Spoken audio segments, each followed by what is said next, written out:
Hello everyone! Welcome to the latest episode of Inside Mobile Legends. In this episode, we'll be covering the new features and optimization that are coming to MLBB on August 24th. The new patch will introduce new hero Allus, revamped hero Kimmy, adjusted battlefield, optimized hero balance, updated arcade modes, and a bunch of new skins for our beloved heroes. If any of these gets your attention, the timeline at the bottom of this video can let you get a quick look. Now, without further ado, let's dive in. Starting with our new hero, Allus, the warrior of ferocity. Allus is a fighter that can deal damage with a storm of basic attacks. His skills can boost his movement speed, giving him an edge in laning and supporting.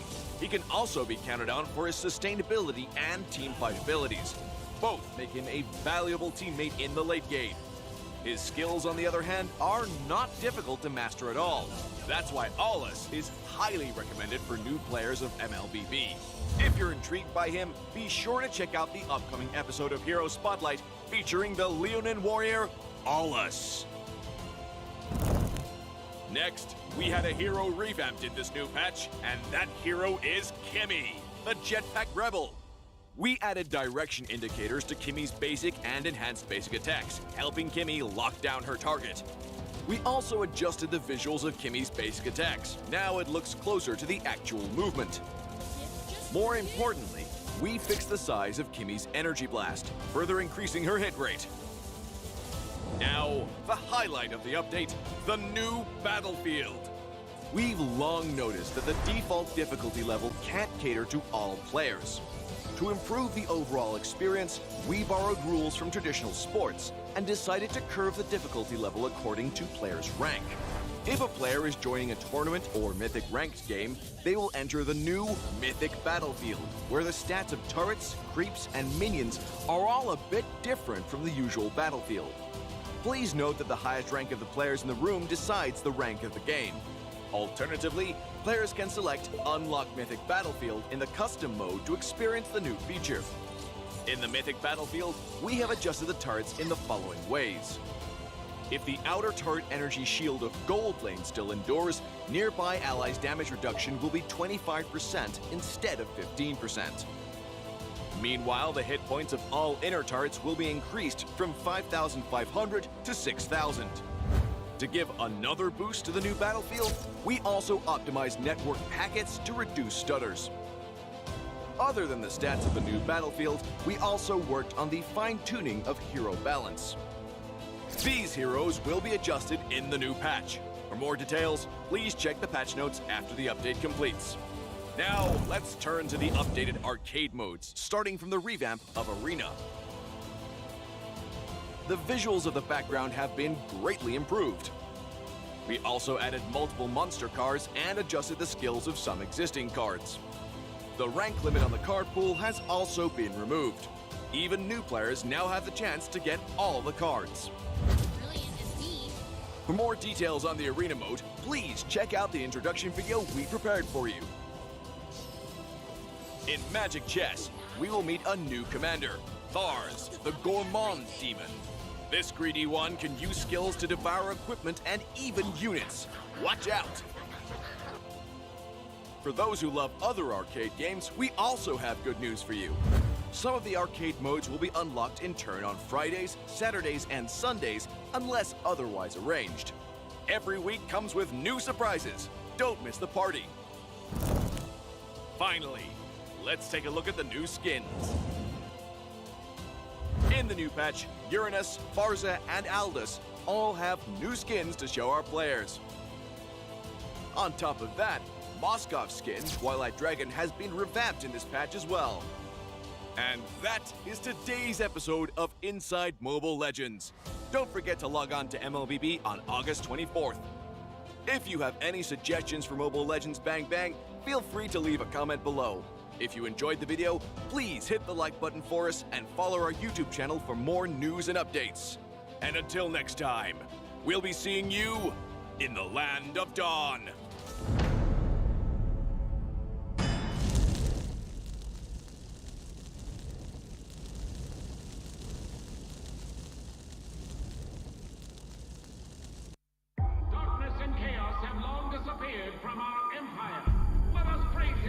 I've got my eyes on you, demon.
Bumblebee reporting for duty.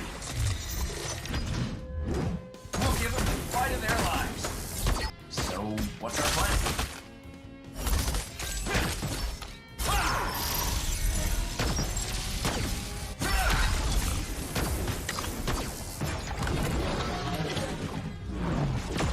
I am Optimus Prime, leader of the Autobots.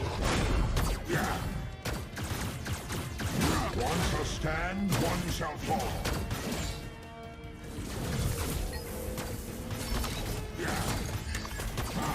Autobots, roll out! I believe in you, Optimus. Let's do this. I am Megatron.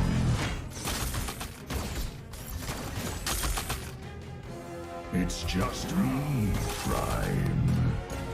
Even if you defeat me, Megatron, others will rise to defeat your tyranny. Hold on, we got this. Optimus on the way. Defend the high ground.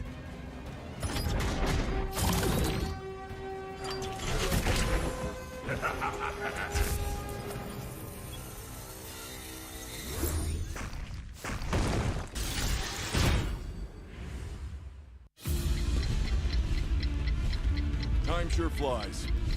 MLBB has been with you for 5 years. To celebrate the 5th anniversary and to thank you for your continued support, we're bringing you a Project Next update. The update symbolizing transcendence, along with the 5th anniversary exclusive events. Join us and celebrate MLBB's birthday together. This episode, we'll be covering Harper's revamp in September and first-hand news of MLBB's anniversary celebration. The anniversary celebration will be themed as a Moon Goddess Fest, and Moon Elf Mia will show up as the Moon Priestess. For Mia's new skin, we gave her a crescent headband to match the Moon Goddess Fest theme. The white fabric reflects the priestess's sanctity and ancientness, while the exquisite gold cloak highlights her noble lineage. The antique magic crystal on her waist and chest are her source of powers.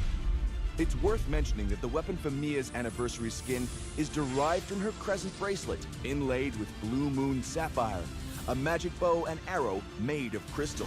The weapon shape also fits the anniversary's theme. The design of the 5th anniversary logo corresponds to the anniversary's theme as well, indicating a new beginning and infinite possibilities. The logo's outer ring combines the crescent moon and Mia's moon sapphire embedded weapon. The number 5, on the other hand, is decorated with the same curved patterns as on Mia's clothes. Matched with the moon sapphire, it means the radiance of the moon sapphire will shine upon MLBB's road ahead. Mia's anniversary skin will be released as a free event reward. Be sure to follow us for more information. We're also releasing a new hero, Florin, and the name of this adorable little creature beside her is Dew. Florin and Dew have been traveling along the desert, dedicated to spreading greenery to the entire West. Based on this setting, we used a lot of natural elements such as flowers, leaves, and vines while designing the character. And last but not least, revamped Harper's display animation. Behold the Cutie Night. Stay tuned for more info about the anniversary celebration and Project Next. Until next time, we'll be seeing you in the Land of Dawn.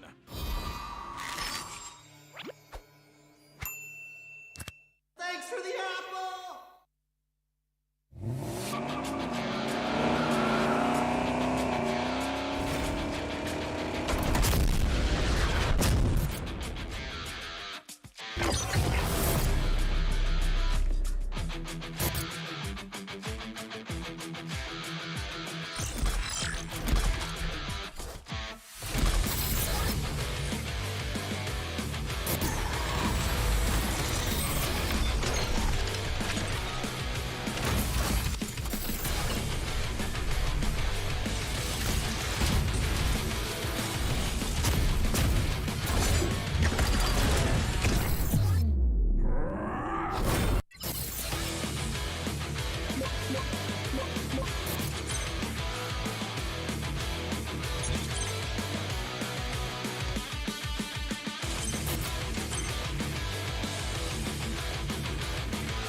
Bumblebee reporting for duty.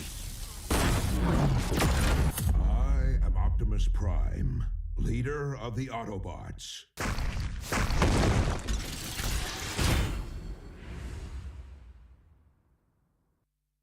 2021 telah menjadi satu tahun yang hebat untuk Mobile Legends Bang Bang dan jutaan terima kasih kepada semua komuniti MLBB di seluruh dunia atas sokongan dan semangat anda.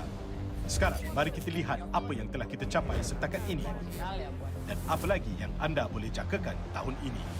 Mari kita mulakan dengan kejuaraan dunia M2 yang berlangsung pada bulan Januari tahun ini, di mana pemain dari 8 negara merentas dunia ke Singapura. Menjalani kuarantin di samping protokol keselamatan yang ketat demi merealisasikan kejohanan offline ketika dilanda wabak. Welcome to M2 World Championships live from Singapore. M2 menjadi kejohanan rasmi Mobile Legends Bang Bang yang paling banyak ditonton. Lebih daripada 3 juta penonton menyaksikannya secara langsung, menjadikannya salah satu kejohanan terkenal di dunia esports. Piala Mobile Legends Bang Bang Asia Tenggara atau MSC 2021 yang baru berakhir. Welcome to MSC 2021. mempunyai puncak 2.2 juta penonton, hampir 10 kali lebih banyak daripada MSC lalu. Selain itu, Mobile Legends Bang Bang Professional League di seluruh rantau ini memecah rekod dengan MPL Indonesia menarik penonton seramai 1.8 juta penonton. Di seberang lautan, MPL Filipina merekod lebih dari 1.4 juta penonton. Sementara MPL Malaysia dan Singapura, kedua-duanya memperoleh jumlah penonton yang tinggi. Secara kolektif, MLB kini menjadi salah satu esports yang paling banyak ditonton di dunia. Dan komuniti semakin membesar. Terima kasih kepada semua peminat MLBB. Keluarga MPL semakin bertambah. Kami bakal melancarkan MPL Brazil pada bulan Jun dan MPL Kemboja pada bulan Julai. Tidak lupa juga MPL Filipina baru saja beralih ke Liga Franchise untuk musim ke-8 yang akan datang. Semua pencapaian ini hanyalah permulaan kerana bakat MLBB di seluruh dunia akan memulakan perjalanan ke puncak. Ya, tekaan anda tepat. M3 akan berlangsung pada akhir tahun 2021 di mana pasukan hebat dari wilayah MPL di samping pemenang kelayakan wilayah bukan MPL akan bertanding di satu lokasi.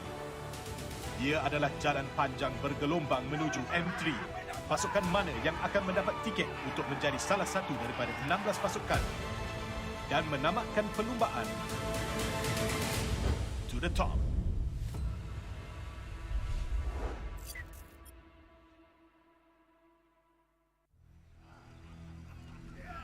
I got nothing at the triumphant ceremony. No matter what I do, they won't approve.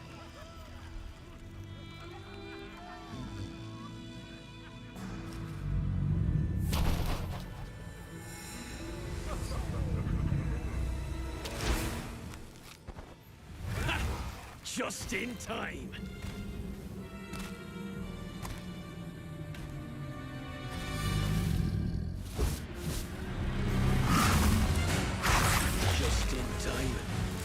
Taste my wrath!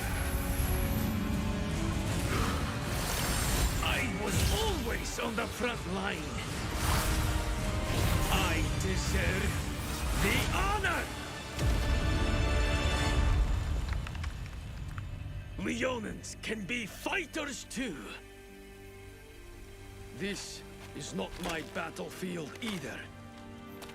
I will prove myself through a different path.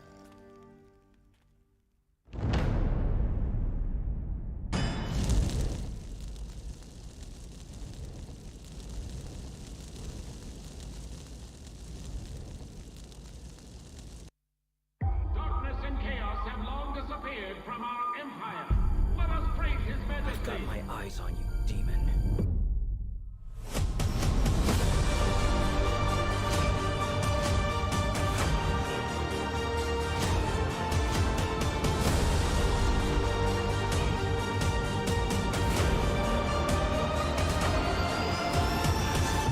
Thanks for the apple!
kedua MPL Malaysia musim ke-8 tidak mengecewakan dan mengandungi drama, emosi dan gameplay yang menarik.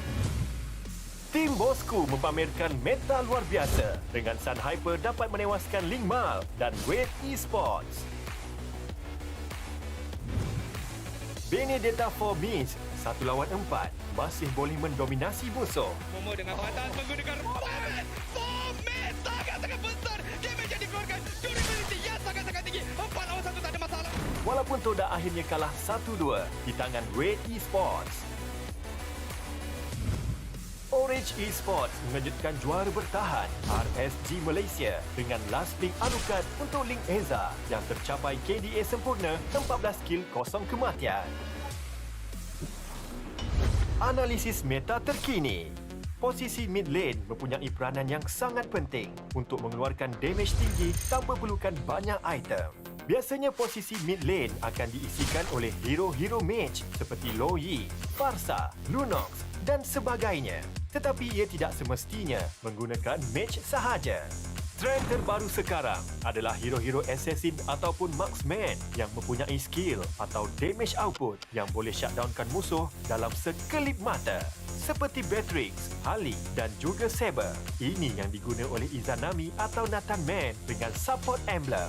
Sekarang anda sedar mengapa hero-hero ini popular dalam meta.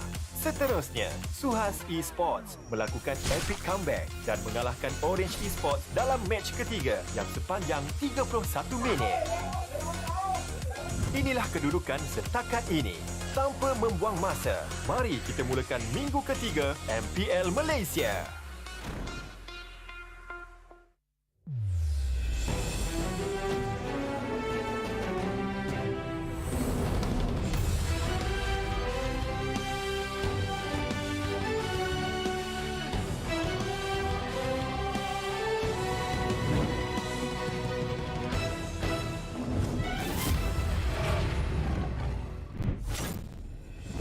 MPL Malaysia musim ke-8 dikuasai oleh Moonton. Power Up with KFC disegarkan oleh Rexona Man, Digital, Telco, Rasmi, Yudu, Rakan, Sukan, TikTok, WeTV, Secret Lab dan juga Esports Charge. Assalamualaikum dan kita kembali lagi di MPL Malaysia season ke-8 minggu ke-3 di mana hari ini kita ada perlawanan menarik di antara tim SMG lawan dengan SUHAZ Esports di mana SMG mereka ada raksasa performance yang sangat kuat dan tim SUHAZ juga nampak ada diorang punya stepping stone dengan masukkan Mali ke dalam game. Kemudian game kedua kita hari ini HOMEBOIS melawan dengan Red Esports di mana untuk bahagian Red Mal performance season ni macam season lepas sangat-sangat hebat. Untuk HOMEBOIS Chibi season ni nampak jauh lebih bagus berbanding season lepas. Dan selamat datang ke MPL. Anda bersama saya, Lefel dan juga Gideon.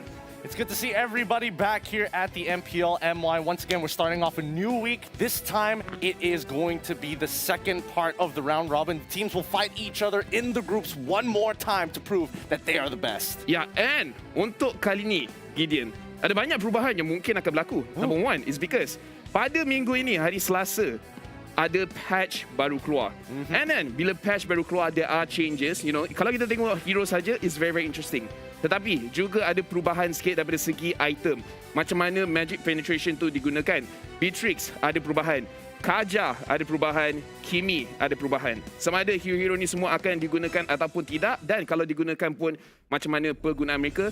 Benda-benda tu kita kena tengok dekat perlawanan kita nanti. Absolutely. I think, this particular week, it's all about adaptation. The patch has only just been released. There's not a lot of time to prepare for it. So the more prepared teams for this week is going to have a step up. Maybe next week we'll see a little bit more adaptation. But today it's going to be so important, especially for the lower part of the groups. Yes, I agree. For the lower parts, itu yang kita kena perhatikan. Tetapi untuk hari ini, untuk semua orang senang, kita akan tengok kita punya watch out of the day. Untuk perlawanan kedua-dua, SMG lawan dengan SUHAZ Esports. Rekod tak berkalah, SMG. Can SMG keep up their win streak this week? SUHAZ Esports secret weapon Mali muncul pada minggu lepas. Now, the question, Gideon, do you think untuk team SUHAZ, Mali or the Ace?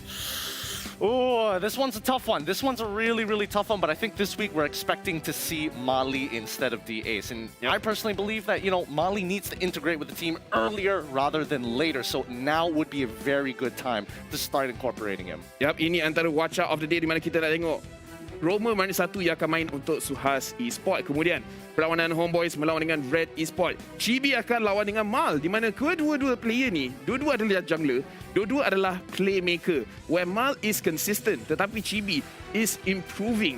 As of right now, putting you on the spot, Gideon. Yep, no worries. Mal dengan Chibi, mana yang you rasa mechanically lebih hebat? I think Mal still takes the cake. I think we've seen more than enough of his gameplay. His highest heights, his lowest lows. Still, it is pretty consistent overall. Chibi, when he's having a bad game, he's having a really bad game. We haven't seen his ceiling yet. We don't know what kind of potential he's willing to bring. And maybe if he's motivated, he might go above and beyond. But right now, I'm sticking with Mal. Yep, so there you go. Inilah watch out kita untuk hari ini di mana perlawanan antara SMG dan juga SUHAZ.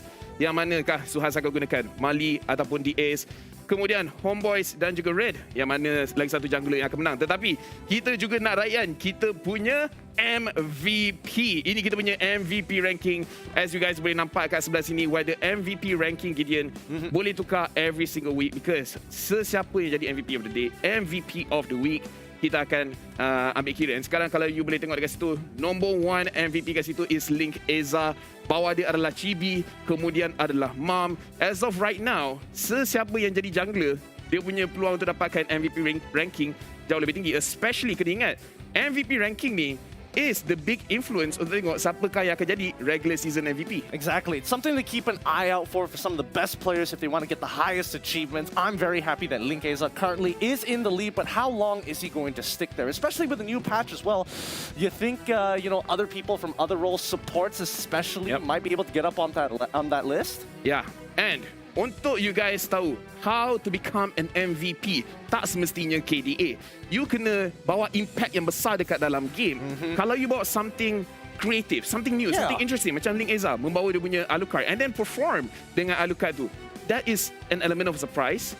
Okay, not just for the enemy, kita sebagai casters and semua orang kat rumah as viewers, and then actually impacting the game, dapat banyak kill and then jadikan senang game tu untuk Team Orange. So ini antara benda yang kita kena perhatikan adalah sepanjang regular season ni, siapakah yang sebenar-benarnya layak untuk menjadi kita punya regular season MVP. Tetapi selepas ni, Gideon, kita most probably akan tengok balik on all of the teams punya performance because sekarang ni dah minggu ketiga. Alright, regular season overall 8 minggu. Alright, bila nak masuk pada I would say mid mark, minggu keempat, especially us as talents and semua orang yang kat rumah, kita nak tahu siapa yang paling consistent. That's the scary part. Now with the new patch, we have to wait, and it kind of resets your mind, right? Which team is able to adapt, which team is not going to be able to adapt. And not to mention, there's going to be another patch happening sometime September as well, so that's going to be another game changer for some of these teams. The faster they adapt, the better their results are going to be. So it's all about that consistency, right? Yep. Tapi macam mana pun, bila kita cerita pasal consistency, walaupun patch berubah, tetapi some strategies akan kekal. So sekarang ni kita akan terus masuk kepada kita punya tips and tricks dengan finger clicking good game spicy move. Where kita akan cerita some of the generic ataupun staple strategies, tak kisah meta apa, semua boleh pakai. So first of all, kita akan tengok the first strategy yang boleh dilakukan is a siege meta ataupun a siege strategy, Gideon. Yep, siege strategies overall, we've seen a couple of teams do it. Orange has done it a couple of times. Even Red has done it for a couple of times. Really, really great composition, especially when you want to take down those neutral objectives and more importantly, structures. But talk me through Estes, Bruno, and Roger here. Alright, so ini antara contoh-contoh hero yang boleh digunakan. But let me just say, because benda ni penting during drafting, okay? Siege composition, you memang kena ada draft yang betul. One of the best yang I pernah nampak datang daripada Orange, di mana mereka membawa Nathan, Estes dan juga Ruby. Okay? Bila ada 3 core hero ni, di mana diorang ambil Ruby sebagai first pick, Ruby punya kerja adalah selamatkan Nathan. Nathan punya kerja keluarkan damage daripada jarak jauh. And then Estes, of course, in case kalau ada apa-apa yang berlaku, dia boleh heal. But cerita pasal hero, akan ada banyak jenis hero and ramai orang akan tukar-tukar. Nathan boleh gantikan dengan Farsa, boleh gantikan dengan Kimi, Bruno boleh digantikan juga, and then Ruby sesiapa saja. But untuk nampak lebih senang, sekarang kita akan tengok kita punya map, where dekat bahagian map I akan cerita as a siege composition apa yang you betul-betul nak lakukan. Alright. So what positions on the map are we looking for? Let's say around mid lane, for example. Alright, so let's say around mid. Siege composition, macam mana I cakap tadi, you guys ada 3 core heroes, right?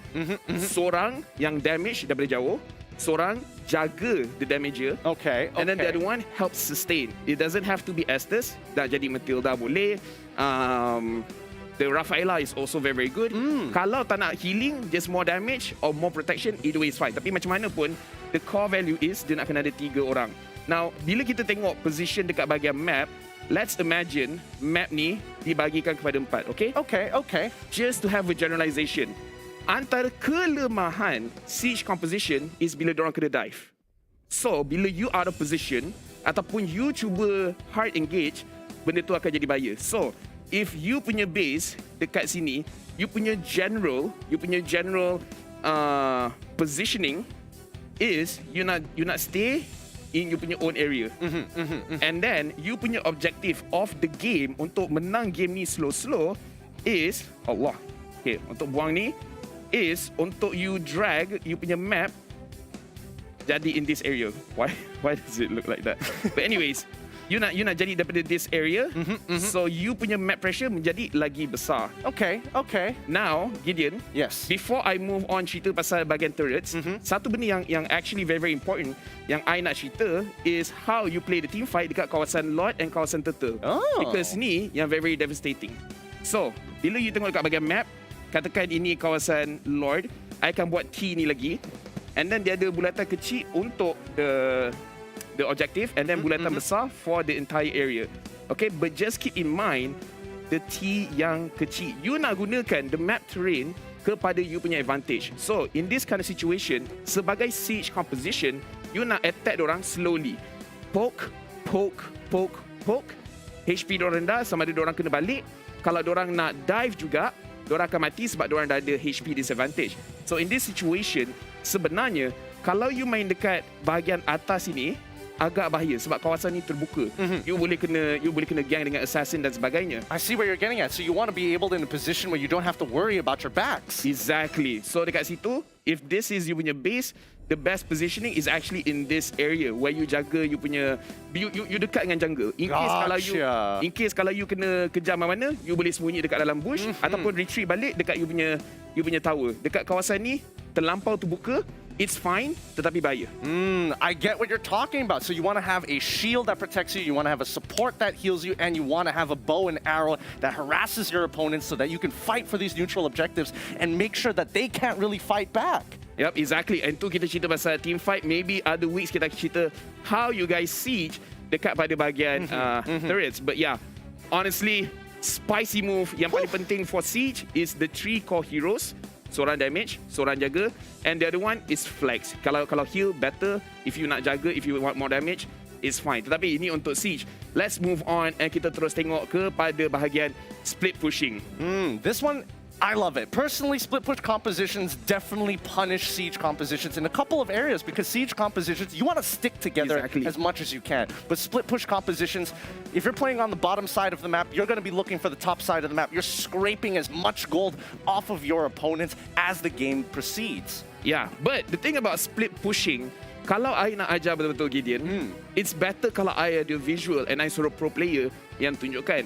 But that one takes time. And kita punya finger clicking good game ni, we want to go fast. So, the thing yang I nak sentuhkan today is the common mistakes in ranked game yang orang selalu buat bila diorang try split push. So, sekarang kita akan tengok kita punya map. Now, bila kita cerita about split pushing, of course kita akan cerita about the side lanes. Doesn't matter atas ataupun bawah. The main problem, Gideon, why people fail dalam diorang punya split push is because they are not patient. Diorang tak sabar. Okay, diorang tak sabar. So, let's say you tengah kalah goal. Let's just say enemy ada 10k, you ada 8k. At this point, you panic. So, you cakap dekat you punya assassins, doesn't matter who. Ling, Hayabusa, Benedetta, any of those assassins, we need to split push, kita nak kena dapat dorang punya tower. Now this is the mistake, okay?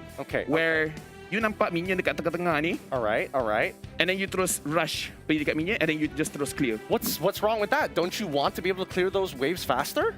So that's the thing. You nak clear wave tu cepat, but at the same time, you nak kena clearkan without the enemy knowing. You tak nak enemy tu tahu. So kenapa saya cakap benda ni adalah problem is because usually bila dalam situasi macam ni, okay, this turret, and then this turret dah tak ada. So what does that mean? Bila inhibitor tower dah tak ada, enemy dah ada super minion. Okay? Bila enemy dah ada super minion, the super minion, dia sangat-sangat keras. Dia susah untuk you bunuh very fast. So dia punya problem is, bila minion tu dah sampai, and then you nak clear. You clear, ambil 2.7 seconds katakan. And then within that 2.7 seconds, the enemy ada vision. Vision, dia nampak you dekat mana. They know you're there. So, what pro players do is diorang akan tunggu dekat dalam bush. Diorang akan tunggu dekat dalam bush. And then dia tunggu je bila minion tu lawan dengan the other minions, kasih dia punya HP slow sikit. So one single combo, tak kisah first skill, second skill, ultimate and whatever combo yang dia nak pakai, the minion terus hilang. And that's the key difference yang orang split push kurang okay and orang yang split push okay is you know berapa banyak damage yang you boleh keluarkan and then the minion terus habis. If it takes you 2 seconds untuk bunuh minion tu, the enemy is going to know where you are and then it's going to be a very bad split push because dorang dah tahu, okay, dia kat bawah, I datang. I see. Yeah. I see. So it's all about that information with the split push. You want to make sure your enemies kind of reveal themselves, play on the opposite side of the map, and then make the move where it makes the most impact. That, I have to admit, is a spicy move. Yeah, it's very, very complicated. Tapi kalau you tengok time live stream, it's going to be much more easier. It'll make so much sense. So much sense. Tapi sekarang kita akan tengok kita punya last strategy of the day, which admittedly untuk Malaysia is very, very simple. Pick-off strategies. I love these compositions that have pick-off strategies because, again, some of my favorite heroes, Jawhead, Cho, Saber, all of them with great ultimates. They have great CC, a good way to lock down your opponents and to isolate their targets. And I think that's the main key word here, isolation. Yeah, honestly, untuk pick-off punya strategy is very, very simple just because it's a meta yang Malaysia very, very comfortable. We love it. Dua benda je yang semua orang kena keep in mind, which I still nampak kesilapan dalam draft. Bila you ada pick-off situation, sama ada you punya tank atau you punya assassins, make sure ada orang yang ada burst damage. Because most of the time, contohnya, you have a Cho, and then you combo with a Kagura. I'm imagining it. Yes. Okay, Cho, Jeet Kundo, knock up, and then Kagura, campak dia punya payung. Does that person die? Pretty confident that person dies. Almost 90% unless you're super behind. I mean, it's much easier kalau you letak Eudora. I mean, there's so many heroes that have that kind of burst damage here. So it's great when teams really know how to identify. And most of the time with pick-off compositions, you're looking not just for the jungler. Early game with the Eudora, you're looking to get rid of those tanks, get that early lead to punish your opponents. Yeah, so in terms of pick-off, dua benda yang you guys kena tahu, macam mana you guys control bush. Because pick-off strategies, kalau enemy tak tahu you kat mana, that's the best. And number 2, ada burst damage pada bahagian early game, so you boleh snowball off of the advantage. And then kalau you ada a late game hero macam a Claude, a Hayabusa, a Ling, then it's going to look very, very good. So yeah, itu kita punya finger clicking good game, spicy move, kita punya 3 strategies. Sorry that took a little bit more time, tetapi the strategies, I just, you know, like excited sikit boleh cerita benda macam ni. I know you love the strategies, man. You're not called the Feldian analyst for no reason. And I'm very excited to see. Maybe you'll see some of these strategies actually be pulled off here in the MPL. And it's going to make a lot more sense to you why certain moves are better than others. All right. I don't know about you, Lafel, but I'm so excited for this. I'm very excited as well. So, tanpa membuang masa, kita nak terus start off kita punya day. And kita akan start dengan this very wonderful video. Hello, Agent Khas MPL Malaysia. Ajimboto Sikat sudah lengkap 2 dos vaksin, tambah dos mulut masin. Reporting for duty.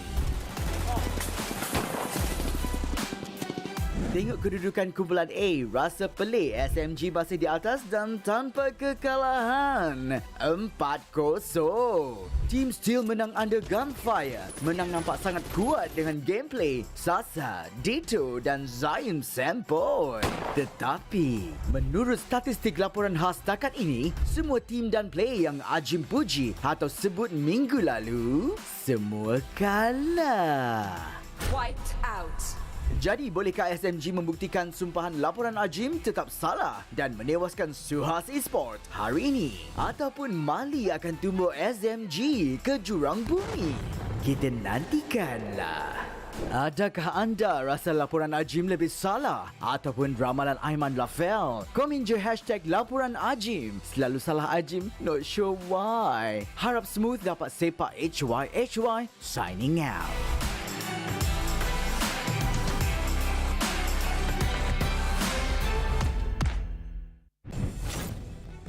Welcome back, everybody, to the MPL MY Season 8. This is the English broadcast, and it is powered up and powered by Moonton. And don't forget, our power up with KFC, refreshed by Rexona Men Official Digital Telco, Yudu, as well as our partners in Esports, TikTok, WeTV, Secret Lab, and Esports Charts. My name's Getting Cute. This is Icy Baby 1-2. Gonna be your casters for this week. And we've got some good games lined up today. The second round robin has begun. Teams will be battling it out in their own groups one more time.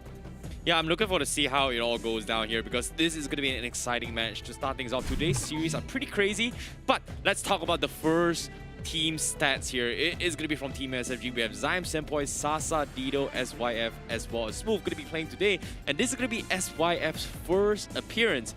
Wow, considering that SMG has had a flawless run throughout the entire 2 weeks, for them to swap in SYF, seems like they are going to be preparing something new for us here because I don't exactly know what SYF is going to be doing here. I know, honestly, I'm excited to see what they've got. And don't forget, right now, Team SMG is very comfortable in the standings. They've won a good majority of their games, haven't even dropped a single one just yet. So even if SYF having a, those nervous performances, it's not going to matter too much for the standings. Well, speaking of the counterparts here, SUHAZ Esports, this time they are not going to be bringing Mali to the table. They are going to be starting off with HY, AJ, Box, EV, as well as DA will be playing as well. We had a little bit of speculation early on pre-show, asking about whether or not is DA going to be playing or is Mali going to be bringing up the table. I'm sorry, Mr. Ajit Motosika, your predictions are kind of off today. I was hoping for Mali as well, but the fact that they're bringing DA in, my guess is that they need to kind of reiterate the fact that the meta right now is a little uncertain with the recent patch that dropped on Tuesday here, right? A lot of it has to do with, bringing in a Kaja, for an example, could be very doable for DAs, also for Mali, but again, it's about that hero pool. What does SUHAZ want to bring today?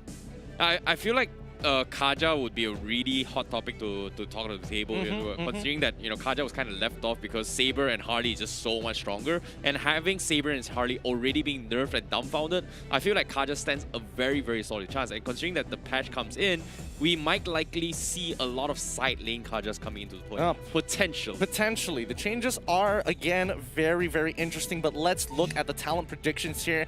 As a good majority of people are believing in Team SMG. It's only me, Uncle Chickenot, and as well as Adine, both coming in from the BM broadcast, believing that SUHAZ has got this game in the bag. Why Team SMG? Does Sasa really bring that, level of competence for this team? Not gonna lie, today's series for today is pretty crazy because all 2 matches is gonna be a close match between the game. Right? And we're talking about SMG and SUHAZ Esports. I can say for the fact that Sasa has brought so much value to the table because in this season, SMG looks stronger than ever, but can they continue to do so? But let's take a look at the audience predictions first. Seems like it is still going to be heading on towards a... Right?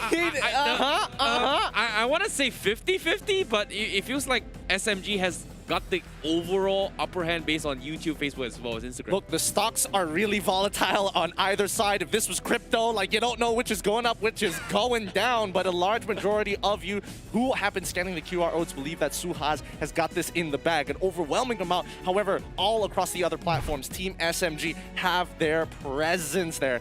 Very, very scary indeed. But guys, let us remind you about the power up only on the KFC app. You can earn yourselves up to 30% worth of discounts on some of your favorite meals. So if you want something a little spicier, a little bit more aggressive like Eudora, you know where to go. Yep, exactly. You can use this promo code up on the KFC delivery app. No other app but the KFC delivery app, and you get this exclusive deal. Now, better do it now. Use the power-up code before the match begins. Get yourself some juicy snacks for you guys. But you know what's extra for you guys? That is going to be the extra hot and spicy pedas ngam-ngam sedap kau-kau. All you gotta do is scan the order right now to make life easier for you guys. Scan the QR code right now and it will send you to the KFC delivery app with this extreme limited edition 2-piece, 3-piece combo, as well as the bucket combo for this series. They've got varieties, guys. If you are looking for something a little spicier, you know what to do. KFC is giving you options here, you know? I've had too many of my friends be like, oh man, I ordered KFC, but then it's like, I always order it at the wrong time. And I tell him, don't worry, buddy. You're ordering KFC. You're already a fan. How about we reward you? If you're so much of a fan, answer these questions and make sure, guys, to input your Instagram handle as well as the hashtags fingerclickingGG and also the hashtag KFCXMLBB. You can earn yourself up to 50 ringgit worth of giveaway vouchers. And the questions you have to answer is, where is the first KFC opened in Malaysia? And the second question is, what is your favorite KFC meal? And state your reason for it. Yeah, that's pretty tough. I don't know where the first KFC is actually going to be opening in Malaysia. That's a pretty tough question. Yeah. So if you guys, this is meant for true fans, and I must say you better start spamming right now because we are going to be giving away some amazing stuff. And you know what's on top of that? We need your help, okay? Troopers, we need your help. All you gotta do is just share this stream right now and help us achieve the milestones up on screen. And if we achieve the 5,000 milestone, we'll be giving away this amount of prizes. Absolutely. Make sure, help us bump, spam it, pass your alt accounts around, call your family and friends, and especially if you are a fan of the MPL MY, this is freebies. So free. Just smash that share button. Yeah, I'm gonna make a prediction, hands up right now. All right. We are gonna hit the 5,000 today. 5,000 today? Yeah. Guys. I feel like we're gonna hit it because today's series is gonna be explosive. It is, and you guys are gonna be a part of it. Let's the community come together. Let's hit that 5K. We want those rewards. You want those rewards. We gotta work together to do it. If we're gonna beat a pandemic, if we can't even hit 5K, how are we gonna beat a pandemic, you know? It's a give and take here. It's a give and take. No. I don't know it's appropriate to say, it's because of the pandemic, that's why there's not enough people. Oof! Wow, that's a tough one to swallow. I'm not gonna lie, that's a tough one to swallow. But with SUHAZ behind me and their delicious popcorn up on the table, looks like they're getting ready for the games. And I missed the popcorn. I missed the popcorn as well. But don't forget about Team SMG. Let's jump in towards the draft. And yes, I did have it, and I destroyed the entire barrel all by myself. Damn, I wish I was casting last week, man. Like, I could have gotten some for myself. Yeah, you missed out. You missed out, my guy. Anyways, now, head is on towards the drafts right now. It is going to be SMG going up against SUHAZ Esports. This is going to be a match to watch for, as SMG has not been defeated yet thus far. Will SUHAZ Esports break the streak? Because currently, they're pulling off some really tricky strategies. Considering SMG, they have had a good run. I'm surprised they swapped in SYF for this first game. Well, I think it is a good time for Team SMG to do so, right? Because SYF, he's going to need experience, and you might as well do it while you have the lead. You still have Sasa to fall back onto, as well as Zyme Senpai. Now, as the bans continue, let's see how much the patch is going to affect it. Hayabusa, Paquito, both of which haven't really been touched in the recent patch, but still are strong in the meta. Yeah, I'm looking forward to see what kind of roamers they are going to be picking for SYF. Considering that Expedia has kind of flexed this way that he has a very confident role playing from the side of SMG. His Kufra was a force to be reckoned with, even though he kind of messed up his name in the previous week. But coming for SMG, I feel like based on this current patch, the rotations of heroes are going to shift dramatically. And I'm not surprised that Harley and Saber will be completely ignored, considering that the meta changes. Well, let's see whether or not... I think for Harley, he still has his use of Saber. On the other hand, that one is a little bit, you know, give or take 50-50 depending on what the team needs. If you really need some hard lockdown, then sure, Saber is going to be an option. However, if you need him to one-shot somebody, that might not be as easy as it used to before. Agreed. But SUHAZ Esports, they have to make the option now. Do they want to let the Balmon or even the X-Force slide? I feel like X-Force still kind of relevant-ish, even though they nerfed it a little bit, just because Firaga armor is just so annoying to deal with. Banning the X-Force would be a safe choice. Balmon is still manageable, I guess. There are just so many other fighters now. Ruby is great. Kaja is kind of snuck in, personally. Based on the patch changes, but I don't exactly know whether it's going to be the meta, but it seems like it is going to be the go-to here coming from SUHAZ Esports. All right, get rid of that flex pick. Cho is wide open. Selena is wide open. A lot of good picks. Wait, did they get rid of the Jawhead? No, they didn't get rid of the Jawhead. Ooh. They should pick it up for themselves. Yeah, SYF. It's either Jawhead or the Cho. Like, HY is a beast on the Cho, but SMG, I don't think Cho is something that they're very comfortable with, but we did see Smooth kind of played it and kind of brought them some games as well. I don't know. I'm looking at them. They're pointing towards Smooth's direction. It feels like it's going to be Cho. I'm not entirely sure, but I do want to see SYF really start showing up at something like Jawhead, because that's a great way to kind of gauge someone's mechanical skill. But instead, they ditch it all straight for the Ling. Okay, you know, the confidence coming from SMG, you know, they're not afraid of potential Jawhead being picked up, you know, if one wrong move with an unstoppable force is going to force him out of position. We've seen it in the previous seasons, but thus far in Season 7 and this season, we have not seen a mistake with that yet. I think, you know, when I was saying that they were pointing towards Smooth, they were actually pointing at Dado. So, agreeably, Dado, once he gets that warm-up in, he's going to feel confident to go in hard. However, SUHAZ, on the other hand, ooh, boy, making sure AJ has something that he can kind of smurf on with the Selena, as well as getting the reliable Jawhead here. The Ace, he's going to be having a very fun time.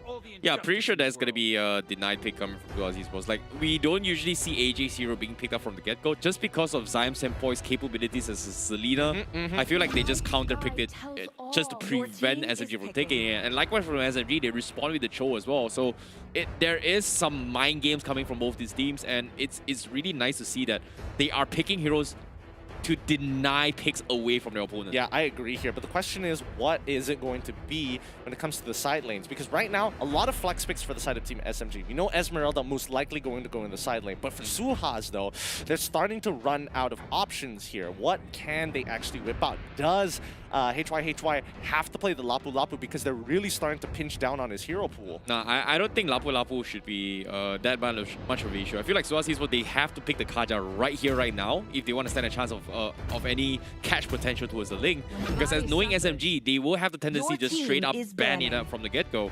But looks like they are going to stick with the Benedetta. Comfort picks coming from SUHAZ Esports.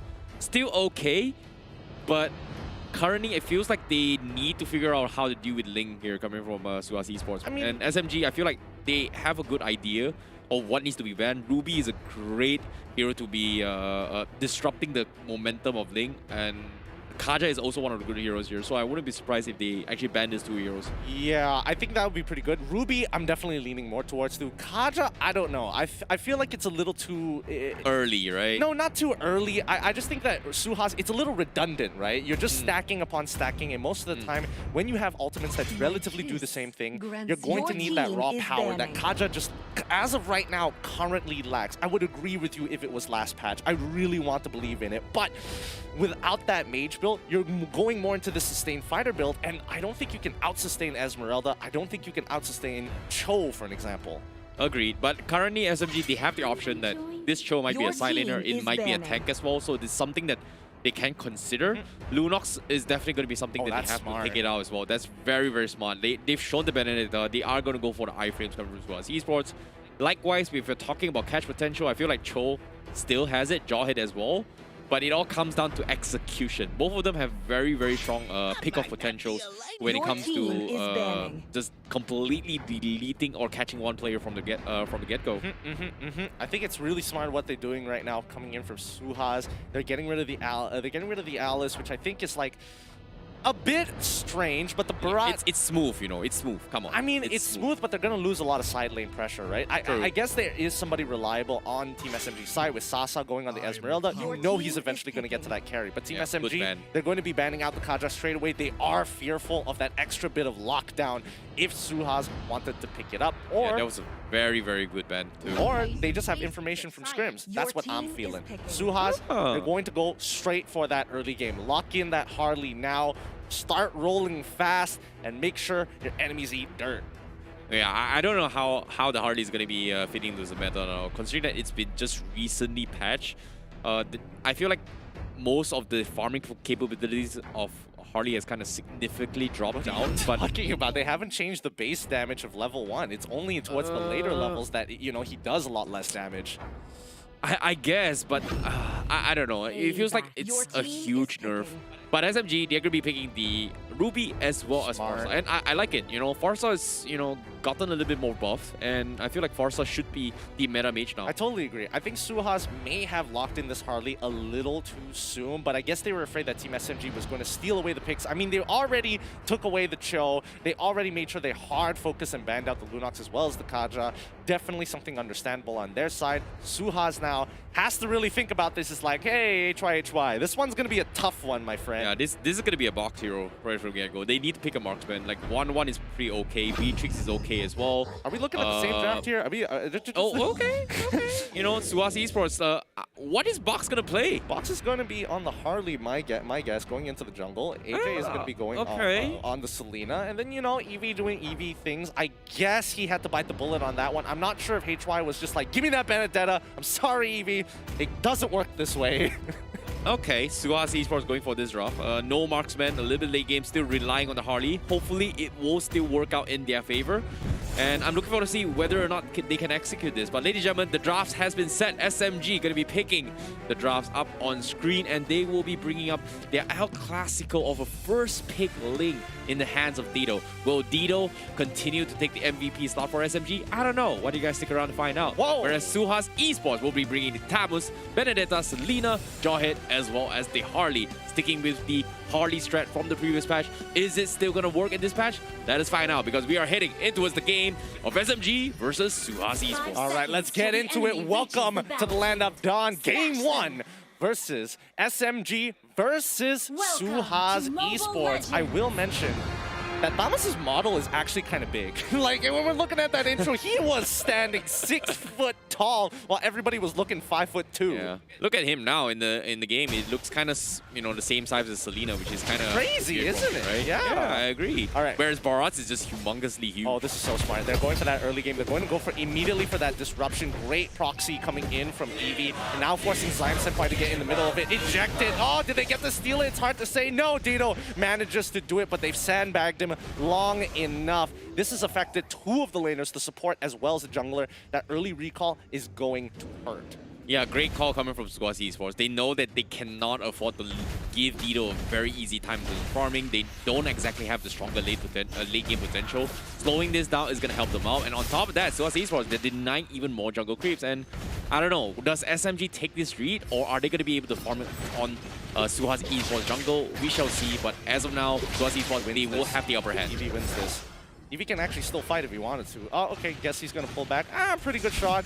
He's still, unfortunately, he is going to have to recall. He did use his regenerate very, very early on, while the rest of Team SMG, ooh, good hit here, but is the follow-up going to go through? Yes, the follow-up is going through real fast as SYF is taking all the damage. He finally goes down there, Box not having to use his ultimate as he just reaches level 4. Nicely done from SUHAZ. Yeah, this is a big catch for SUHAZ Esports. Like, SYF is just struggling his way through. He doesn't have the most efficient farm. Meanwhile, that's gonna be the first blood bounty for you guys. You know what to do. Redeem this code right now before it's gone. Get the codes while they're still hot and spicy. Now the turtle is going to come up, and this is going to be a very big objective. SUHAZ needs to get this in. SYF unfortunately tries to open up the map. No. It will get punished for it. Oh, he's still alive, but finally going down to the magic worship proc. Nicely done. But this does mean that bottom side of the map is in full control of SUHAZ. This is a very, very temperable start for SYF. And on top of that, Dido getting his jungle buff reset it once again. SUHAZ Esports, they're having full control of this map. And with the arrow coming, Zyme looking for the follow-up, but he misses up the combo, and that's going to be him backing out. SYF comes to save day. Can they trade DAs? Yes, they can.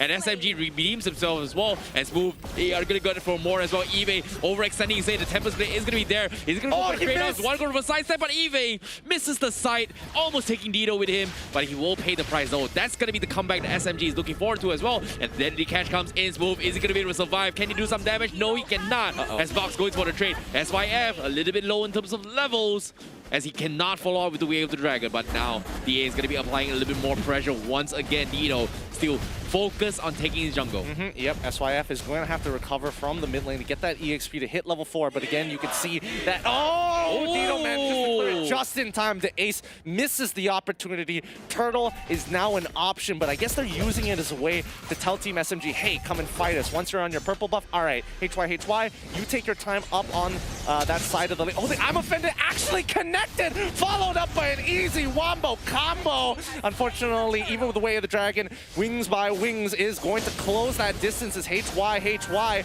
is going to buy as much time as possible. The Ace finally getting caught out in the sides along the river as AJ going to follow up. No. Wait, HY, he's alive! They didn't get him! They're going to turn this around. Now SUHAZ looking for a pick. They find Dido, and unfortunately he still has the Blade of Tempest. You see HY trying to make the heroic play. He finally goes down as SMG finally get the kills that they were looking for, and even more.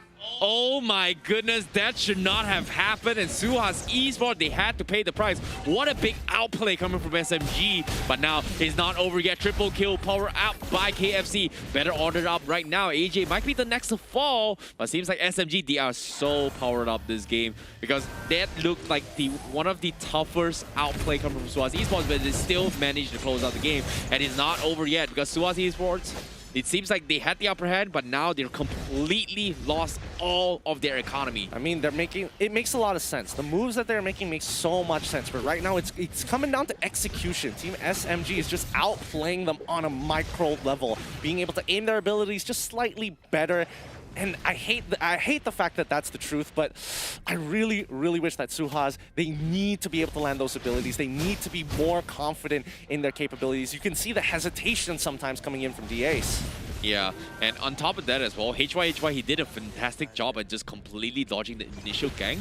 But that's the thing, he wasn't doing enough damage. And while that was happening as well, we had SYF completely stalling up the rotations to kind of punish that. So that was a big catch coming from him. However, SYF, once again, he's going to get caught out again. And that's going to be the pickup that SUHAZ Esports need. But like they said as well, SUHAZ Esports, they've got to focus on Dido. And currently, taking on a Cho is not that big of a deal here coming from SMG. Yeah, but also remember, oh no, looks like technical pause might be coming in real soon here. But so far, SUHAZ, what I have to admit is this early game composition was going well, especially when SYF was getting caught out. But from then on out, I think this game really, it was about slowing down the jungler. Dido, he's now a level up on towards box. Yeah, I just feel bad for SYF, considering that he's been punished over and over again as a tank. He like, there were a couple of fights there where he could have just punished the Harley in particular box for the Way of Dragon, but just because he was bullied out of the lane 3 times in a row, he was pretty much under level. And even this point as well, I was surprised he was able to stall the rest of the members coming from SUHAZ Esports up top before they actually won that fight, which was kind of crazy, because it looked like SMG was struggling in the top fight. You know, they were trying their best to finish off HY, but what was crazy was that they usually, when you are engaged or you initiate a fight, you kind of commit into it completely, right? But what they did was like a split-second decision of backing out and focusing on the bigger picture, where rotations coming from SUHAZ Esports is gonna come eventually. And what they did was stall. Like, they had Zyme Senpoi as well as SYF completely stalled Box from finishing Dito, which is kind of low on the link. So there was a pretty big clutch coming from them. Well, you know, I think at the end of the day, you know, SYF is doing his job, right? Slowing down those rotations are so vital, because if SUHAZ was able to get there even like 3 seconds earlier, that would have been so massive. That means, you know, HY, he would have some backup. He could probably still use his ultimate to kind of buy a little bit of damage. Maybe trade 1 for potentially 2, or maybe in the best scenarios, 1 for 3. But as of yet, right, I think this early game is definitely slipping out of the hands of SUHAZ, right? Yeah. They don't have the tempo. They don't have the control anymore. The economy is now balanced, and I think that's good. It's a scary thought for SUHAZ with a composition like that. Yeah, and on top of that as well, seeing that the Hardy has been nerfed, you can see a huge margin. Yes, you know, arguably Box is still getting kills, but you can see the damage is not insanely high compared to the previous patch. Well, I think as of yet, it depends on what his build is as of right now. We didn't get to see his item list. I think especially with the Arcane boots change on top of the Genius Wand change, that might not necessarily be the first 2 items they build anymore. He could go for the traditional, you know, Lightning Truncheon and maybe go for something bigger like a Holy Crystal, but let's have a look at how this game is going to go. Yeah, it feels like the Genius one would be the play to go, but we shall see in a minute. But now, the second Turtle contest, SMG lost the first one. This time, they are going to go for the commit, but guess what? SYF with the Way of the Dragon, they're going for the follow-up, and they actually go in for the Sasa with the I'm Offended to finish it off, to connect the ultimate there, and that was a big clutch coming from SMG, but it's not over yet. Nito is gonna get caught out. He's gonna survive. No, he's not, and that's gonna be a double kill in the hands of SUHAZ Esports. SMG, they overcommitted so many spells to set up for Zyme Senpai taking out Bob. And now they are gonna pay even more, because that's gonna be the third death in the hands of SUHAZ Esports. Big play coming in from AJ. Huge play there. And now, once again, the 1v1 between Eevee as well as Smooth. Right now, Eevee should still have a ever so slight advantage against this Esmeralda, but depending on the build, Esmeralda will start to scale much harder as time goes by. Give it 1 minute and 30 seconds, and Smooth will start winning. And if not, he's gonna start winning now. Looks like the purchases are coming in, and stacking that avarice is important. Purple buff gonna be contested.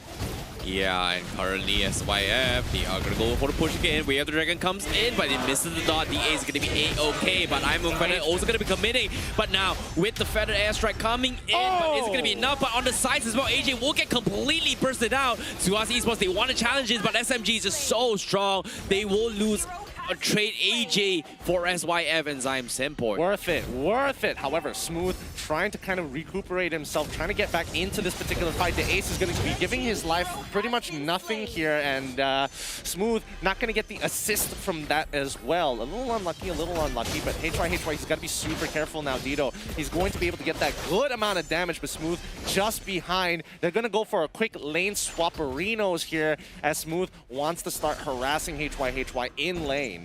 Yeah, it's interesting how Sasa is kind of like the side laner for SMG, but he's played more of a supporting tank role along with SYF and rotating in between, and he's just so confident in this kind of team fights. And look at him, he's 4-1 and 2. He's got so much sustainability. SUHAZ Esports, they need to figure out a way to actually punish him, and now SYF looking for the setup. Arrow comes in, but doesn't seem to connect anyone from SMG yet. Third Turtle contest once again. SMG, do they want to commit, considering that they are still losing out in terms of map control? Yeah, the problem right now is that SUHAZ, even though they do have a Jawhead's going to get heavily bursted down, and the amount of CC from the side of Team SMG is a little too much to handle. So SUHAZ, they don't want to start anything yet. They kind of want to let Team SMG come towards them, you know? Use their range, use the fact that they have the Abyssal Arrow to zone out their opponents. Just like right now, they're getting that information, and they get the turtle for free, pushing Team SMG out of their jungle. Yeah, it's just not worth it to contest it as now. But now with SUHAZ Esports, they want to go in for the push. But the Wave of the Dragon from SOF is going to be enough to catch Box. A big Wave of the Dragon flicker catch coming in. Box was not expecting that at all. And SMG, they were able to take down the almighty Box with the turtle buff. The Ace, unfortunately, not having the cooldowns to do anything about it, except for the smart missiles, Eevee. He's going to get dove here. If nobody comes to support him, they find a pick on SYF, but he still has the hits from Jeet Kune Do. The rest is SUHAZ, however. They need to start controlling the top side of the map, as Smooth is scaling for free, getting free pushes as well, allowing him to roam without any kind of punishment. Yeah, this is going to be tough. SYF looking for the setup again. He's got a perfect setup. Can he go for the Wave of the Dragon? He misses the mark, but the Feather Airstrike is going to miss it. But it's not going to be as of a matter. As SMG, they will have the damage burst down, as SUHAZ Esports is not ready to contest that at all. Arrow comes in. SYF, he connects the dot, and he's going to pay the price. He's going to survive. No, he will not. and SMG immediately responds, but it do not have any catch potential as Sasa is busy pushing the lane down bottom. All their catch potential went down into taking out one guy. Luckily, SUHAZ was able to kind of turn that around. Let's look at the items. Yeah, it's going to be the Arcane as well as the Genius one, followed up by the Calamity Reaper. Oh, Eevee, there is no way he's surviving it, but it looks like he's managing to do well as he focuses all of his damage. Wait, he's holding on strong. He 1v3'd this and turned this around. Eevee, he does it. He survives.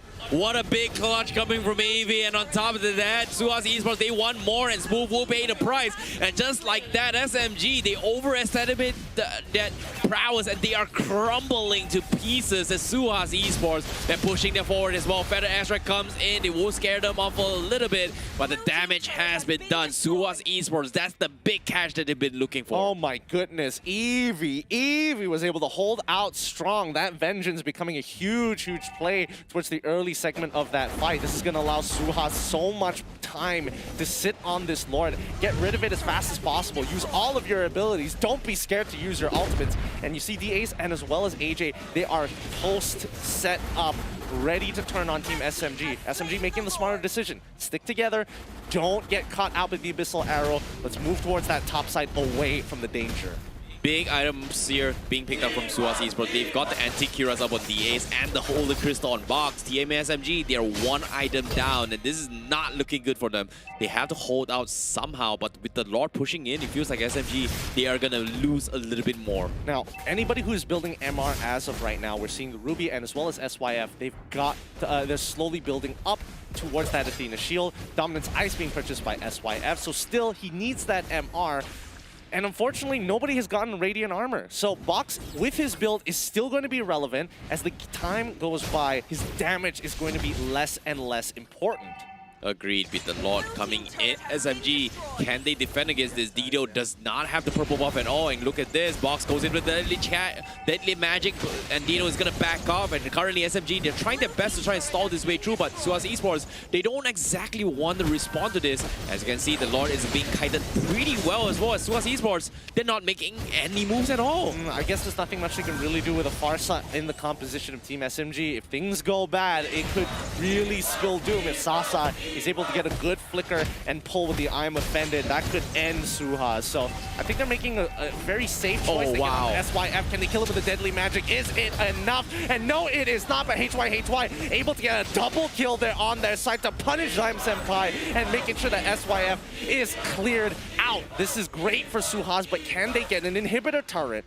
What a clutch coming from the Ace, cancelling SYF as soon as he lands the final hit of Jikondo and catching him off guard. And because of that, SMG completely messed up the combo. And with the arrow coming in, Sasa, is he going to pay the price? The Founder is going to keep him alive. He's going to be A-okay.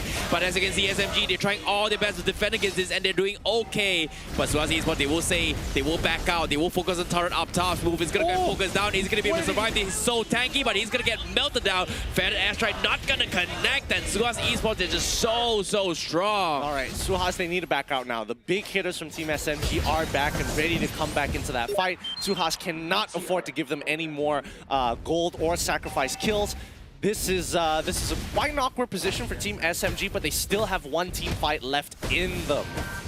Yeah, this is a big catch coming from them. However, for these guys watching at home, you can scan the QR code right now and get yourself with some amazing Rexona Man, Lime Coup, and Charcoal Detox. Stay fresh with it. 5 times fresh with every game. GG, still fresh. I mean, guys, after watching a game like this, I'm going to have to purchase some Rexona Man because I'm just sweaty. I am so sweaty and nervous with how this game is turning out to be. Yep, with the arrow coming in, SMG, they need to secure the buff, but in the meanwhile as well, they need to find a way to stall this game. SUHAZ Esports, they have the upper hand, but if one bad fight comes into play, SMG, they're back in action. HY, he can't afford to get caught out, and right now Team SMG playing extremely defensive. Oh no, the arrow. Oh no, can they capitalize on this? Sasa, he is going to be able to get the pull, and he finally goes down, but the damage has been dealt. Farsa got the feathered airstrike she was looking for, chunking out Box. he tries to go on it too hard as Eevee needs to hold that front line. He runs out of that vengeance. HY, he's gonna get out, but Eevee will lose his immortality. No! He managed to survive with 1 HP. The bolted sights keep him alive. Smooth should be able to pick this up. Finally, they zap him down. Can they get another kill? Can they survive? T-Ace with the save. Smooth doesn't get to close the distance. They did it. SUHAZ managed to pull away, only losing 1 member in the process. Well done. That was a big clutch coming from Sasa to set things up for SMG, because SUHAZ Esports, they're looking to close up this game, but because of that play, they were able to stall it out a little bit more. But with this time, is SMG going to be able to respond in time? They need to make the comeback, and with this next lore, SUHAZ Esports, they cannot afford to lose it as well. Well, I think they're going to have to... You know what? Let's look at the items. So far, pretty much standard all across the board here, and we're also seeing a slight different variation. We don't see it too often, and that's going to be the feather on towards that Harley side. You want to make sure that he's got that burst damage that we're looking for. Smooth, unfortunately, getting caught out here with too much damage on the board. There's no way he's surviving. Farsa cannot bail him out of there. This is a huge pick-off for SUHAZ. They don't have to worry about their backline anymore, and they can threaten Team SMG to come into them. Smooth just overestimated his tankiness. You know, he expected that he could have challenged SUHAZ Esports, but they weren't expecting that amount of damage coming in from Box as well as AJ, Eve to actually shut him down. So this is going to be a big handicap in hands of SMG, but looks like they have to make the attempt. This Lord coming in, SUHAZ Esports, they have to make the grab, but looks like it is going to be reset coming in from SUHAZ Esports and SMG. That means there's going to be some space created. However, the move has been made. DA is going for the ejector plays, but he messes it up. And the orange buff will be stolen in the hands of Box. Feels bad for Dido. Yeah, Dido, he's got the damage now. He didn't even have to use his retribution to take out the orange buff at that point of time. I think SUHAZ made a really smart decision to not actually complete the Lord and risk the 50-50, especially against Team SMG, because one Lord push is all Team SMG needs to end SUHAZ off of a full team wipe. Yep, Sasa is going to be baiting once again. SUHAZ Esports, they know that he's so strong. Sasa is just the bait, and they don't exactly want to challenge him. And SMG, you can see, they're just buying time. They're sending SYF and Sasa just holding down the Lord, checking it time and time again, and leaving Dido all by himself up top to farm. And while that's actually happening, SUHAZ Esports, they respond to it, and the Tempest, the Blade, being committed, afraid of the damage being brought with the deadly magic. Yeah, I wasn't sure whether he was going to die there or not, so it's just safer to use her ultimate. It's pretty short on that cooldown. By the time you get back to the lore, you should be close to having it up once more. But again, the zoning game is working out very well for Team SMG, right? They're allowed to scale into this game. They've reduced it from a 6K deficit to now a 5K deficit. Not too far away. Not too far away indeed. Yeah, Dido is just struggling with his way through. He needs his purple buff, and SUHAZ Esports is just not giving to him. But seems like SMG, they have to make the play. HY is there. Can he get the setup? But it seems like HY just outplayed SYF once again. We're talking about a Cho master. HY knows the pros and cons of a Cho. While that's actually happening, SUHAZ Esports, they will make work onto his Lord. Down towards the final 2 bar. SMG, they're struggling to get his way through. SYF, he doesn't seem to be strong enough to go in for the setup. And SMG, they might need to concede it. However, SUHAZ Esports, they've reset it once again. Yep, SYF. Oh, the arrow! Oh, the arrow! It looks on well! They get off to Sasa. Sasa should be dead off of this deadly magic. He should be popping. No, he survives. He manages to minimize that damage, but unfortunately, it's going to be SYF who's going to be sacrificing his life for hire. Sasa gets picked up by D-Ace. HY is there to secure any kill that is left over. SYF falls. Now, SUHAZ don't need Lord anyways. They're going to muscle in towards Team SMG's base. Dido and Smooth, do they have the wave clear for this upcoming fight? Top inhibitor should be going down, and if they get hit by an arrow, this could be game. Yeah, this might be game here. Tempest Blade going to be cleared the waves. His mouse move is not focused on the convenience. He will get bursted down. That's going to be game. And SUHAZ Esports will muscle their way through, found the opportunity, and they will take game 1 against SMG. Woo, a tough game, but SUHAZ extremely patient, waiting for the opportunity to force a mistake, and unfortunately, SMG was the first one to trip over. Yeah, I'm not going to lie, you know, one of the biggest unsung hero for me would be none other than Eve on his damos. He was the one that made things happen for SUHAZ Esports. It may not be the flashes of play, but if you think about it, SMG does not have enough damage to actually burst through the defense of EVE at all. Well, unfortunately, they weren't able to get the dominance ice super early on. And unfortunately for SYF, he got punished again and again and again for trying to open up the map. And I think that played a good part of it. If we open up the build, we probably will see it. But in terms of build order, when that 3v1 occurred, oh my goodness, the odds of that happening. Well done to Eevee. That really turned it around for SUHAZ. Yeah, that was a big clutch coming from him. You know, taking towards the counter, Revitalize is just so strong and stacks against Amos as well. And considering that he's getting so much spell amplification, I'm surprised that there wasn't exactly dominant in the ice later on. We're gonna be checking on SMG's rough. Like, I feel like the dominance ice would be so crucial in that fight. But before we get into the details, let's take through with the highlights brought to you by Yudu. Yep. Now, in this particular situation, right, this is where SUHAZ makes a really detrimental mistake. They were trying to get a little bit greedy, force the kills in towards their early game jungler, which is Box. But unfortunately, he gets taken out super early, and then SUHAZ kind of lose their momentum and lose their focus. Now, Eevee here. Look at that. The vengeance comes in huge. It literally saves his life in this, allowing Ace to come back in, and he's able to focus all of his damage onto a primary target of Zyme Senpai. Yeah, I definitely agree. And Smooth as well, you know, we kind of expect him to kind of bring a lot of value towards the team fights, but most of the times when he goes in, he just gets completely shredded into pieces, and you can't exactly blame him considering that SUHAZ Esports just had a very, very good in terms of priority targeting, and it's crazy. And we saw a couple of big clutches here coming from Sasa as well as Zyme Senpai, but if you think about it, every single time Zyme Senpai tries to make a play, there's always potentially AJ or Eevee making sure that they will make an attempt to dive him. Yep. And I mean, it's all about just cleaning up, right? Like Team SMG, they get a pick off, they initially get into the fight, it's looking great, it's looking good, and they can't seem to finish off those 1 HP targets. And SUHAZ, exact same problem, but once they have priority, once they have this kind of control where HY can clean up the backline, he's got the momentum, he's got the mobility, you get that advantage. It's so easy to start pushing into the base, especially when you have no inhibitor and a moving wave. Now it's time for the big item list here. Again, we're seeing from SYF, he finally was able to get that Radiant Armor on top of the Dominance Ice, but it came out a little bit too late. Anybody else with anti-healing? Only Sasa.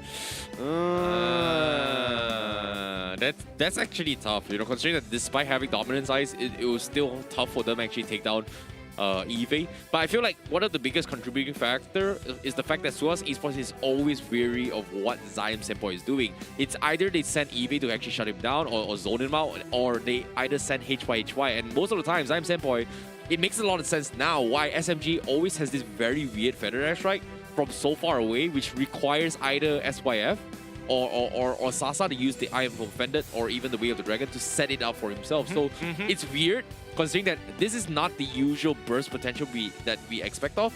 But based on the pressure that SUHAZ Esports is giving, it's understandable why Zyme Senpai is just so far back most of the time. Well, also don't forget that he has to be out of range from the Abyssal Arrow from AJ. He needs to be at an awkward angle to make sure AJ doesn't nick him. But HY, he kind of suspected it. After the mid-game, he noticed a little bit of, you know, positioning errors coming in from Zyme Senpai. And the fact that he can hop over walls makes it that much easier to close that distance. And you can tell, you know, look at his score. 8-1-4 compared to 1-5-4. Huge difference. But now it is time for the MVP, brought to you by Powered Up with KFC, and it's gonna go to HY. He made a significant difference there at cleaning up his opponents and making sure the win condition for the side of SMG is minimal, because Zyme Senpai did not have a good time.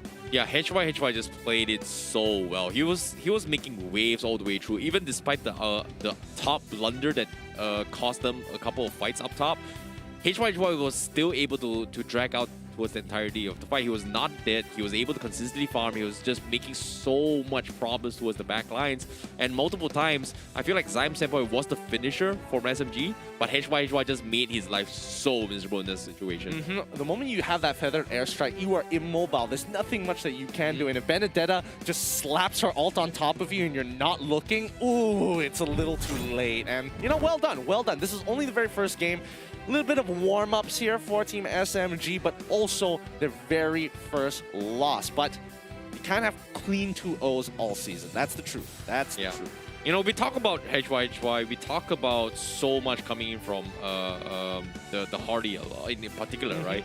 But I feel like the ace jaw hit, he made a lot of problems in hand of SMG. Like, the only reason why SMG got into those situations was because the ace was just constantly denying Dido all his buffs. And because of that, slowly but surely, he was losing up in terms of economy, he's losing out in momentum. And most of the times, SMG, they will try to play catch up. And towards the point where they lost one big major fight, and SMG, we know for a fact that they are going to make a comeback into this later stage game. All they need to do is just get one mistake.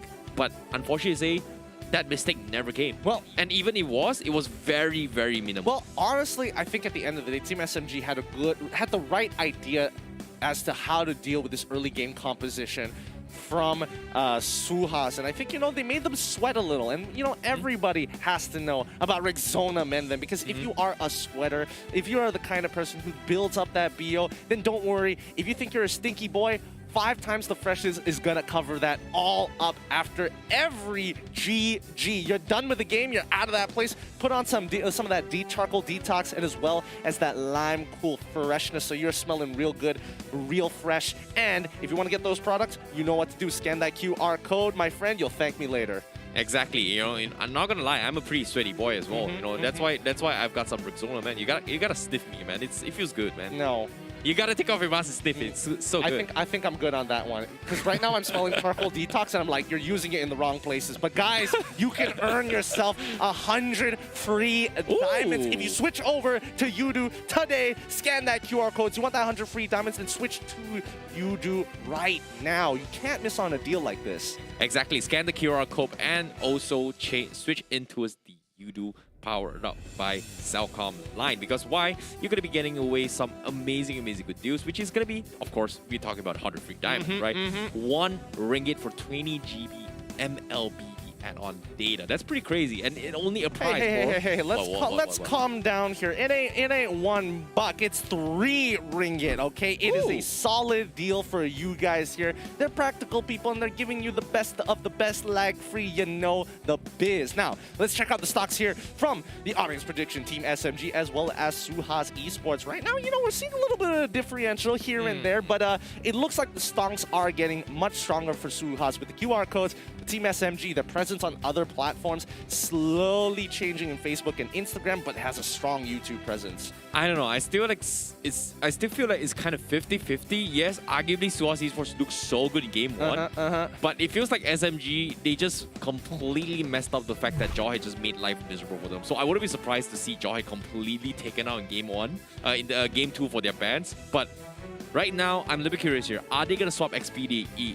in, or are they still going to rely on SYF still playing the game? We have been talking about, SYF, he's got caught out in the early game, yada, yada, yada, yada. But truthfully, towards the mid to late stages of the game, Box was just he was not playing hardly at all. He was not playing a video game, not even remotely close, because SYF, he was doing a very good job at isolating him and pushing him out of position, allowing the rest of the team to capitalize on it. And unfortunately, Wave the Dragon, you can't kick 5 people. You can only kick 1. Imagine if you can kick 5 Don't people. Stop giving Munton ideas, please. we should. It's fun. It's pretty cool. We had Atlas out already with the Fatal Links, I mean, that's true, but let's look at the recap here and really take in how this composition is working. Because right now, if we're looking at the bans, SMG, it's very clear what they were trying to do towards the second ban phase. They were trying to say, hey, we don't want you to scale. We want you to play purely for early. And also, we want to be able to play Esmeralda comfortably. So getting rid of that Kaja, definitely understandable. But also making sure that Dito has a good time cleaning things up without the fear of lockdown.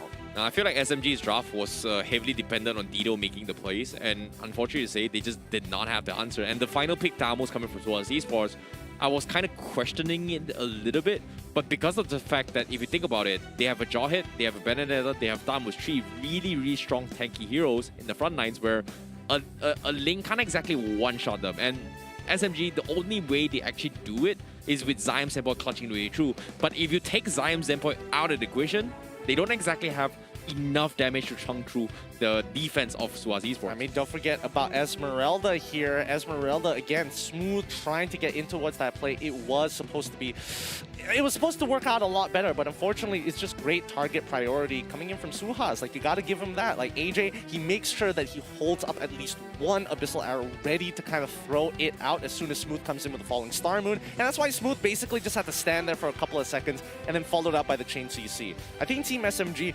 technically, they should have been able to take full advantage after SUHAZ kind of dropped the ball. But, you know, sometimes teams make mistakes. Let's see whether Game 2 is going to be better.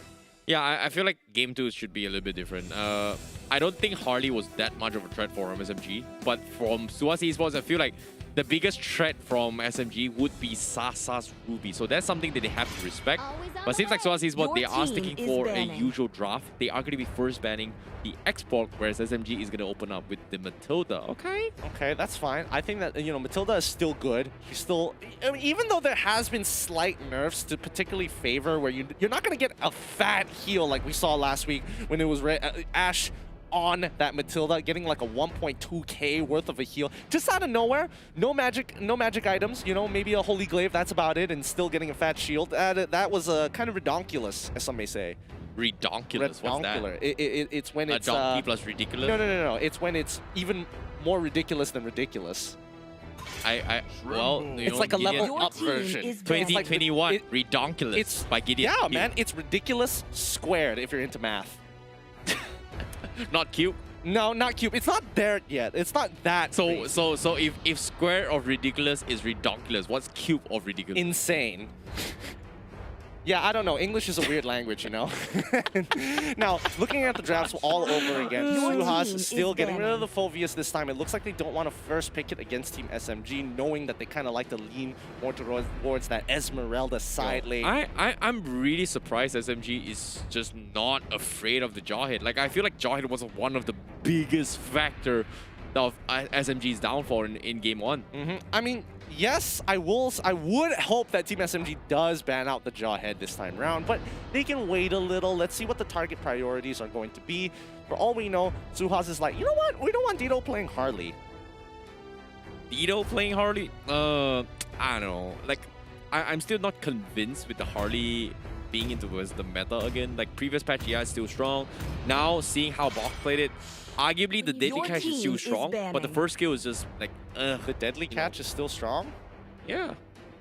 Oh, the Deadly Magic, sorry. I was just like, huh? I was thinking Bane in the meta? Not Bane, Interesting. No. I thought we were talking about Harley, not We're talking Fishman. about Harley, Deadly Magic, yeah.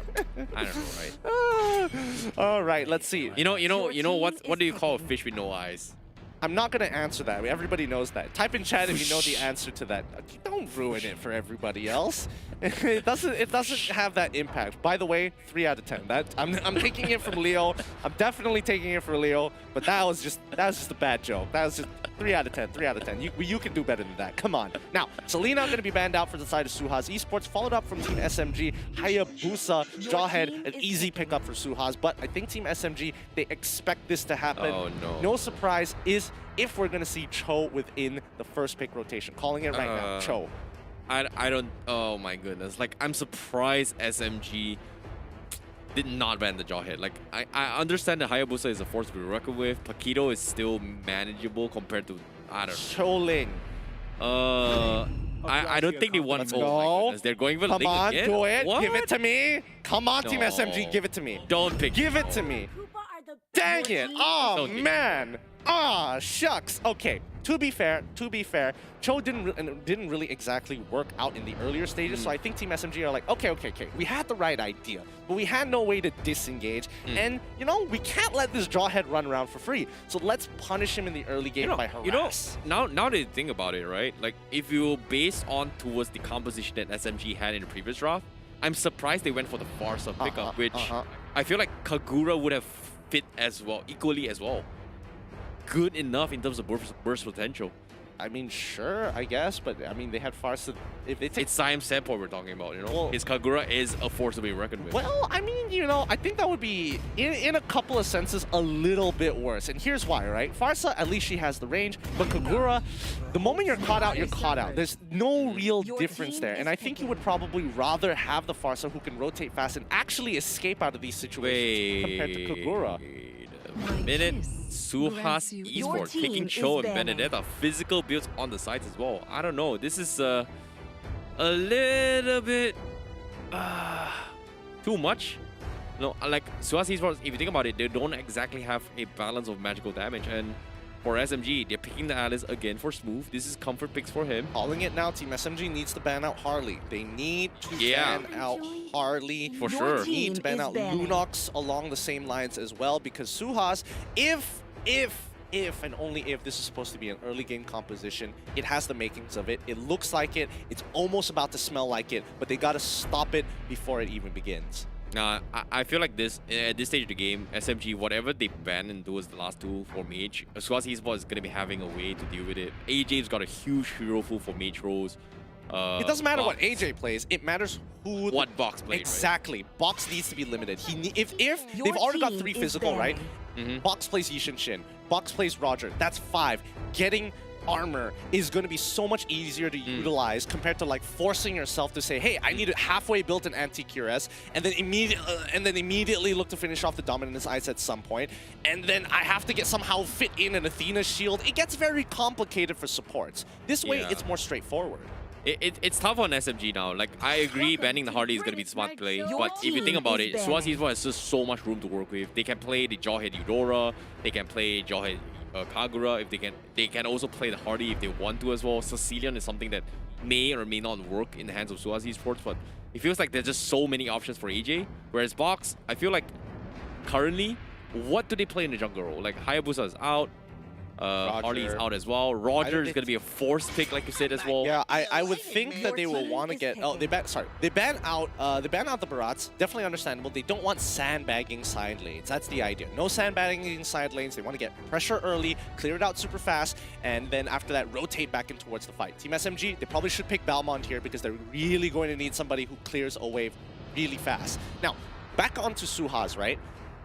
Roger, Bruno, 2 early game marksmen that have a lot of early game damage and can actually benefit for SUHAZ if they're leaning towards that direction. They scale. It fits. Okay. It works. Okay, I see where you're getting at. But SMG responding with the Thamos, but I don't know about this Thamos pickup. I wish. No, AJ, just lean back more. Oh, darn it. Because Eevee is just smiling when he sees Team SMG. Smooth locking in that Thamos is like, he knows. He gets it. I don't know. I feel like Smooth is going to be playing the Alice. Like, the Thamos is going to be played potentially on the other side of the lane. It might be Sasa just playing the It's for sure going to be Sasa, right? I don't know, man. Ooh, Baxia being picked up from the A's. Okay. Wait, who's their jungle? Jawhead Jawhead jungle? jungle? Benedetta Yeah, jungle. Benedetta. Right? Benedetta, right? Well, let's see this last pick coming in from Team SMG, and then we'll see the shuffle happen. Wait. Jawhead jungle. I think it's Jawhead jungle. Baxia jungle? but Cho jungle? I don't think it's Cho jungle. Baxia jungle. Wait, if you think about it, Baxia jungle. Kinda sucks. Yeah. I'm not gonna lie. I do recall I've seen it somewhere, but it's kind of... Yeah, I agree. There we go. Benedetta jungle. That's what we were waiting for. Team SMG, I love that idea. Bring in Valir. They recently made a change to make sure that if you kill minions with the fireball, you get a charge back.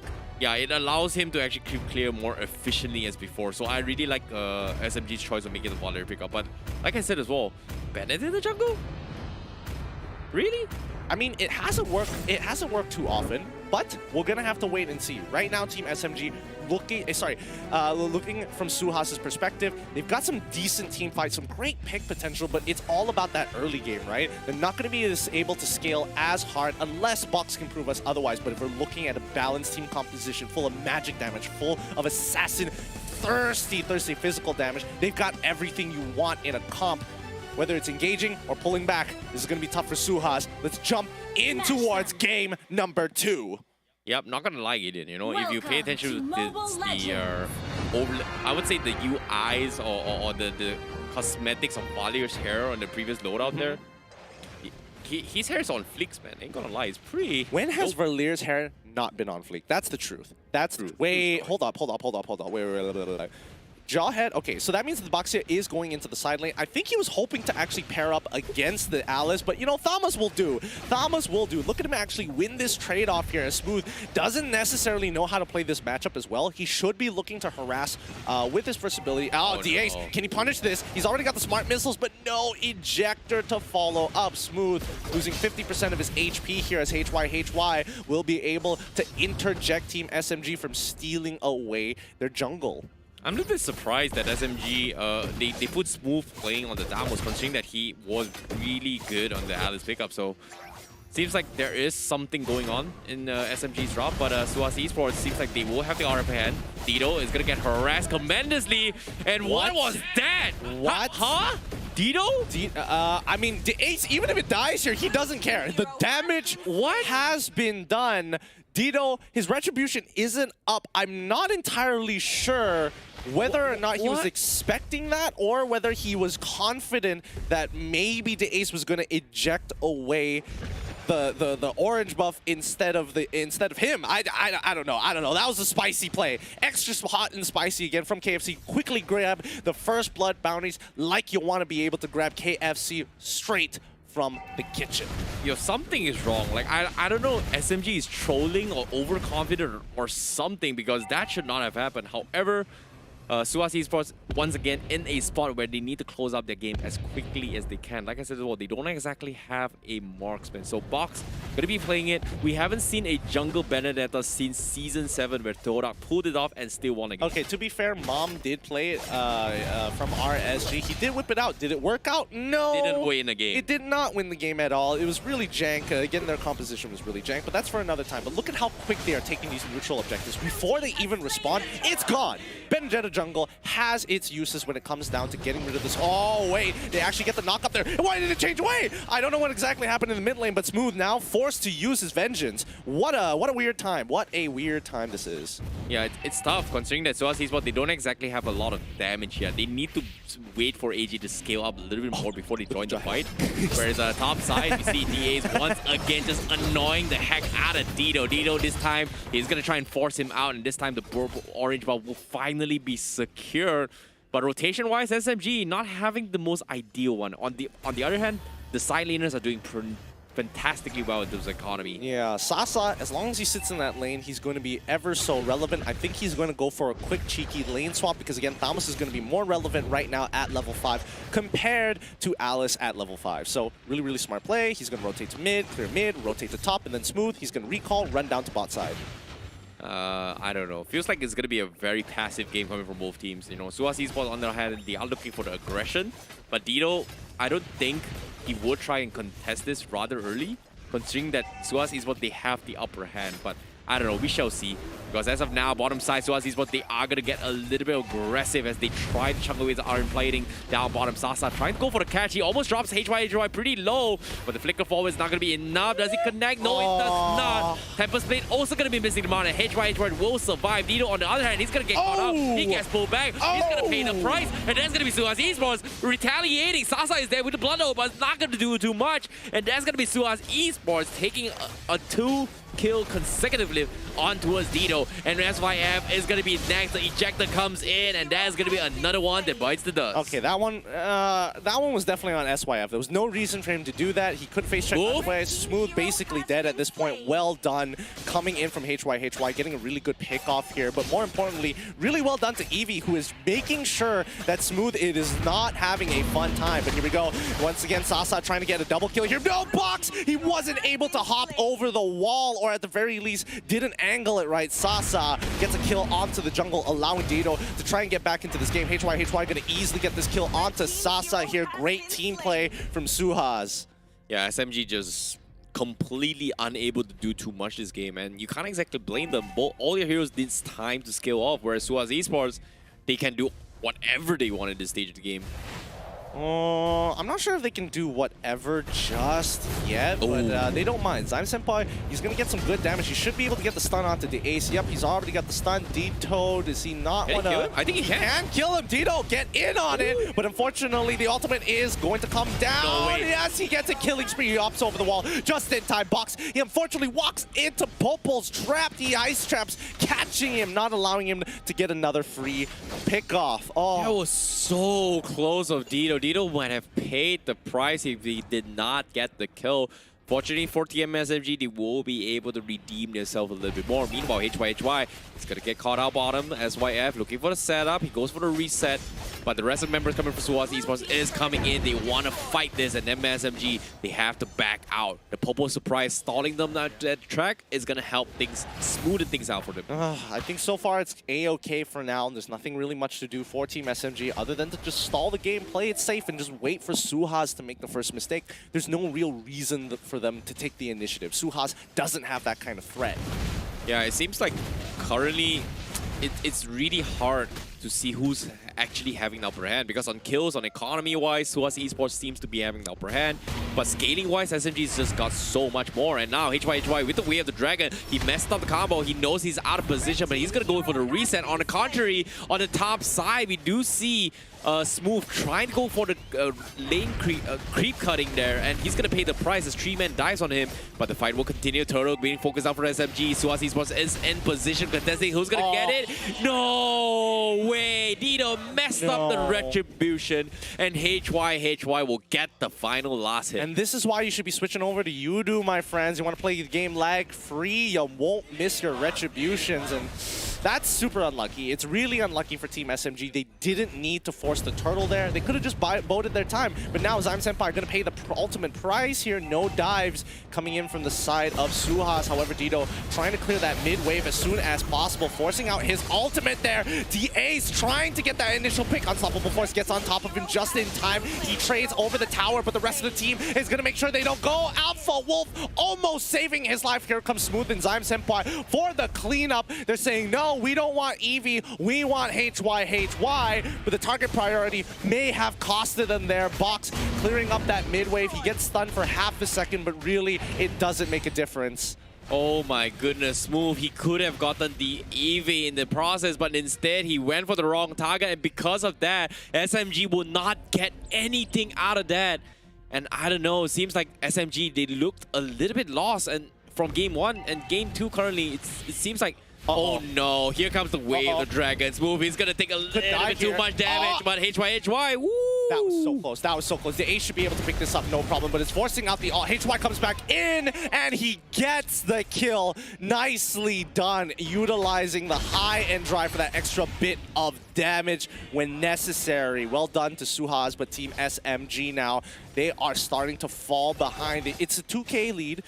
Not that big of a deal, not that big of a deal. We've seen Team SMG come back from worse. Now Box, he is out of position, completely out, but he's trying to be as slippery as possible. He misses the Cyclone Eye, but really, he's just trying to allow Eevee to have an escape mechanism if things goes bad. I don't know, man. This is really, really tough to watch, considering that everything is going on in this situation. SUHAZ Esports, they have just so much control in game 1 and game 2. And currently, game 2, despite trading 50-50s, it feels like SUHAZ Esports has more control than what SMG. And SMG, they're just making not little mistakes, very, very huge mistakes in terms of priority target, especially coming from Smooth. And that was something that I did not expect coming from SMG. Okay, first of all, I don't think it was a mistake. Here's why. Here's my reasoning. Right now, it's Baxia, right? The moment he goes into that Shield Unity form, Thomas isn't going to be able to catch him. Plus, he had the Vengeance already activated, right? So out of all the targets between what he had to choose, he could decide on getting in front of maybe Eevee. That is a possibility. But the likelihood of him actually killing the Cho is significantly higher because, again, there's nothing you can really do against the Vengeance. And once he goes into Shield Unity, hops over one wall, you basically lost both kills anyways. True, but that's the thing, right? Eevee is right here in front of you. Cho is on the other side where you need to make a C-curve rotation, and the Cho has a turtle ball.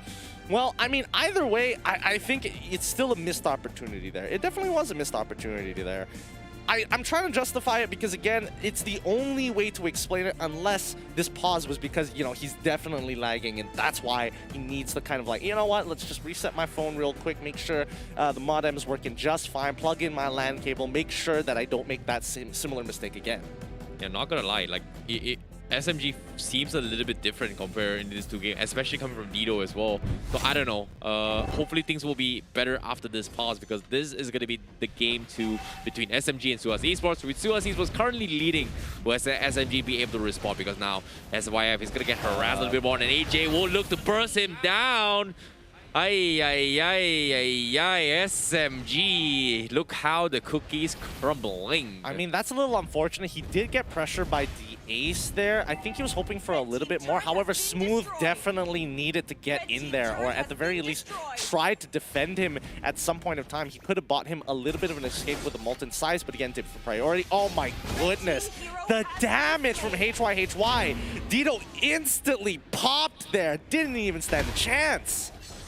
Oh, that was a big catch, and now Sasa's gonna be next. He forces the flicker. The Ace still has the ejector. SMG, they want to retaliate against this. They want to fight this, but at the same time, they need to rely on Zyme Senpai, and that's good enough. But what was that damage? Where did that come from? AJ just completely deleted SYF. Yep, and now once he gets that one extra level, he's going to be maxed out on the empowered abilities. Gideon, this is a tank Popo and Koopa. More than 60% of his health completely chunked out in the hands of AJ at this stage of the game. Well, you know what that means? Let's pull up the item list real quick. Oh no, is he going to do it again? Okay, okay. It was getting a little scary there. He knew he had to save his ult really nice, but here we go. Okay, he only has the natural 2 items compared to Popo, who has no MR.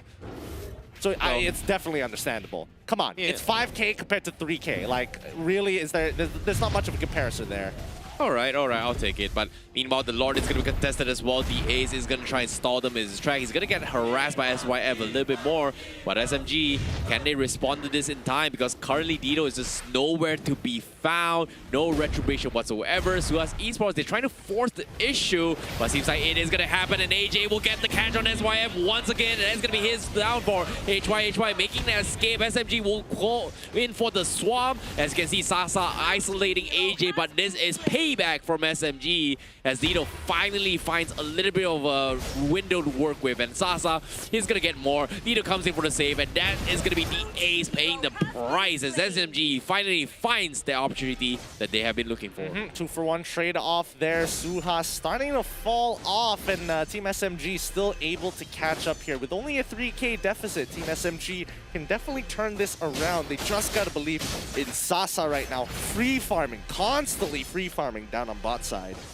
I guess if you put it that way, but SMG, slowly but surely, they are going to hit even harder. SUHAZ Esports, they are having the time against their clock once again. This time, it's going to be even harder for them to finish on towards Lord. 12 minutes into the game, SUHAZ Esports, they cannot afford to lose another fight. If that happens, chances of them making a comeback is very, very slim. Yeah, it is. But now it's all going to be determined by these neutral objectives. Lord has turned Luminous. Eevee is going to pick up the glowing wand here. A 2v2 on top side that, you know, Team SMG probably doesn't want to take, especially when they don't have mid control. In the ace he finds SYF Sasa, he could be trying to cut them off, and they know about this good disengage coming in from SUHAZ Esports. And we got to take a deep breath here because I think things are going to get hectic right now. Box just clearing up the waves, threatening Zyme Senpai. Oh, this is go time for SMG. Golden Crystal up on Sasa, but SYF getting caught up once again by SUHAZ Esports. They're still not finding the targets they're looking for too. They need to find a way to shut down Dido. They need to find a way to shut down Zyme Senpai as well, because SUHAZ Esports, they're struggling their way through. And literally, no, seems like HYHY seems to be their objective. They want their revenge very, very soon.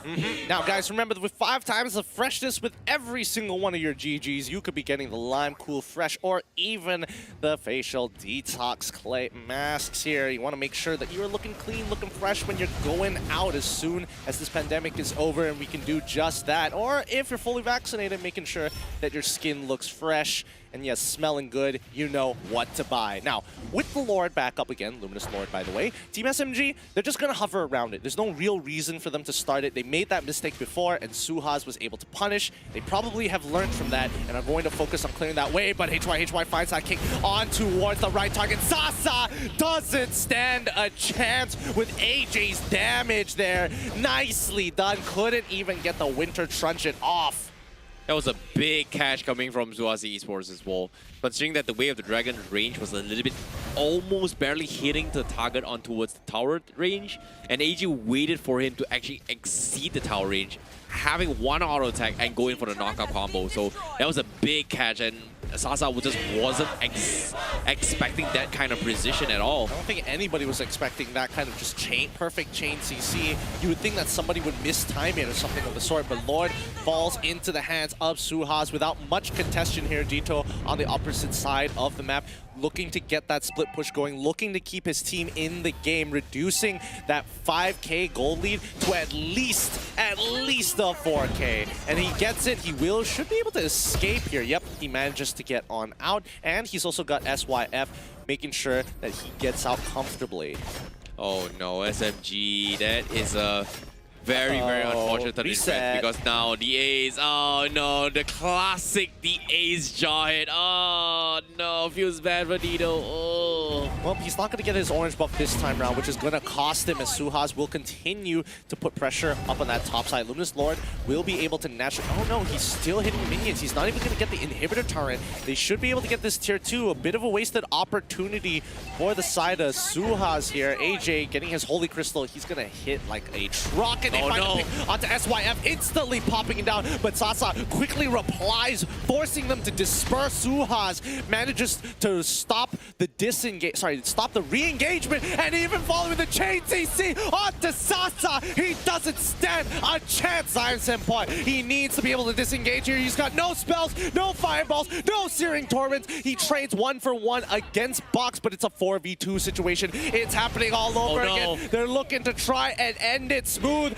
manages to clear the wave. Is he able to get it? The next minion wave is coming in. SYF coming back in 7 more seconds. He's holding strong. Smooth, he holds strong. He doesn't. He buys just enough time for Team SMG to quickly turn back in. SYF, he needs to get rid of it. No, it's too late. The damage is done. GG, well played to SUHAZ Esports, 2-0ing Team SMG. GG, well played. Wow, SUHAZ Esports is gonna completely shut his way through. But what is this? What is this? Wait, what? Who's that? It's too bright. It's too bright. Too bright. I can't see it. No.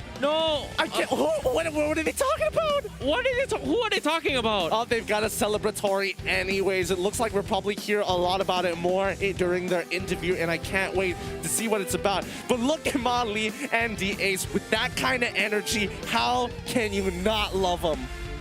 SUHAZ Esports just completely shutting down SMG. What a fight. That was a great coming fight from them. But AJ, is one of the key winners for that fight. His veil was just so strong, and I talked about it as well. They needed to buy time for AJ to come online, and when he popped off, he built up a serious big damage. I mean, that's the beauty of Veil, right? Again, if you give it enough time to activate, to make sure that he gets all the upgrades for his ability, which you can only achieve at level 11, then he becomes a serious threat, right?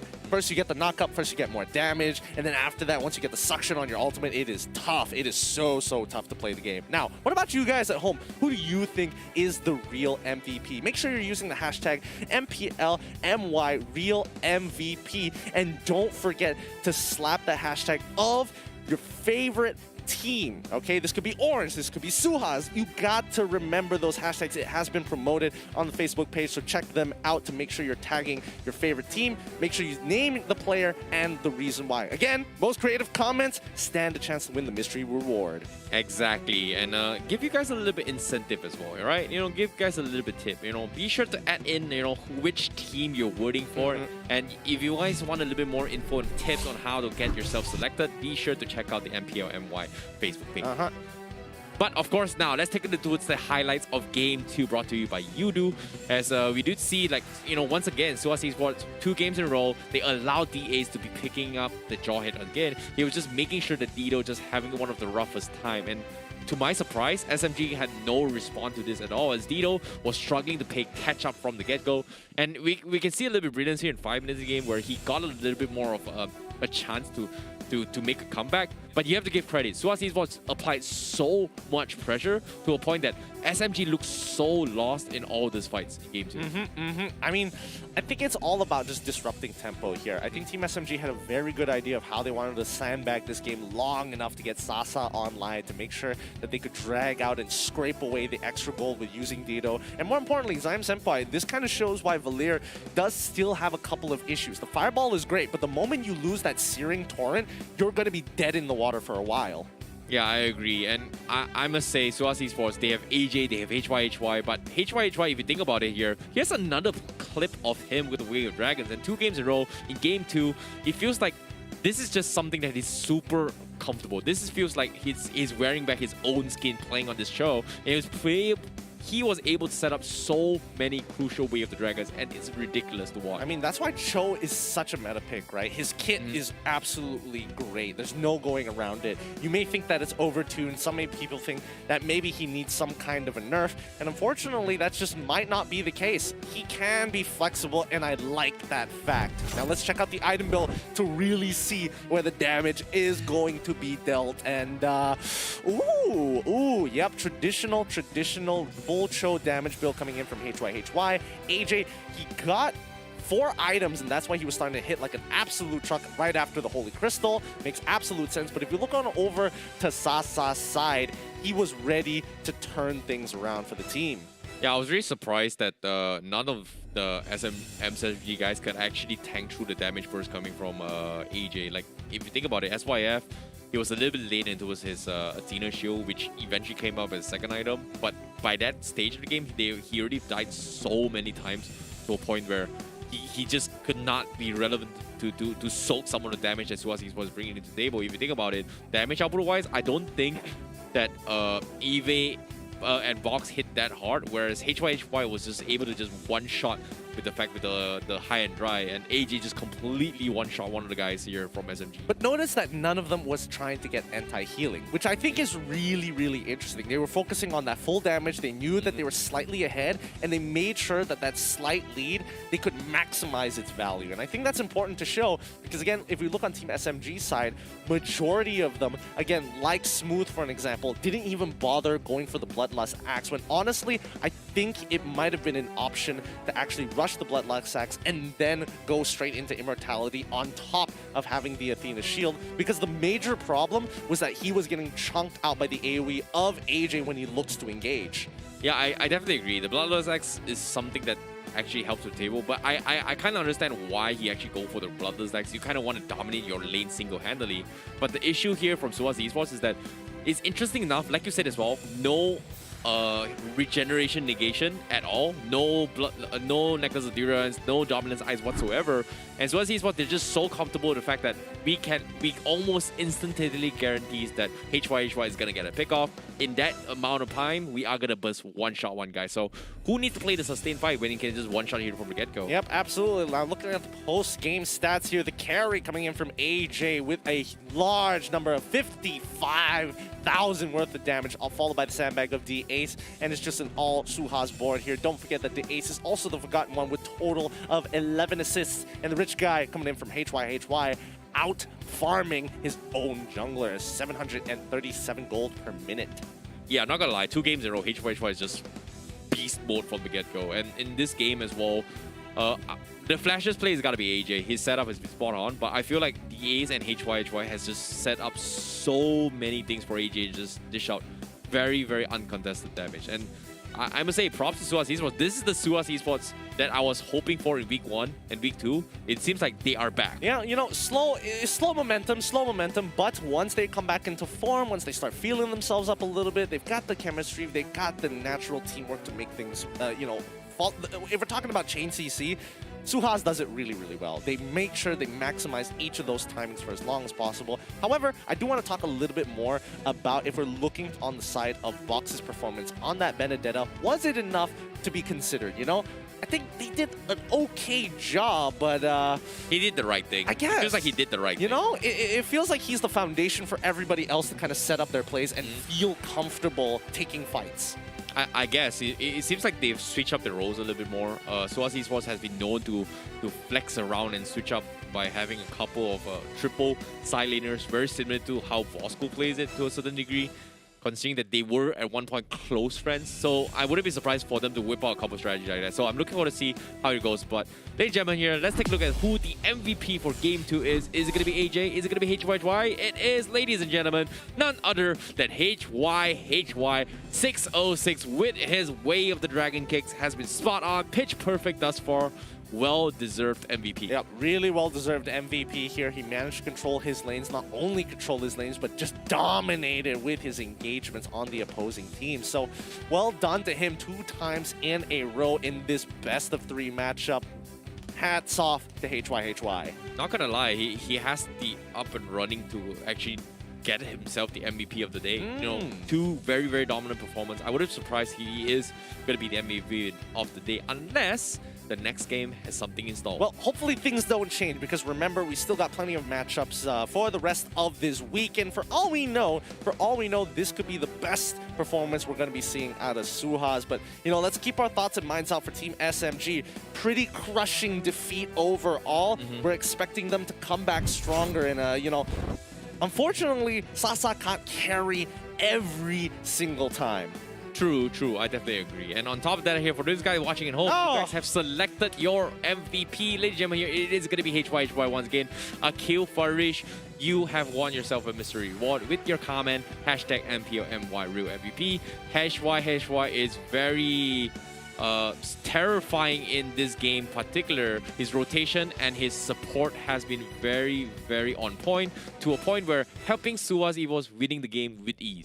Yeah, his rotations are extremely important here. You bring up a really good point, Akil, that we didn't mention earlier. Again, it's about that control, right? When we say control, not only is it about dominating your lane, but it's making sure that you have priority. If you want to move, you can move. If you don't want to move, you're going to make sure that you pressure your opponent enough to stay in the lane with you. That's the kind of power and presence he brings to the table. But let's check out the standings and see how things shake up, because again, the weeks are getting shorter and shorter by the day as we move closer towards that playoff side. Let's look at Group A. SUHAZ now sitting at the top, knocking down Team SMG and handing them their first loss.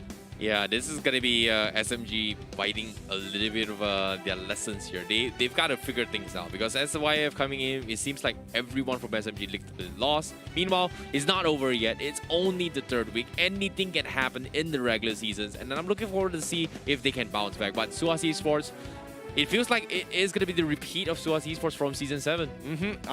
It could be. It could be. They could do really, really well in groups, but just look at how close the points are. 7, 6, 6, 6, and 2. Like, man, RSG and MY might be able to dominate this. Team SMG could look to come back in their next particular game. Even Orange Esports, if they keep getting that 2 O's, they can easily shoot up the standings. So remember, 2 O's make the dream work.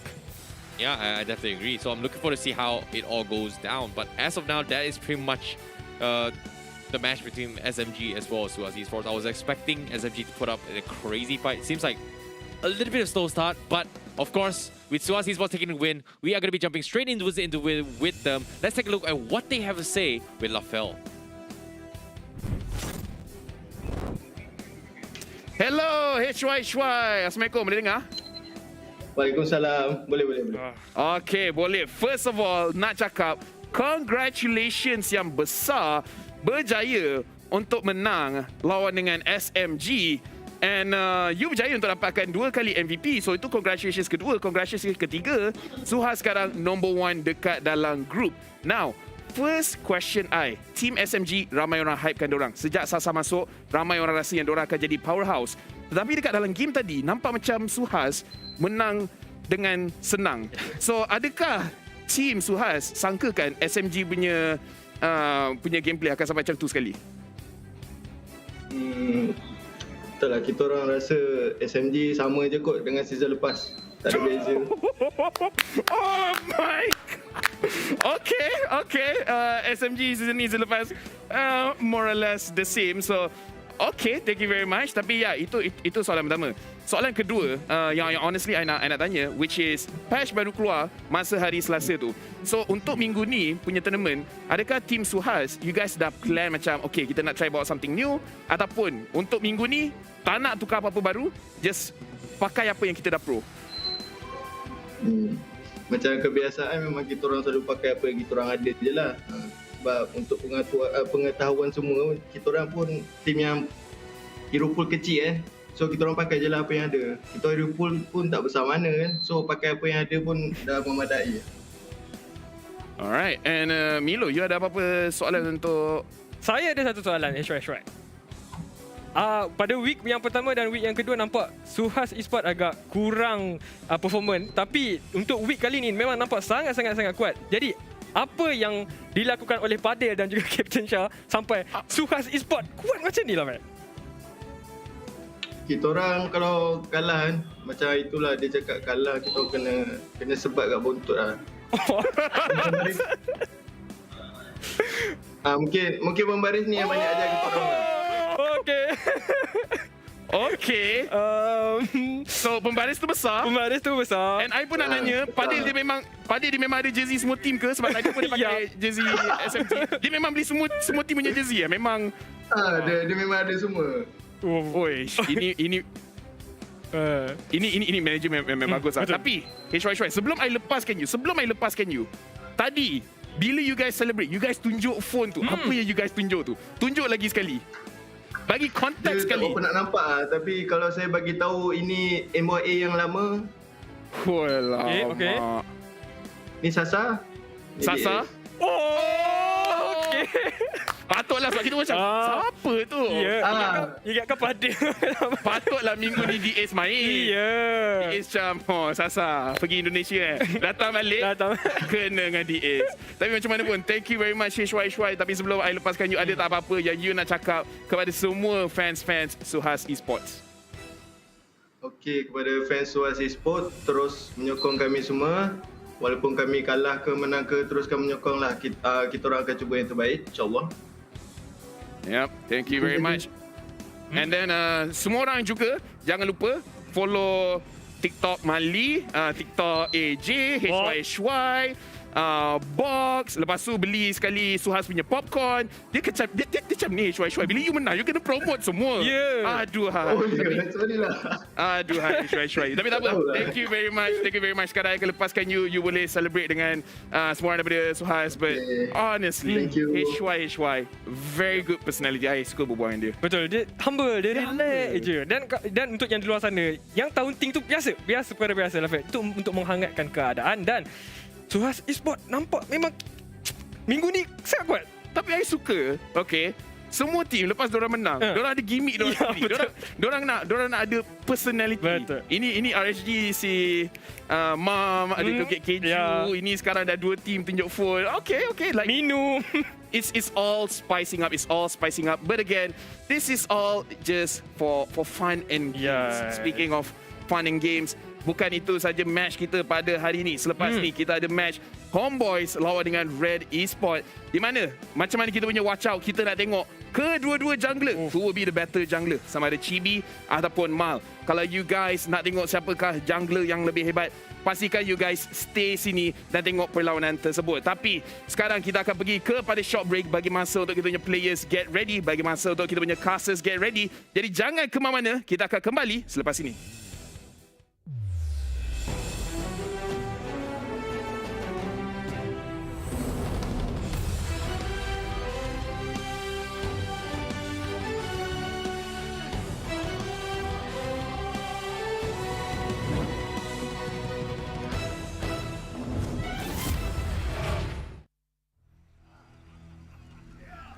I got nothing at the triumphant ceremony.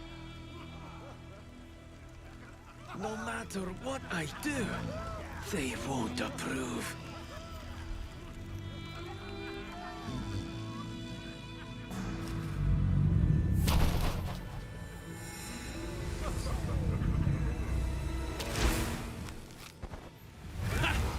Just in time.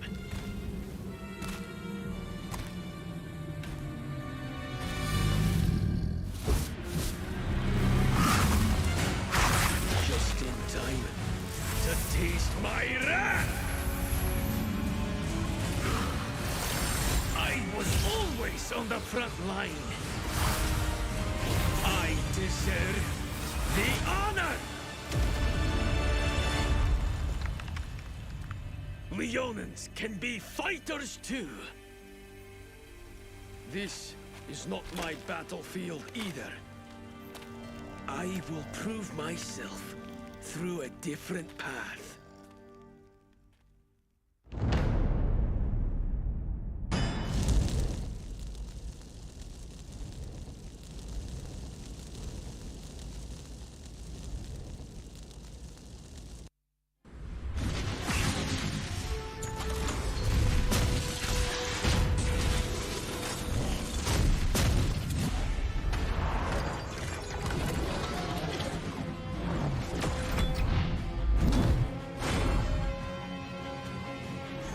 MLBB reporting for duty. We'll give them the fight of their lives. So, what's our plan?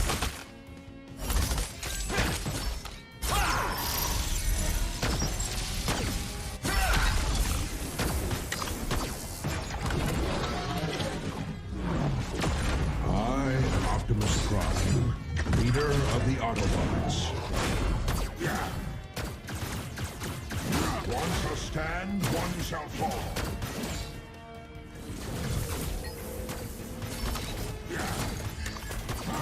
Autobots, roll out! I believe in you, Optimus. Let's do this. I am Megatron.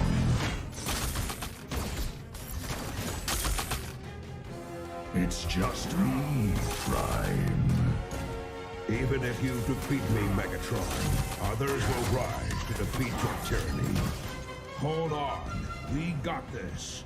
Optimus on the way. Defend the high ground.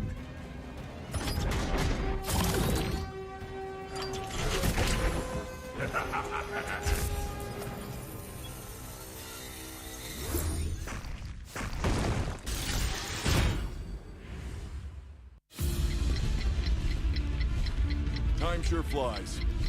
MLBB has been with you for 5 years. To celebrate the 5th anniversary and to thank you for your continued support, we're bringing you a Project Next update. The update symbolizing transcendence, along with the 5th anniversary exclusive events. Join us and celebrate MLBB's birthday together. This episode, we'll be covering Harper's revamp in September and first-hand news of MLBB's anniversary celebration.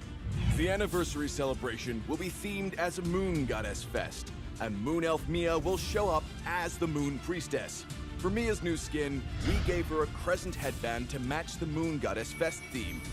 The white fabric reflects the priestess's sanctity and ancientness, while the exquisite gold cloak highlights her noble lineage.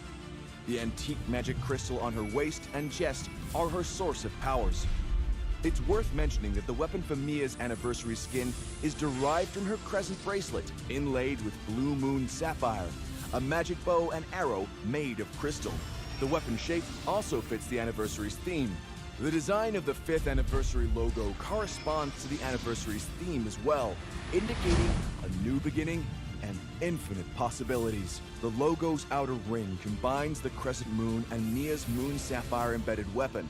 The number 5, on the other hand, is decorated with the same curved patterns as on Mia's clothes.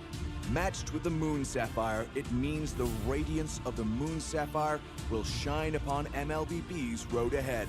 Mia's anniversary skin will be released as a free event reward. Be sure to follow us for more information. We're also releasing a new hero, Florin, and the name of this adorable little creature beside her is Dew. Florin and Dew have been traveling along the desert, dedicated to spreading greenery to the entire West. Based on this setting, we used a lot of natural elements such as flowers, leaves, and vines while designing the character. And last but not least, revamped Harper's display animation. Behold the Cutie Knight. Stay tuned for more info about the anniversary celebration and Project Next. Until next time, we'll be seeing you in the Land of Dawn.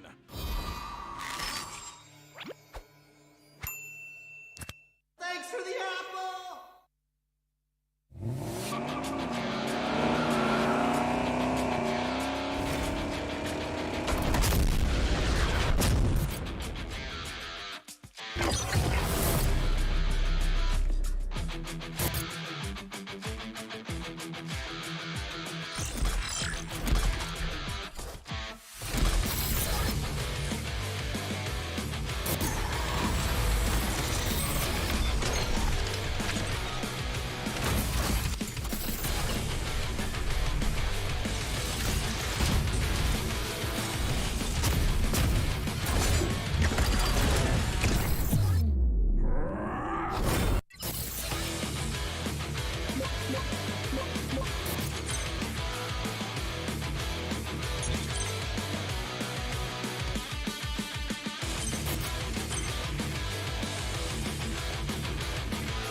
Bumblebee reporting for duty.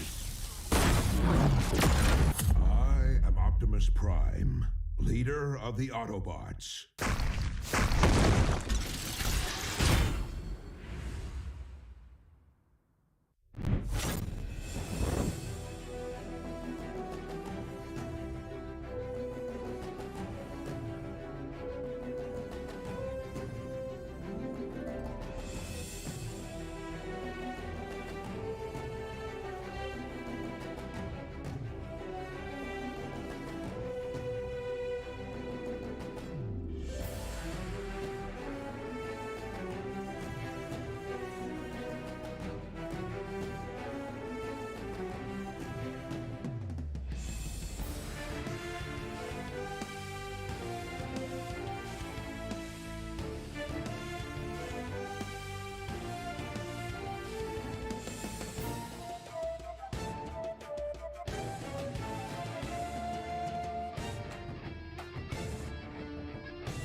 Welcome back to MPL Malaysia musim yang ke-8 dan hai assalamualaikum anda semua bersama saya Fira Fendi dan juga Baby Lafel. Halo semua, Baby Lafel back. Takutlah bila jadi baby. Janganlah macam tu. Okey Lafel, kau tanya kenapa panggil baby? Okay. Tak, terus terang, I pun tak tahu tiba-tiba ni yang style. Okay guys, please. Tak you pula yang salah. You start fitnah. I tak pernah suruh dia panggil I baby. Dia yang start. Hari Jumaat tak baik fitnah tau Lafel. Kenapa diam? Kenapa diam? Kita ada benda pasal KFC kan? Of course, memang setiap hari kita ada benda untuk KFC. Jadi sekarang Fira nak umumkan 2 orang pemenang yang bertuah yang bakal mendapatkan RM50 voucher daripada KFC. Tapi soalan dia adalah KFC pertama Malaysia di jalan... Okey, ini jawapan. Ini jawapan. Soalan dia adalah... Bila you ingat I je, you ngada. Apa soalan dia? Mana ada mengada. Okey, soalan dia adalah di manakah terletaknya KFC pertama yang dibuka di Malaysia? Dan Izzat Izzuddin dah jawab. KFC pertama Malaysia di Jalan Tunku Abdul Rahman. Okey, apa you jawab? Bagilah baby jawab. Okey. KFC pertama Malaysia di Jalan Tunku Abdul Rahman, Kuala Lumpur. #finger clicking GG dan juga KFC X MLBB. Laju. Yang kedua nak saya jawab juga. Okey, boleh. Okey, I jawab juga. Okay. Makanan kegemaran KFC saya ialah bucket feast. Sebabnya boleh makan bersama yang tercinta. Keluarga tercinta. Keluarga tercinta. Sorry. Yeah. Sorry. Tercakap cinta pula. Tercakap cinta pula. Tak apa, kita move on. Okey, tanya kepada Izzat Izzuddin dan pemenang keduanya adalah... Mana? Ahmad Khairul. Dan jawapan dia pun seperti sama, Jalan Tunku Abdul Rahman. Tapi Lafal, menu kegemaran dia adalah Zinger Burger. Sedap dan so juicy. Saya harap KFC buat burger lagi sedap. Yeah, honestly, Zinger Burger, one of my favorites. Zinger Burger and cheesy wedges. Dua ni wajib. Selain tu? No, 2 ni je. Yang lain, I akan tukar-tukar. Kadang-kadang I ambil ayam lebih. Kadang-kadang I ambil lagi satu burger. But Zinger dengan cheesy wedges. 2 ni wajib. Yang lain semua add on lah. Sebab I kena jaga I punya figure. You kena jaga. I kena jaga. I tak boleh makan banyak sangat. Kenapa you tak boleh makan banyak? Sebab I punya badan pun dah macam KFC bucket. Tapi perempuan suka. Lain pula jadi. Tak apa, sekarang kita nak umumkan pemenang untuk hari ini. Sekarang kita nak baca pula komen daripada Finger Clicking Good Game. Dan soalannya adalah, banyak betul perkara yang spicy berlaku minggu ni dalam scene MPL Malaysia. Match mana yang korang paling excited nak tengok minggu ni dan kenapa? So kita nak baca 4 komen daripada penonton sendiri dan daripada Jack Scon. The Geek Fam versus Todak will be very spicy. Since is the OGs fighting each other. But you know what's more spicy? The KFC spicy chicken you all. You punya you all suka y'all. You nak buat apa tadi? You nak buat apa tadi sebenarnya? No, sebab you kata apa? So I tepi sikit. But anyways, kita juga ada komen kedua. Zulfadli Syami, Geek Fam versus Todak. Sebab tak sabar nak tengok Geek Fam balas dendam terhadap kekalahan pada minggu pertama. Ya. Kita semua suka a comeback story. Macam, you kalahkan I hari ni, I kalahkan you besok. I kalahkan you besok. Minggu depan? Minggu depan kita makan KFC. Minggu depan kita makan KFC? Yes. Bukan minggu depan je. Diorang boleh makan KFC hari-hari. Sebab KFC harganya sangat berpatutan. Sangat berpatutan. I patutlah I beli hari-hari. Memang pun. Memang patut. Dan mari kita baca komen yang ketiga adalah Tafazani Ikwan. Geek versus Todak, paling spicy adalah bila Zon tidak dapat bermain Chow di MPL. Saya harap minggu ni Zon dapat bermain Chow dan Formis punya vendetta tiada ubat. Formis di boss. Yeah, honestly, Formis bila dia 1v4, bila I tengok tu, I punya kerusi dah start bergegar. Dia start vibrate. Macam tu. Tu bukan sebab you tengok dia. Tu sebab you tak makan lagi. Tak. Dari tu I dah makan. Tapi anyways, kita selalu dengar Geek Todak. Tengok Thank je you, pula. Arif Citra, if I salah sebut nama, I'm so sorry. Tapi dia cakap, SMG versus SUHAZ. Nak tengok adakah raksasa mampu menewaskan ikan paus. And kita dah nampak perlawanan tadi. Memang. Nampaknya tak. Nampaknya paus yang menempaskan raksasa. Awak nak cuba lagi sekali? Menumpaskan. Alhamdulillah. But yeah, like Sasa main dengan bagus. Tapi the Ace, the fellow MYA, diorang main dengan Sasa bagus. Dan kita nampak sekarang every team tiap kali diorang menang, diorang ada moment, diorang enjoy tau. Macam kita cakap taunting. I suka. Well, celebration. Diorang celebrate. Ini pun sekarang ni like dah jadi trend tau. Setiap kali celebrate, diorang akan ambil phone. Tunjuk handphone. Lepas tu tunjuk dekat skrin. Mungkin lepas ni akan ada sponsor baru pula. Ya, maybe. Tiba-tiba sebab diorang selalu tunjuk handphone. Tapi I faham sebab semalam I live stream pun I tertunjuk I punya phone sekali. Dia tertunjuk apa tu? Okay, yang tahu je tahu. Yang tahu je tahu. Tapi sebab hari tu you WhatsApp I kan. So tiba-tiba yang tahu je tahu. Paling tiba dia ni. Sekarang kita nak tengok apa, Fira? Sekarang kita nak tengok TikTok. Let's tengok TikTok. Tapi sebelum tu, kalau korang nak TikTok korang appear dekat MPL Malaysia musim ke-8, make sure gunakan hashtag MPL MY Season 8. Yeah. So, yeah. Dah tak tahu nak sambung apa. Yeah. Okay, so first, kita nak tengok video ni dulu. I know this one. Merdeka! Mesti korang tahu ni adalah suara Solos. Macam kita tahu, Badang adalah hero pertama daripada Malaysia yang ada dalam MobileLegend. Ya, Badang dan Solos serupa. Mana part yang serupa? Diorang punya jantina. Dan sekarang kita tahu Solos pun sekarang tengah banyak main gym semua. Banyak. Gym semua datang rumah dia memang nak main. Mungkin sebab lepas ni dia akan jadi Badang, kita pun tak tahu. Boleh lah. Ya. Apa lagi Hafal? Tapi second, kita tahu last week kita ada match daripada Iblis. Serius lah? Okay. Apa yang tengah tengok ni? Iblis? Ni RSD buat. Ini RSG, orang tua. Dan Iblis. Dia macam, betul lah Iblis. I get the joke.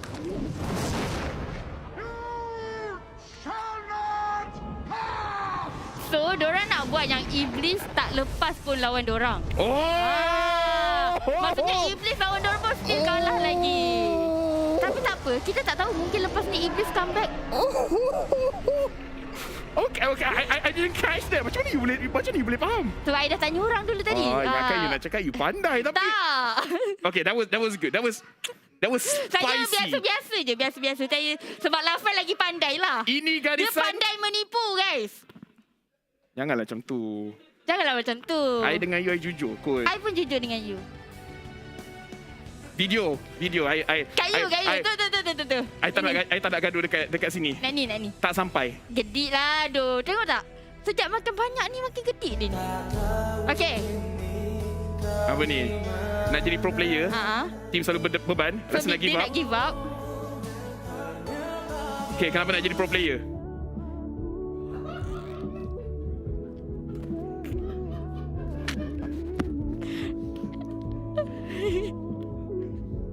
You jawab sekarang ni apa ni? Malu. Dia siapa pada you? Dia? Kenapa? Dia You reply ke? I reply. I cakap semangat je. I cakap semangat. Tapi kalau you buat, mungkin I akan cakap stay strong brother. Sebab you kan dah macam abang I. Kan Lafal, you kan selalu support I. Kalau I nak buat apa-apa, you selalu cakap you boleh buat. So guys, korang kalau post apa-apa, jangan lupa gunakan hashtag MPL MY Season 8. Kenapa Lafal tepuk tangan? Kita tak ada apa-apa lagi. Bukan. Sebab abang adik sama sekarang ni dia ada dynamic yang lain. Jangan. Apa lagi yang kita nak tengok? Kita ada at least one more. I rasa kita nak tengok apa yang berkaitan match minggu lepas. Kita ada Geek Fam lawan tim Boskur.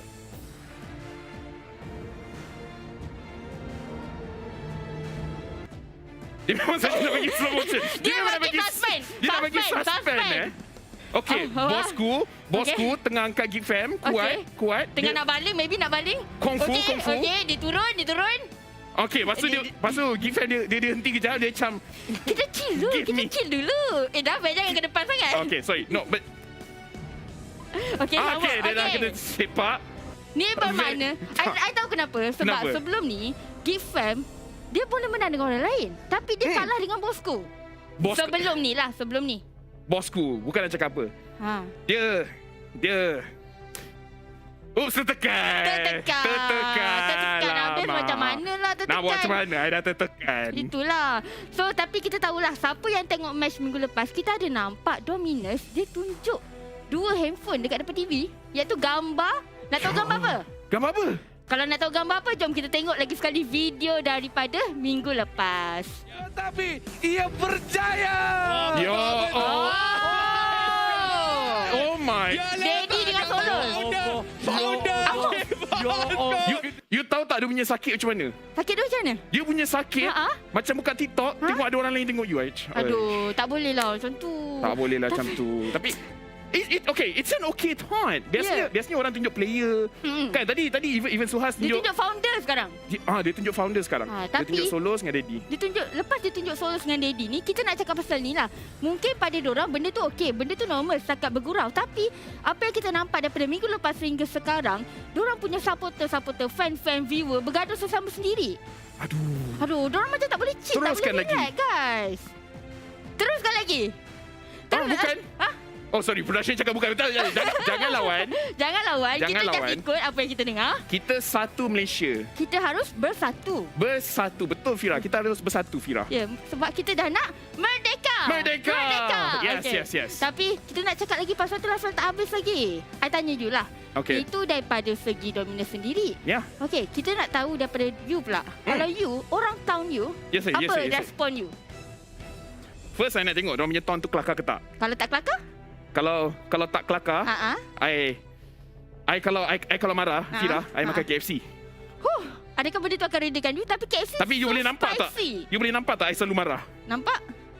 Inilah rahsia dia. Sebab tu you dah jadi macam KFC bucket. Jangan buat saya marah. Tu respon you. Sekarang nak tahu pula respon daripada Daddy. Sebab I ada nampak dekat social media. Daddy Hu cakap daripada untuk side HOMEBOIS dan juga side Team Bosku, chill lah. Benda tu santai je. Diorang anggap benda tu biasa je.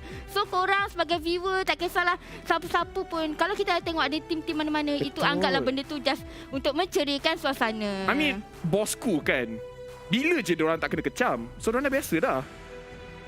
Awak ni lain macam lah hari ni. Kita nak teruskan ke? Kita nak teruskan sebab kita ada satu video yang menarik. Menarik ke? Kau tahu video apa? I tak tahu video apa tapi I nak tengok. Jom kita tengok sekarang. Okay, video ni disediakan oleh HOMEBOIS sendiri.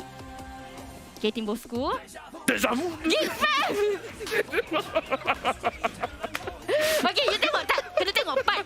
Nampak tak? Walaupun sebenarnya dalam situasi ni, okay, nak tengok apa HOMEBOIS cakap. Dengar-dengar isu taunting ni tengah hangat. HOMEBOIS pun tak nak ketinggalan bas. Nak ikut trend juga. Benda boleh enjoy. Buat apa nak koyak? Tapi bukan HOMEBOIS dengan Bosku. Tak, benda. Bukan okay. Satu fan, kenapa dia ngancam Bosku balik? HOMEBOIS dengan Bosku memang macam adik-beradik. Tapi benda tengah trend kot. Dia macam, okay, dia macam gini tau Fira. Dia macam I dengan Kalkuri, kita kasta. Lepas tu I ngancam, oh no, I faham dah. Ya. Macam apa? Ya, tak, I cuba samakan HOMEBOIS Bosku, I dengan Zan Kalkuri. Kan, kita orang sama-sama family, takkanlah kita nak nganjing. Lepas tu bila I fikir balik, ya betul mestilah. You pun tahu kan, you macam mana? Ya.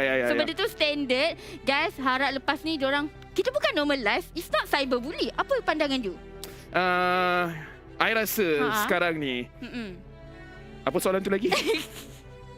Okay, apa pandangan you? Sebab kita bukan nak normalize benda ni, tapi pada kita benda ni like macam bagus tau, menceriakan suasana. Sebab benda ni pun merapatkan juga. Even kita nampak sekarang social media semua team dah makin banyak konten, banyak meme. Sekarang kita nak buat semua orang happy, ada personality. Kita jangan kamera and then muka kosong. Muka standard. Muka 20 sen. Muka 20 sen? Muka 50 sen. Muka 50 sen? Muka RM1. Yes. Kita kena jadi lebih interesting. Tapi Fira, apa kata sekarang kita teruskan dengan kita punya show? Ya, apa kata kita lihat perlawanan seterusnya dan rasanya kasih-kasih kita semua dah get ready and caster, take it away. Well, thank you so much, Fira, as well as Lafel. And you guys are watching the MPL Malaysia Season 8, which is powered by Moonton, Power Up with KFC, refreshed by Rexona Man, official digital telco. Yudo, partner in esports TikTok, VTV, Secret Lab, as well as esports shots. My name is ICBaby12. Joining me is going to be Gideon Q. And Gideon, I gotta say, something is happening between those two because it's over the weeks, it's getting... I don't know, like, I don't know how to phrase it. It's a weird relationship, that's all I gotta say. But I love the new hot topics, the new hot topics segment coming in from Fira. It's very fun to keep up with the trends of what's going on in the MPL, especially amongst the community, and more importantly, between the teams, because man, the content is great. Yeah, I gotta start using some TikTok, man. Like, you gotta get onto it. I got it, man. Like, it's hilarious. It's good. It's hilarious. I did not expect HOMEBOIS to be, you know, duking it out with the deja vu.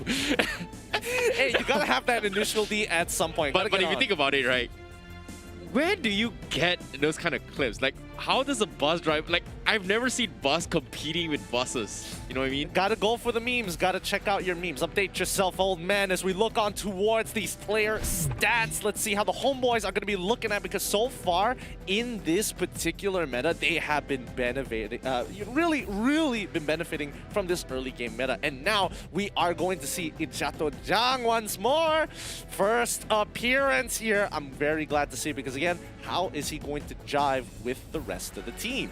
Yeah, we've seen homeboys kind of improve their roster, introducing their current lineup into its MPL, and they look really strong. Irfan, you know, previously known as Sapat, has been very consistent. No surprises coming with him. But Vince, with the introduction of him coming into its homeboys after formerly from Todak, it feels like he's brought some sort of experience with you, and it makes homeboys feels like a more profound team now compared to before. And I'm looking forward to see now with their adaptation to Ijato, is it going to be as similar, or is it going to be better, or is it going to be kind of like a train wreck on how SMG did in previous games? Well, we're just gonna have to wait and see here, but the person that I want to talk about here is going to be Anip. Like, he has been, you know, secretly hiding in the shadows of Irfan and wants to do better, and you can definitely see in the progress. Let's look on over to the statistics of Red Esports here again.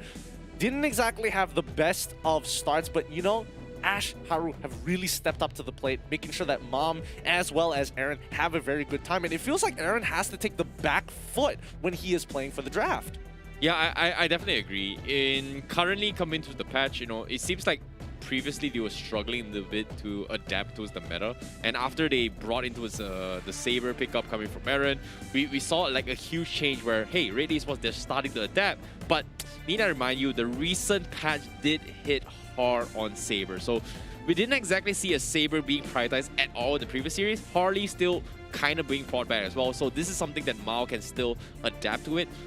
Is it going to be the same? Is it going to be different? I don't know yet, but it seems like when it comes to Red Esports, they're always bringing some sort of surprises to the game. Well, I mean, they have a lot of those surprises, but the question is whether it's going to be enough with, with the considerable changes to the game in the recent patch. Again, like you mentioned, Saber, you're going to have to, set things up a little bit more. It's not a one-and-done situation, one button, hero press, all the mechanic, wow, skill sort of situation. But let's look at the talent predictions here. And so far, only 2 people are leaning more towards the homeboys, while the rest of us are going to be leaning more towards Red.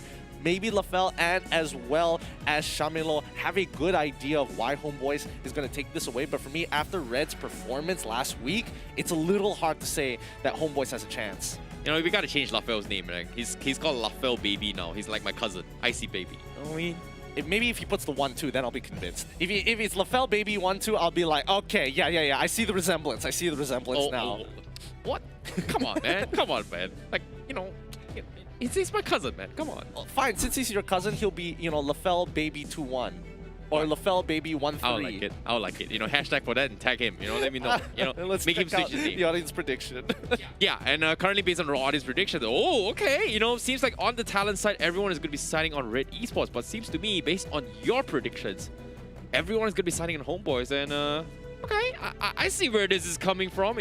After the deja vu TikTok coming in, I'm not surprised. Everybody's gonna be cheering for homeboys. Oh no, for sure. I definitely understand, because again, this week of predictions have been extremely hard. We get the list of teams and then who's playing against each other the week before, and we just have to go based on what we have seen thus far. We can't really change that, and it's tough. But again, if you guys believe in your predictions, then truly you have been powered up, or maybe you've already done it with the promo code. If you have gone onto the KFC app, you can get up to 30% worth of discounts on your favorite KFC meals just right off the bat, right off the cuff. Just so simple. Type in power up and boom, you're done. Yeah, exactly. And this is only applicable on the KFC delivery app. Reminder for you guys here, it is a pretty sweet deal, almost 50% discount from the get-go. And you know what? We can make things a little bit easier for you guys here. You guys want to get yourself some KFC delivery? All you gotta do is just remember this code right now, okay? Power up. And after that, we are going to flash a QR code for you guys, and you can scan it right from the get-go, and it will send you to the delivery app.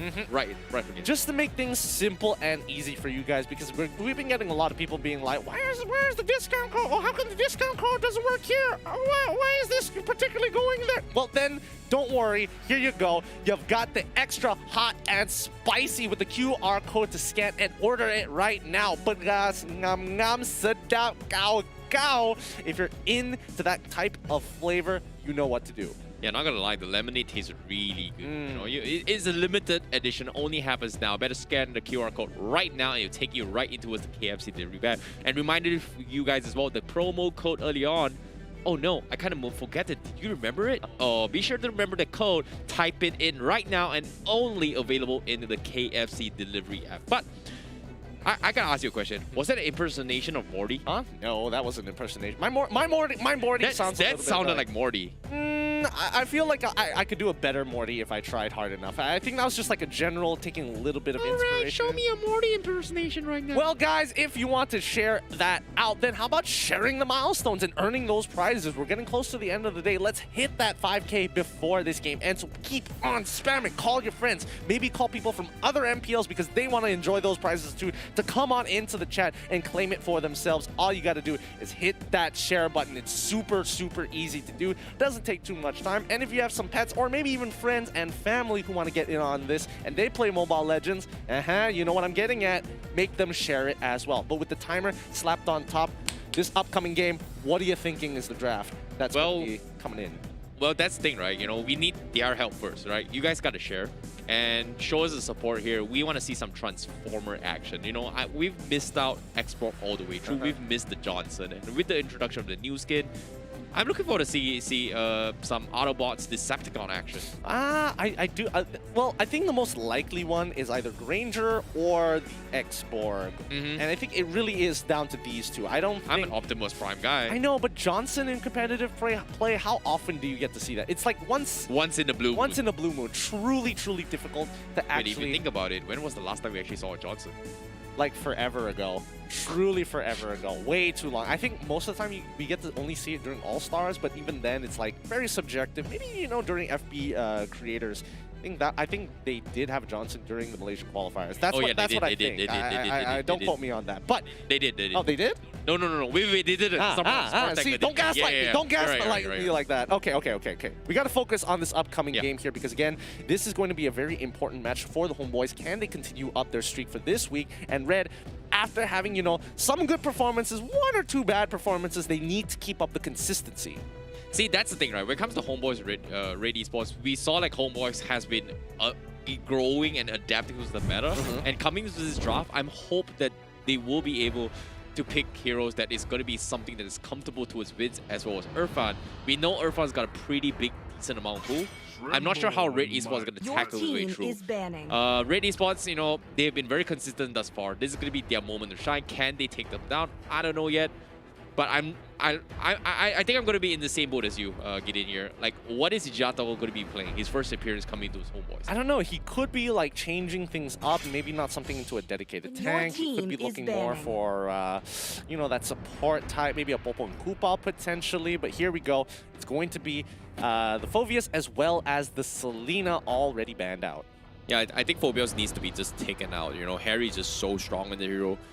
Considering that Phoveus was kind of completely ignored in the first week-ish, to a certain degree that, hey, you know, it's always being slighted off in the first pick material, ignored towards bans, and coming to week 2, everyone kind of respects it. Hey, Phoveus needs to go. It needs to get out of the pool. It's just so strong as a side laner. Well, and, you know, it makes a lot of sense, but I like how Homeboys has done their homework. They are betting on Phoveus, they're doing Matilda, pretty standard ones, but these are actually comfort heroes for Haru as well as Harry. Yeah, I mean, you know, after the just performance coming out from Ash and Haru last week, you know, Matilda especially, nobody really saw that one coming. Again, I would definitely want to bend that out. And more importantly, I think with the recent patch notes, Phoveus was untouched. So his power level has remained, if not, gone a little bit better since everything else has been nerfed. Nerfed. Saber? Oh, no. Red Esports. I definitely agree. Considering that Saber has been nerfed, I'm surprised they still banned it. You know, I was expecting maybe a Harley ban, you know, just because, like you said as well, only a little bit of changes with his first skill. The deadly magic is still a force to be reckoned with. So I'm surprised that they actually banned out the Saber. Not exactly sure what was going through the mind. I would be more favored onto his Kaja, but the first series we completely not see it at all. Maybe banned from SMG side previously. So I wouldn't be surprised to see the potential Kaja pickup, but I don't know. Saber ban, iffy for me. Well, I think Saber ban is going to be necessary if you are going to be playing a Farsa composition, which I think Red is trying to set up for within first rotation. Unless HOMEBOIS wants to first pick it, highly unlikely, but we'll have to wait and see. Jawhead being the ban for the HOMEBOIS, kind of interesting. I don't know if it's because Ijat is coming in towards this game. I think Jawhead is just a safer bet from get-go. Like, if you think about it, there's just not a lot of frontline tanks that can be as disruptive as a Jawhead. And if you don't believe me, you can actually watch the previous game of how SUHAZ will just completely outsky. They get first pick. True, but at the same time, I feel like HOMEBOIS has a very similar mindset of SMG. In the sense where they want to prioritize on their link pickup for Chibi. I suppose. Maybe. I mean, I'm definitely getting vibes going in that direction. If you think about it, Red Esports and HOMEBOIS, they do play Link. And okay, never mind. It's gone out of the picture. Goodbye, Link. Well, I mean, you know, looking at Chibi, he's counting on his fingers. I'm hoping that's his hero pool that he has left or is willing to bring out here. So maybe 2 potential picks.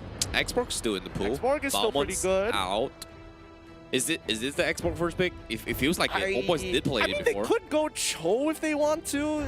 I mean, Xborg has received a little bit of a nerf. It's not going to change too much at the end of the day, but I think the Link is a good ban. Like the Paquito, No, that's I think the Link is gonna actually a good ban. Like, knowing HOMEBOIS that they will have the tendency to pick Paquito for Irfan, giving the Xborg into his hands, Red Esports, this is something that possibly Red Esports anticipated. They don't exactly want to just give one OP hero. They want to let both slide.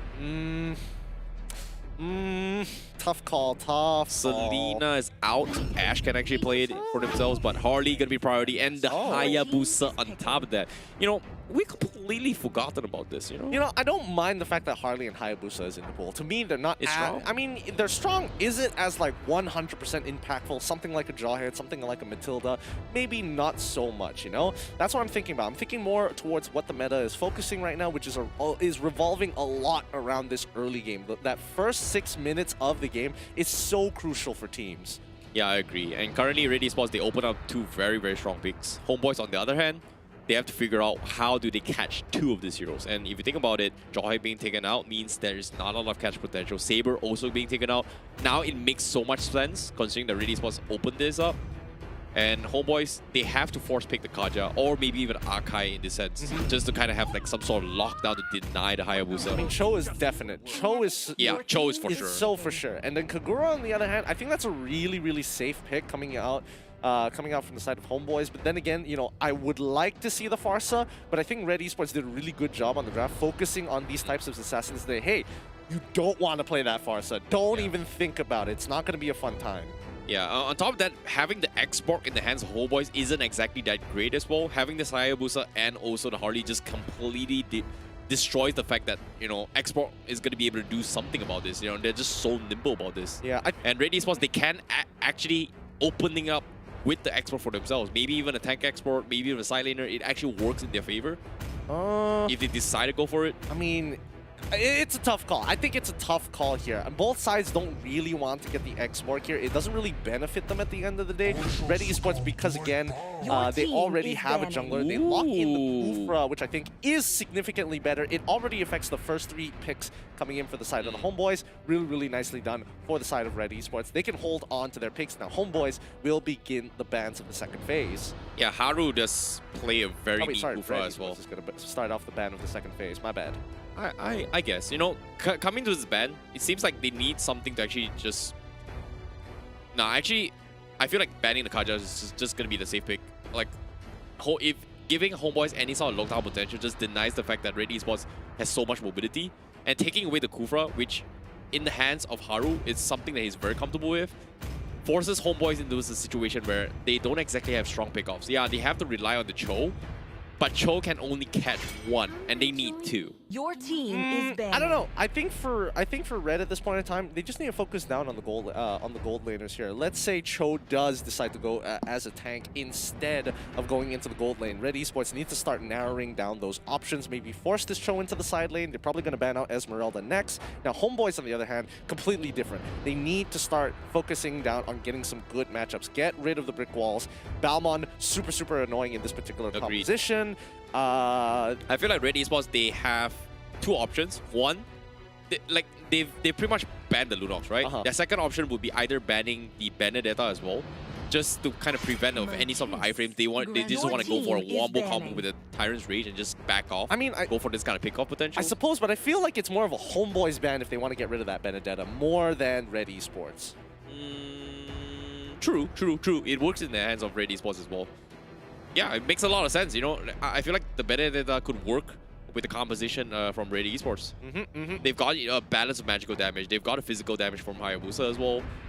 It's about the side lane pressure here, so I think... Agreed. So I think it's more beneficial for Red Esports to kind of like make sure that they first pick that Benedetta so they have that control. If not, they can always go for Balmond, which is absolutely fine. Or if they really want to push it, they can go Thamos. Ruby will be a super safe pick. I will agree with that. Yeah, looks like it is going to be the Roger instead. Oh, Chibi. Yeah, that's the thing, right? I feel like the Roger is okay, but knowing HOMEBOIS, it's not that big of a deal of them losing the Roger. They still have the Lancel to fall back to.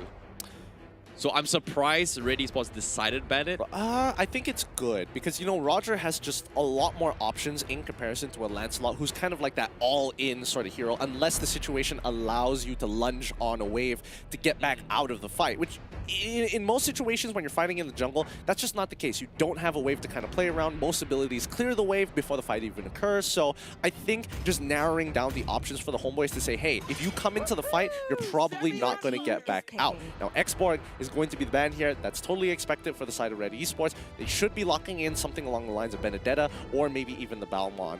Yeah, I'm pretty sure Harry's going to be playing the Ruby from Red Esports. Like, that, it's pretty... I don't know. Like, I feel like it suits the meta. It suits that it is going to be very disruptive. It messes up Cho's combo. It messes up the Paquito combo as well to a certain degree if you time it well enough. So I feel like the Ruby is just a safer pick for Red Esports.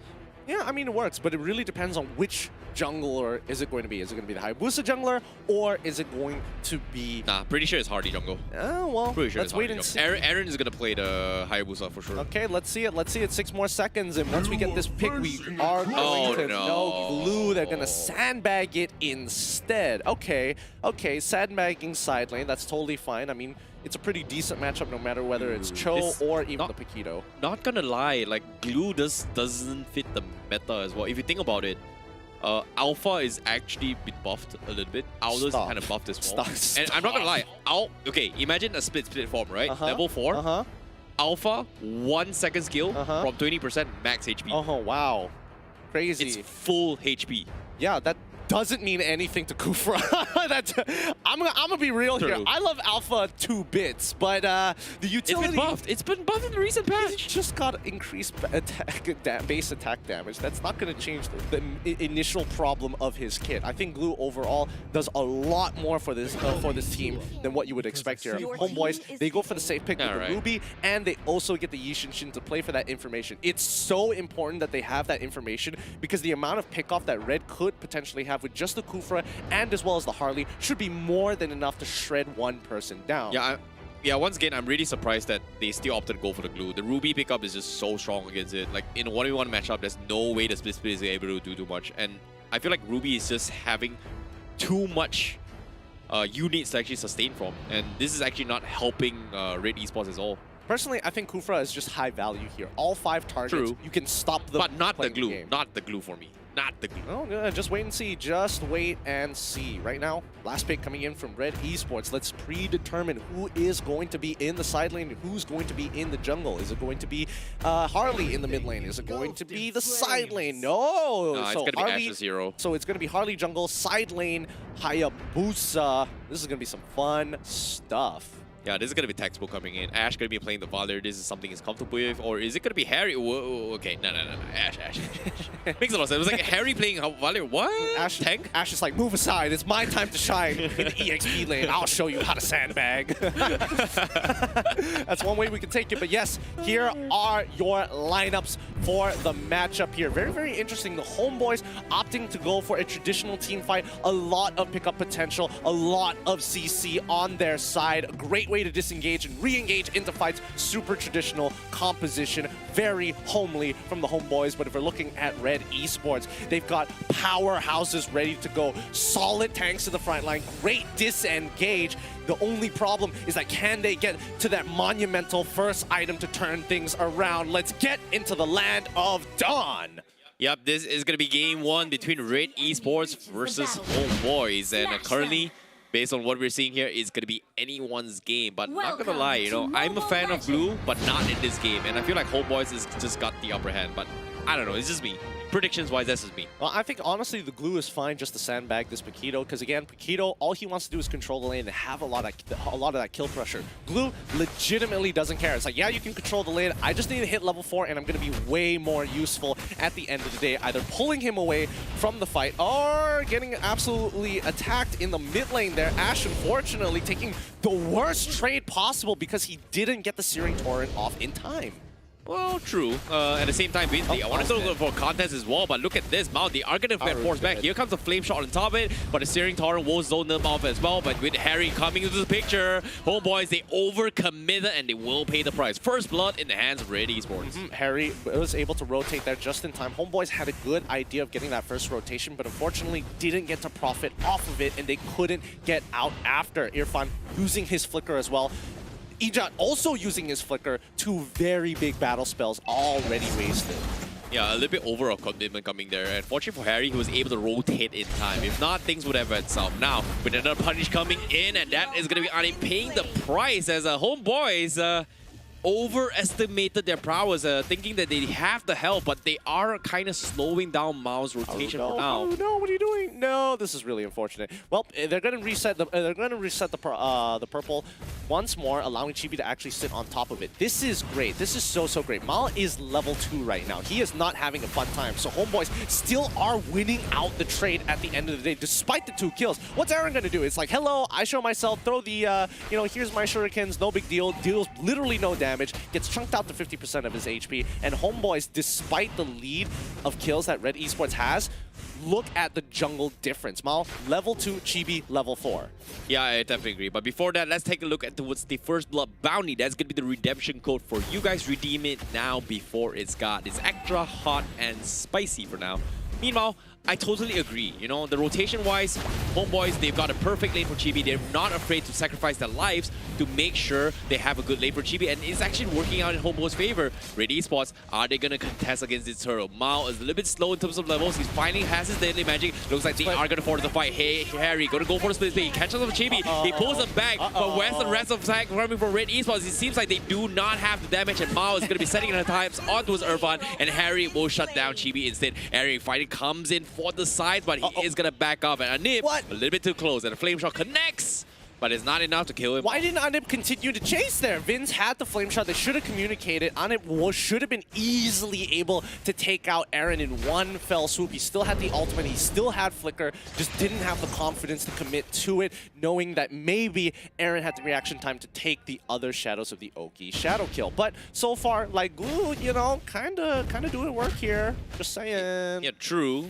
You know, the Glue's okay in isolate TV, right? But now, here comes the catch once again. Haru needs to back off the Wave Dragon, missing the mark, and Ijato will whiff it. Harry tries to re-engage, but Vince, he's gonna pay the price. The deadly magic will be enough to take him out.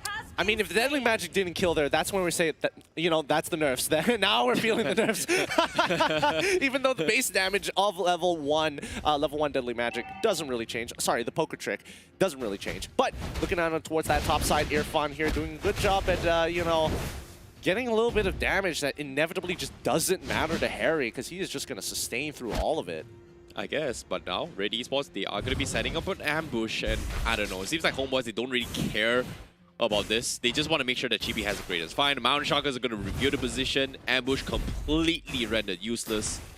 And the rest of Red Esports, they are kind of split off. And look at this rotation up top. HOMEBOIS seems like they want to try and punish the buffs once again. Yeah, HOMEBOIS, they did have the buff timings initially, and now this is a great play. Red is going to slowly start walking up here. Chibi, he wants to get this, but Harry, he doesn't care. He's going to go into the split form, and that just completely deters the rest of the HOMEBOIS, and is giving them plenty of information. Oh, Kufra, is he going to be able to get back in? Unfortunately, he's going to jump on towards Vins, instantly getting popped there. Red Esports opted to instead not punish the orange buff, but to catch out Vins in the mid lane. Nice play from Red Esports. Yeah, that's a big catch coming from Red Esports. Isolated target and just going for the fight. But Ijato goes in for the push, misses the Wave of Dragon timing, and he's going to get messed up, and he's going to back out. But instead, he will catch one, but instead, now the turtle has been secured. He needs to back out. Ijato is going to be in some trouble. Red Esports, do they have the damage? Seems like they don't. And somehow, HOMEBOIS, they take the turtle. They force them out of position. And with the mounted shotgun, they're going to be in some trouble. But here comes Irfan from the sides.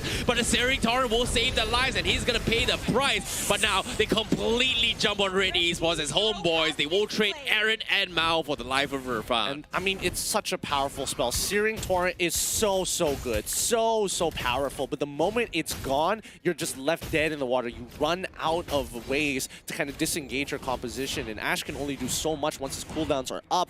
HOMEBOIS playing that very well. Good job from Irfan forcing out the Searing Torrent. That was a big catch coming from HOMEBOIS as well. But Red Esports, it seems like they had the upper hand, but I'm surprised Ijato was able to buy so much time. And now Vince, with the catch coming in, I don't think they have to follow up here as Red Esports. They need to buy time. And I don't know how long can they buy time for, because on the top side, you can see Aaron, he's going to be taking a little bit too much damage. Irfan going to be taking as well, but Mao would just chunk his way through with the deadly magic. And it's going to be enough. Ijato goes for the push, but Wave the Dragon not going to be able to do anything about it.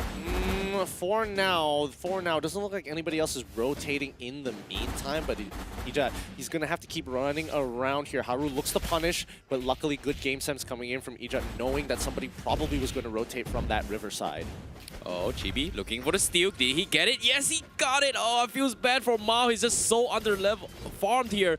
But despite being under farm, Mao has had some quick succession kills thus far. He's got 5 kills, 1, 2. Now, with the Wave of the Dragon from Ijato, they find the pickoff, and that's going to be Haru paying the price as HOMEBOIS slowly makes a comeback and get a little bit more kills out of this. Let's see how long this is going to progress. Let's whip out the item list real quick here. Okay, he didn't steal it, but let's whip out the item list so we can really understand the position that Mao's in. Oh, what? Hayabusa ends up dying there in such a weird spot. He still had ult as well.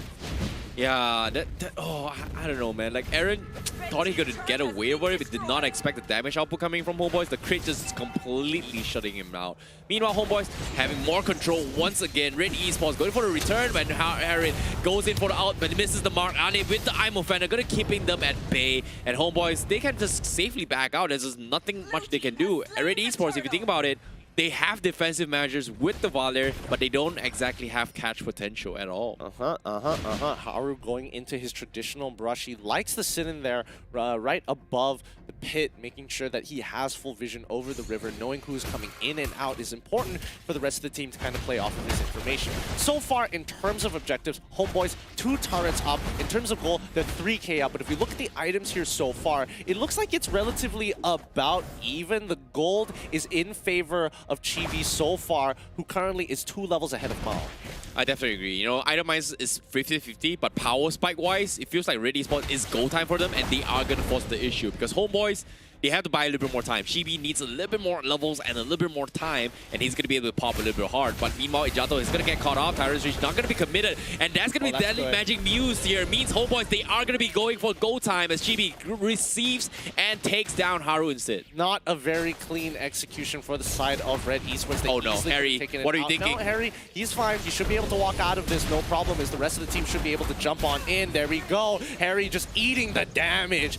Luckily, he's got both Ash and Maul to stack up together. However, Aaron, unfortunately, getting dealt with Irfan here. He quickly has to use the Oki Shadow Kill and walk away. This is why Paquito is so good in the earlier stages of the game. Yeah, while that is all happening on the bottom side, we do see a Nib going to be pressuring the bottom lane, and Red Esports, they've lost all map control. And with the Mountain Shocker on top of that, with information gathered means Red Esports, they are going to be at a deficit as they do not know where Homeboys are. Well, they don't know where Homeboys is for now, but they're about to show themselves up on top side. They're going to try and take that tier 2. They're even rotating Vince along to get ready for a potential ambush. They're going to call it off now. It's a little too dangerous not knowing where the rest of the Red Esports members are kind of lurking around that topside jungle.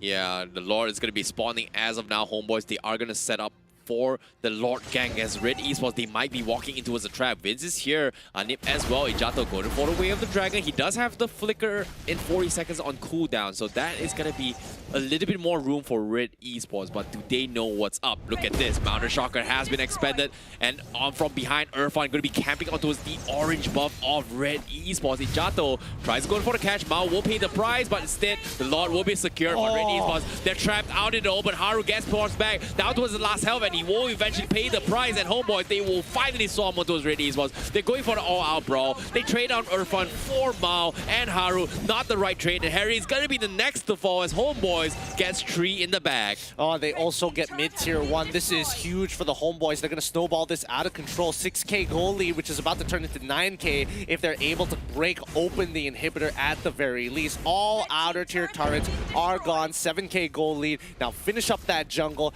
Get nice, big, and fat, because Chibi, he is so huge right now. And same goes for Vince.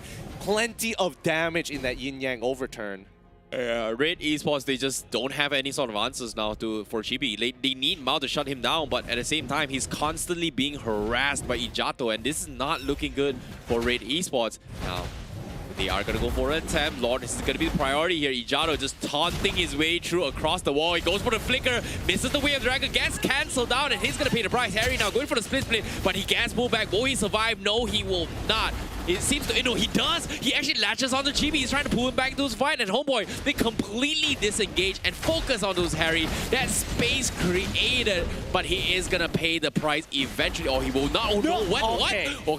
Okay. Okay. The fade away coming in from Vince to secure that. Unfortunately, Ijat not having a fun time. He must be sweating a little. Maybe he should consider getting Rexona men's latest products with the lime cool freshness as well as the charcoal detox to make sure he's looking fine once this game is done. And 5 times the freshness with every single GG, you know that he's going to need it.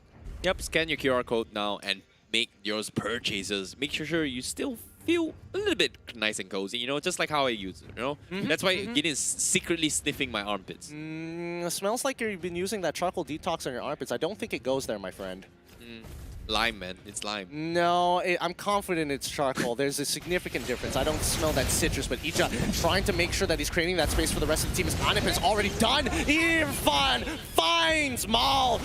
Great play here, and Red Esports, they're scrambling already. The panic has set in. Aaron is chunked out. Their carries cannot get their damage down. They cannot get into this fight. Haru has to make the play here. Chucks on him under the tower, and unfortunately the yin-yang overturn is going to bring him down to 50% HP, which cracks open their base. The Homeboys have a way in and will punish Red Esports for their incompetence. They'll be breaking one more inhibitor here. Haru once again trying to turn this round, and unfortunately that means that Ijat will go down. No Shunpo to save his life as Harry quickly going into the split form to open up the map a little bit more, and maybe he can get a pick. No, he's going to have to back away.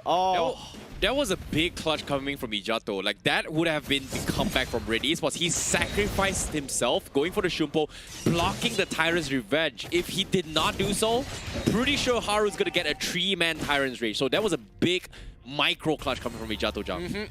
A huge play by him. It could have gone, and as you mentioned, it could have gone really badly, but let's look at the items so far. Where are we at? Full tank, 2 items, 3 items coming in from Mal. But if we look on over to our boy Chibi, he's got 3 items already building that Radiant armor, making sure that, again, the nerfs on that Harley is going to feel even worse. Yeah, and I definitely agree. And currently, Red Esports, it feels like they just have no answer of shutting down Chibi. Like, initially, they got the first kill on Chibi was because Harry was able to pick him up, but currently, they can't seem to back off. They're just so afraid of what Ijato brings to the table, and to my surprise, he's been more than annoying. He's died 3 times, he's not doing much. He's got 4 assists. Arguably, it's not that big of a number, but based on his map presence and his gameplay, his setup with his Wave of Dragon is something that just forces Red Esports to completely concede map control most of this time. I think you also have to remember that Vince, with the Yin Yang Overturn, it does so much damage. It also prevents Red Esports from being aggressive and looking for those hard engages. It's just a good way to disengage from fights. Let's not forget about Irfan as well. He has been jumping into that back line, making sure Miles' life, whenever he takes back his hat-trick, it's just not as fun anymore. He just knows he's dead. Agree. Chibi still baiting it out as well. The Mountain Shocker reviews the position, but it seems like they don't exactly want to overcommit, as the Mountain Shocker just did not do enough damage. Seems like Irfan going to be sliding his way through, going to be forcing Haru out of the bush, but the Lord is going to be the focus here coming from Homeboys. Red Esports, they have to go now. Where is Aaron? Aaron is a little bit far off, down towards the final bar. This is going to be it. Homeboys, they are going to try and force the issue. Red Esports, they need to find a way, but Ash, he's going to get focused down by Irfan. He misses the combo, but Ash will chunk towards half HP, but the Lord is going to get resetted, but Irfan finds the right timing. He goes in for the shutdown and takes down Ash, and now here comes Harry as well as Aaron, but can they do a lot? Irfan will survive, but Chibi is there, and it's going to be a huge mess. Haru missing the Tyrant's Rage, and Homeboys, they are going to fight back, and Aaron will be the next to fall. Haru needs to back out. Harry will sacrifice himself, but the damage has been done. Homeboys, they're just so strong, and Anip is going to chase Mao. Mao makes a dip backwards here, and he's going to be in the wrong side, and Irfan is going to finish him off, but nope, he's going to be a mega kill for Homeboys, and that is going to be Homeboys swarming into the crystal. Red Esports, they crumble into his pieces, and Homeboys, they will get a full team wipe and game number 1. GG, well played there, coming out from the Homeboys. A great catch by Anip. GB becoming more and more consistent. It looked like he was out of position, but truly, he was not afraid at all. He was baiting for the team. He had to activate his Winter Truncheon, and again, a huge whiff onto Red Esports' side. Well played to the Homeboys. Yeah, what a game coming from Homeboys. Very, very convincing plays coming in, and not gonna lie, you know, I'm sorry to say, the glue just not working out. I mean, the glue did everything that glue was did what, to like, do. Harry did as much as he can, right? Later stage of the game, nothing much he can done. Well, I think that's not necessarily his fault here. Unfortunately, we didn't see a good game coming out from Mal or even Aaron in this particular situation. Agreed. They basically had no way to get into the fight, and I think that's where Homeboys take the advantage, right? It's not the fact that the glue pick didn't really do much. Again, I don't think any other pick would have done much in that situation. They just played a strong defensive game, let Red come into them, and then peel them off so easily. It's like rubbing dirt off your shoes almost. I'm not gonna lie, Homeboys pulled the biggest sacrificial pawn strat right from the get-go. If you think about it, let's talk about this highlights initially here, right? Why I talk about the sacrificial pawn, this first fight here, it was like a little bit iffy for us, like why did Homeboys make this kind of dive? But because of them dying 2 times on the top side, they actually slowed down Mao's rotation because he was getting chucked up pretty low, and in terms of rotation, he made enough space for Chibi actually farm his way through, and that actually transitioned them towards a better game as compared to what you expect of Mao. Because if they did not do that, Mao would have been out of control at this stage of the game. He would, instead of having 5-1 and 3, he could have gotten like 7-1 and 3 at this stage of the game. Yeah, I mean, it was a really good shutdown for the Homeboys' side. That again, if they slow down Mao, they'll get that advantage. And if you look throughout these highlights brought to you by Yudu, then you can see that Chibi is constantly ahead of Mal in levels, and it just gets worse and worse and worse from 2 levels to 3 levels to 4 levels right now. It is just brutal. That's why it's kind of crazy that they actually opted to go for a very, very early sacrificial pawn strat. And I just did not expect that at all, because with that kind of aggression, you can see like every single fight was in the hands of Homeboys' control. It feels like they have a better macro gameplay from what we've seen in Season 7, and this is kind of scary because I did not expect Homeboys to grow this much in such, like, after just 1 season. Yeah, I mean, that's the thing. Homeboys, again, have been doing really, really well, and it looks like the predictions coming up from both Shamelo as well as Lafel from the analyst decks Lafel baby, man. Lafel baby. Lafel baby 1-3. and they are getting it right now because Homeboys, they've got the momentum, and unfortunately for Red Esports, Mal and Aaron are not looking that good. Yeah, I definitely agree. And I feel like the drafts here is a little bit iffy. They have the Harley, they have the Hayabusa. It's pretty strong. But it feels like in the macro game sense, Red Esports, they were very desperate to find damage. Harry just could not do the dish out damage as you want to expect out of him. It is a glue tank after all. With Haru in the picture here, they just needed some sort of damage output. And I feel like Red Esports is in the drafts in Game 2. They needed Harry to play a different role rather than glue. They needed something. They needed him to play a little bit damage role, which, if possible, buy enough time for Aaron to go for a split push, which did not exactly happen, and most of the times they needed Aaron to join the fight. I beg to disagree. I don't think it matters. Even if you get something like a Yuzong or Lapu Lapu, at the very least, he would kill Chibi, which he did one time. And even then, it's not even a guarantee he gets the kill. At least with Glue, there's some form of guarantee, but I think just Mal and as well as Aaron, Mal got punished, Aaron did not play a good game, and Ash can only do so much with this Valier. I think one of the hardest parts of this composition is that you want a front-to-front, but Red Esports is never going to be able to get that because you want Aaron to come into the backline. You want Mal to look for those early pickoffs, and unfortunately, they didn't abuse the early game and the early game power coming up from this Valier. I guess if you put it that way. But that's the thing about Valier, right? Like, arguably it's a strong force with the double combo with Searing Torrent, but used in a defensive measure, it's strong. But I don't know. It seems like they need to figure things out a little bit more in the next game. But let's take a look at who's the MVP of game number 1. Who is it going to be, ladies and gentlemen? It is going to be none other than Chibi with a 6-1-7 on the Yi Shun-Sin. Chibi, undeniable as well. He has had a phenomenal game sense with his mounted chakra timings, and his farm has been tip-top as well. And not to mention as well, that with that nice gang up top, they actually shut down Aaron on himself, which we did not expect Aaron to fall as well. Yeah, you know, Chibi was playing a more aggressive role now, knowing, you know, utilizing Yi Shun-Shin's quick clear speed and healthy clear speed to steal away these, you know, these, I want to call them neutral creeps and neutral objectives, but really, it should have been Mal's. It really should have been Mal's, but great punishment for the side of the homeboys. Definitely Chibi is our MVP, powered up with KFC for this game, and I can't wait to see what's next. What's the adaptation that we're going to see from Red Esports? Not gonna lie, homeboys, they are sticking to their roots. You know, they are playing comfort picks all the way through. They look like SUHAZ Esports from Season 7. You know, if you think about it, right, compare Season 7 and also Season 8. When you think Yi Shun-Sin, boom, pops in mind, box, SUHAZ Esports. Correct? I mean, sure, but they don't play it the same, that's for sure. True. They really don't play it the same. I definitely agree they don't play it the same. But now when it comes to comfort picks here, coming to Season 8, it feels like homeboys, they are willing to still play comfort heroes all the get-go. Yi Shun-Sin is something that they worked out, and if you think about it, not many teams prioritize the Yi Shun-Sin. Even SUHAZ Esports has come to a point where they kind of stray away from Yi Shun-Sin, even though it's box signature hero. Well, I suppose, but signature heroes, it's all dependent on what you're comfortable with in this particular meta, and I think even if they got a link, they would still have relatively the same results, if not better. Do you know why I'm bringing this up? Why?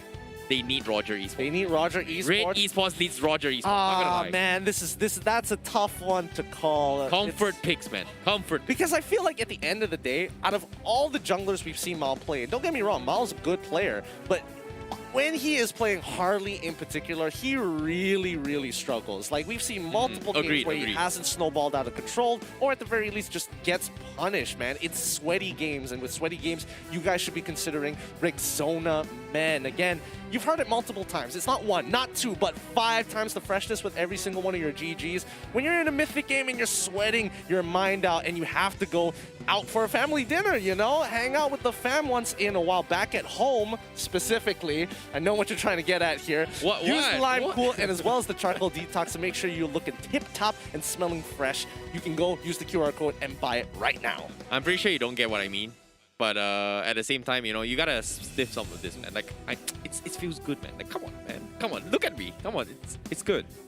I'm not going to make eye contact with you anymore. You make me uncomfortable with that. So uncomfortable. Guys, if you want to earn 100 free diamonds, scan the QR code and switch over to our official digital telco.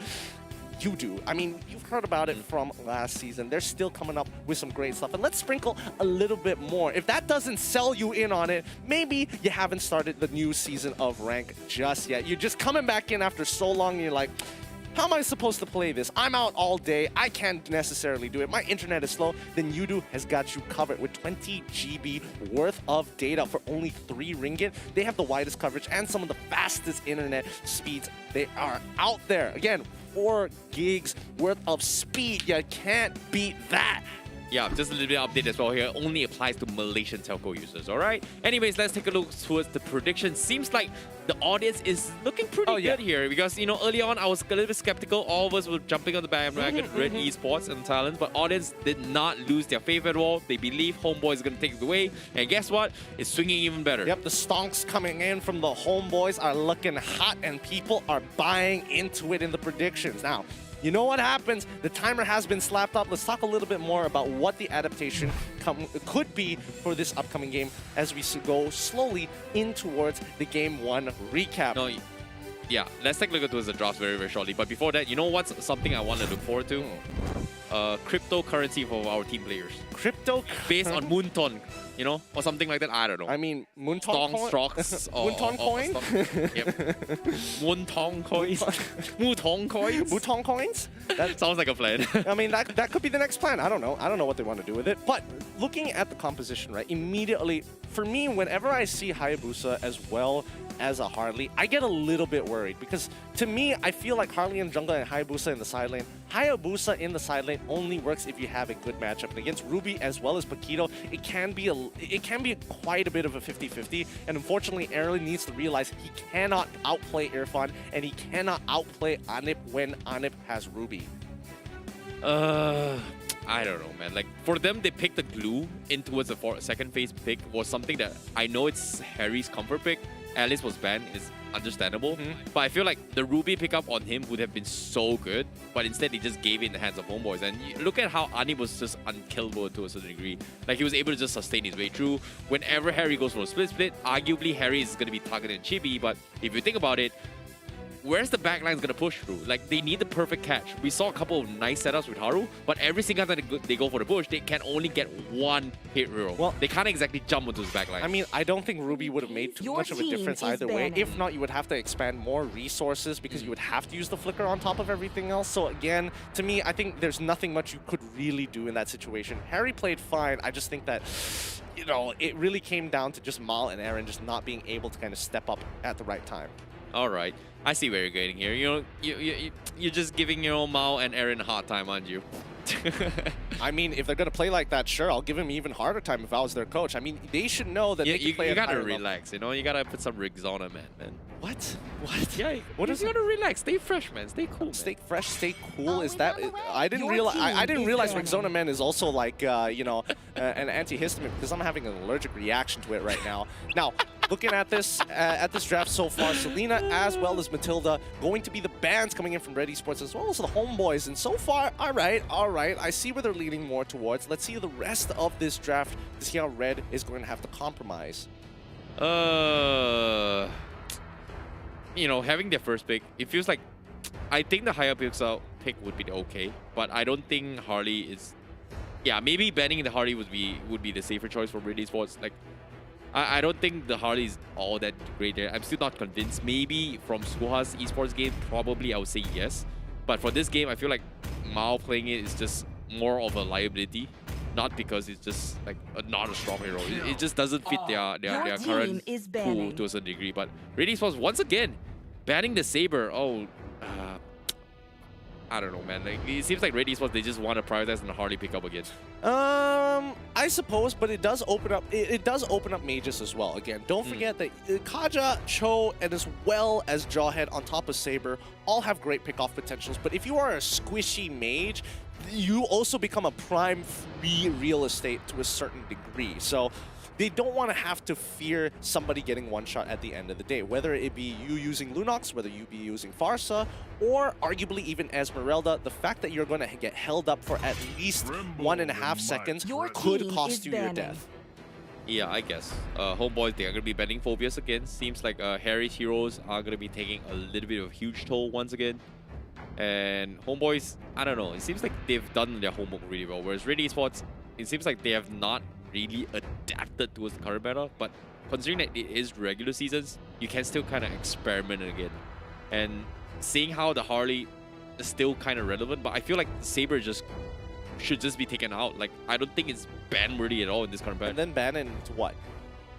Maybe Xbox, maybe even a Hayabusa, maybe anything else but the Saber. Hayabusa I can understand. Xborg on the other hand, I think it's kind of a hit or miss, especially with Homeboys. We don't get to see it too often. But then again, we're looking at Anip as well as Irfan. And those guys, give them Xborg, I'm pretty sure they can perform. Really, really smart of Red Esports, making sure that if they want to pull off the same composition again, at least they're getting rid of the most annoying one, Ruby. You know, Red Esports going to be banning the Ruby as well as Saber. Seems like, you know, Paquito is going to be out for grabs. Red Esports, they might opt to go for the first pick material.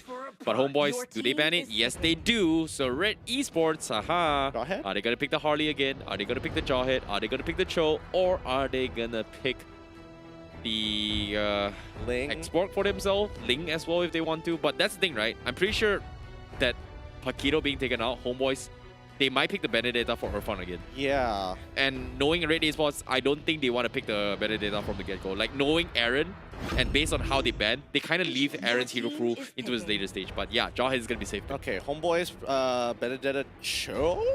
Benedetta Cho? Benedetta Cho, right? Right? Should be. I mean, they should be. I mean, Benedetta they could. Cho. Either it's Benedetta Cho, or it could be Cho Harley. It could be Cho Harley too. Like, but that's the thing, right? Like, Chibi playing Harley, it feels a little bit weird. You know, it just doesn't seem to fit the usual homeboys. You know what I mean? Yeah, you know. Harley, you don't feel at home with Harley? What's making you uncomfortable with him? Well, he's a magician. That's he it? always pulls some tricks, you know. He pulls a bunny out of a rabbit, and I'm afraid of bunnies. Okay, that's new information for me. I didn't know you were scared of rabbits, but all right. That's something we Have can you trade up. seen a rabbit biting with the 2 teeth? Like, I have a cousin who had a pet rabbit, and you know what the pet rabbit did? What? He bit my slipper, and he bit my toes, and he bit my finger. Maybe learn how to put it in a cage. I don't know. Yeah, and you know what happened? My cousin used to have a maid, right? The maid threw the rabbit outside, and the rabbit just disappeared because it was that much of a nuisance.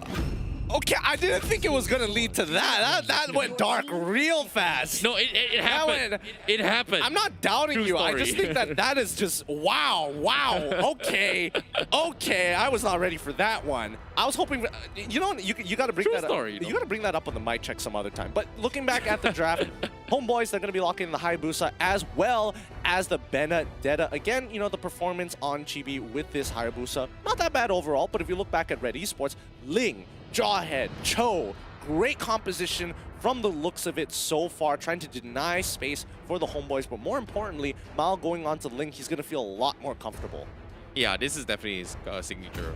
Knowing Mal, if you think about it, back then his signature was Roger. You gotta stop saying signature here. Dude, if you think about it, right? The Okay, signature the is reason like why one. You only have one signature. Nobody has multiple signatures. His core favorite heroes is Roger, Ling. Are you just gonna start 1-1. naming junglers? Just keep... No. Roger, Ling, 1-1. Remember, season 6, season 7, all the way to we know him with that. Not Granger from, you know, season 5. Not crazy enough. Not crazy enough. Not Claude as well. Not crazy enough. What do you mean not crazy enough? They didn't get 3rd place for nothing. They got 3rd place with the 1-1. I beg and the Roger and the Ling. to defer. I beg season 5 Mal was popping off once he got his with the debut. Ling and 1-1, you know? It's a whole it's a whole thing. It's a whole thing. But looking at the rest of this here, Eudora is going to get banned out. Next. Eudora getting banned out next? Okay, kind of interesting. Jawhead Eudora, man. I guess that's kind of like a, you know, textbook ban, I guess. We've seen Red Esports kind of bring this. I suppose Red Esports has brought out Eudora before, but what do you really want to pair it with? Do you just want to have that insane like mid control, or are you looking to kind of pair it up with something else? I'm assuming they want to shut down the Hayabusa at the end of the day. Yeah, I suppose, but I feel like the Kaja pickup would be nice to do with Hayabusa, but seeing how first game, Homeboys has no issue doing a Hayabusa, whereas Red Esports, they still have to make a comeback to this, and I feel like they need something to lock down the Hayabusa or maybe even Kagura. I feel like the Kaja is just perfect to deal with all these heroes from Homeboys, and currently not exactly sure how Red Esports was gonna do this. They have the Cho, which is great, but in terms of magical damage wise, Ash playing the Kaja is something that is gonna be a little bit weird. But I'm a little bit curious now, who's going to be playing the show? Is it going to be Harry or is it going to be Aaron? Again, that's why it's a flex pick. It's difficult to tell, and I think even for the Homeboys, they're just trying to narrow down the options here, where they're like, okay, we're getting rid of one mage, we're also going to get rid of another person who can go into the gold lane. Gives you a little bit more options to kind of play around at the end of the day, but let's see what it's going to be. I'm guessing Red Esports. What else do they need to ban out here for the side of Homeboys? They've already got rid of the Ruby. Alice, again, they're focusing down on Ane pretty hard here. Ban the Akai. I mean... I know, maybe even the Kaja. You know, just to make sure that Mao doesn't have a rough game. But okay, Kufra, I can respect that. Kufra is pretty annoying. I think it was the necessary ban, to be honest, here. But let's look at how Homeboys is going to take that first pick on the red side here. What's it going to be? They're still lacking that, you know, hard tank. They could go for a Popo and Coop out. There is reason to play it. It can easily harass the draw ahead. And for all intents and purposes, getting that Alpha Wolf down to disengage the team and maybe even lock down Mal if he doesn't have energy. Quick follow-up, disrupt the combo. I guess. But now, let's take a look at what Homeboys take. Oh, see, this is why you gotta listen to me, man. Akai, man. Take it away. Ban that. You know, Kufra, yeah, arguably you can stop the link rotation, but knowing Mao, he has the physical prowess. But a Hurricane Dance, you know, you're just gonna get hard locked down, and you need some way to deny this. And I don't know, it feels like Red Esports, they have to pull the Kaja out. Like, if Kaja comes in, it's great to catch off Hayabusa in case they get into trouble. Not necessarily against the Hurricane Dance, but you know, if you get the right angles properly, the Hurricane Dance will probably force the Kaja into the tower. You know what I mean? It's a hard execution here. It's hard. It's tough. It's a difficult execution to pull off, and the likelihood of that happening is relatively low as well, because it depends on where you fight. I mean, if they want to execute it and they can do it well, by all means, go for it. I'm excited to see what they're willing to pull out. But Red going in for the Yuzong as well as the Farsa. Really, really smart draft coming in for the side of Red Esports. I'm liking the direction they are going with this, but at the very least, Akai has a lot of relevance, a lot of peel, a good way to kind of disrupt Farsa if he is ever not with the team and can come from a flank angle. Yeah, not a big fan of this composition, but I see where Red Esports is coming with the Yuzong, man. Like, we've seen Homeboys kind of pull the Akai Yuzong before. Once upon a time, it was a long time ago of cheese strat, and guess what? It was something that they could not handle at all. Yeah, I mean, let's see how they're going to play this out, because Homeboys, I think Vin's, he's got a huge task ahead of him. He really needs to not die, scale well, and utilize that yin-yang overturn. Oh! Here we go. They're bringing up Sun. Wow. Wow, okay, Sun in the side lane. They did make a couple of changes to make sure that the doppelgangers don't give that much EXP as well as gold. So, you know, technically it's a buff, right? It's I mean, yeah, it's kind of like a buff. It's definitely a buff, but it does make side lane Sun a little bit more comfortable to play. I'm excited to see how this goes and whether it's going to mean much, but hopefully Homeboys can knock this one out of the park. Let's look at the compositions one more time. Red Esports, again, very traditional, safe composition, great pickoff potential, scales very well, has really great ways at engaging at their opponent. But if you always look back at the Homeboys, you know that they have a solid mid lane lineup. They have control over that side lane, but this Akai is going to be a big question mark. Can it perform? Ijat's very first appearance on it. Let's see whether it's going to crack some heads or spin out of control as we move in towards the land of Dawn here between Red Esports versus the Homeboys. Yep, I'm looking forward to see how it all goes down, because you know, I definitely agree. This is going to be a very tough one, but I feel like Homeboys got it in the bag in this game. But Red Esports, it seems like they are going to be, you know, focusing on a little bit more on towards the Hayabusa. So I'm looking forward to see who is going to be playing on that show, because why? We're going to be jumping straight into his game. This is going to be game 2 with Red Esports 1 game behind. Can they make the comeback, or will Homeboys make the clean 2-0 sweep?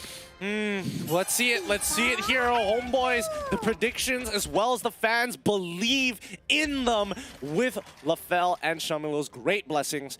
They can get this 2-0, but Red Esports, again, they're backed into a corner. They don't have much of a choice here, and unfortunately for the side of Anip, he's not going to have much control over this lane for now. That's just the way Sun works. You know, I was expecting possibly a jungle Sun, like how GeekFam kind of plays it. Seems like homeboys, they have something installed, and it looks like Ijato will get swamped by Chibi. Gonna be getting a bold trade. He gets a trade for 1-for-1, but now here comes the dive on Mao, and he will get the trade off. And will Mao survive this? Yes, he will, and this is gonna be a very aggressive approach. And Red Esports trades off 2-for-2, slowing down Chibi. And Mao, he needs to retreat, and he's gonna be A-okay. Yep, really great trades overall. Red Esports definitely know that they have a little bit more control over the early stages of the game. Ijat can't necessarily do much. Akai needs that level 4.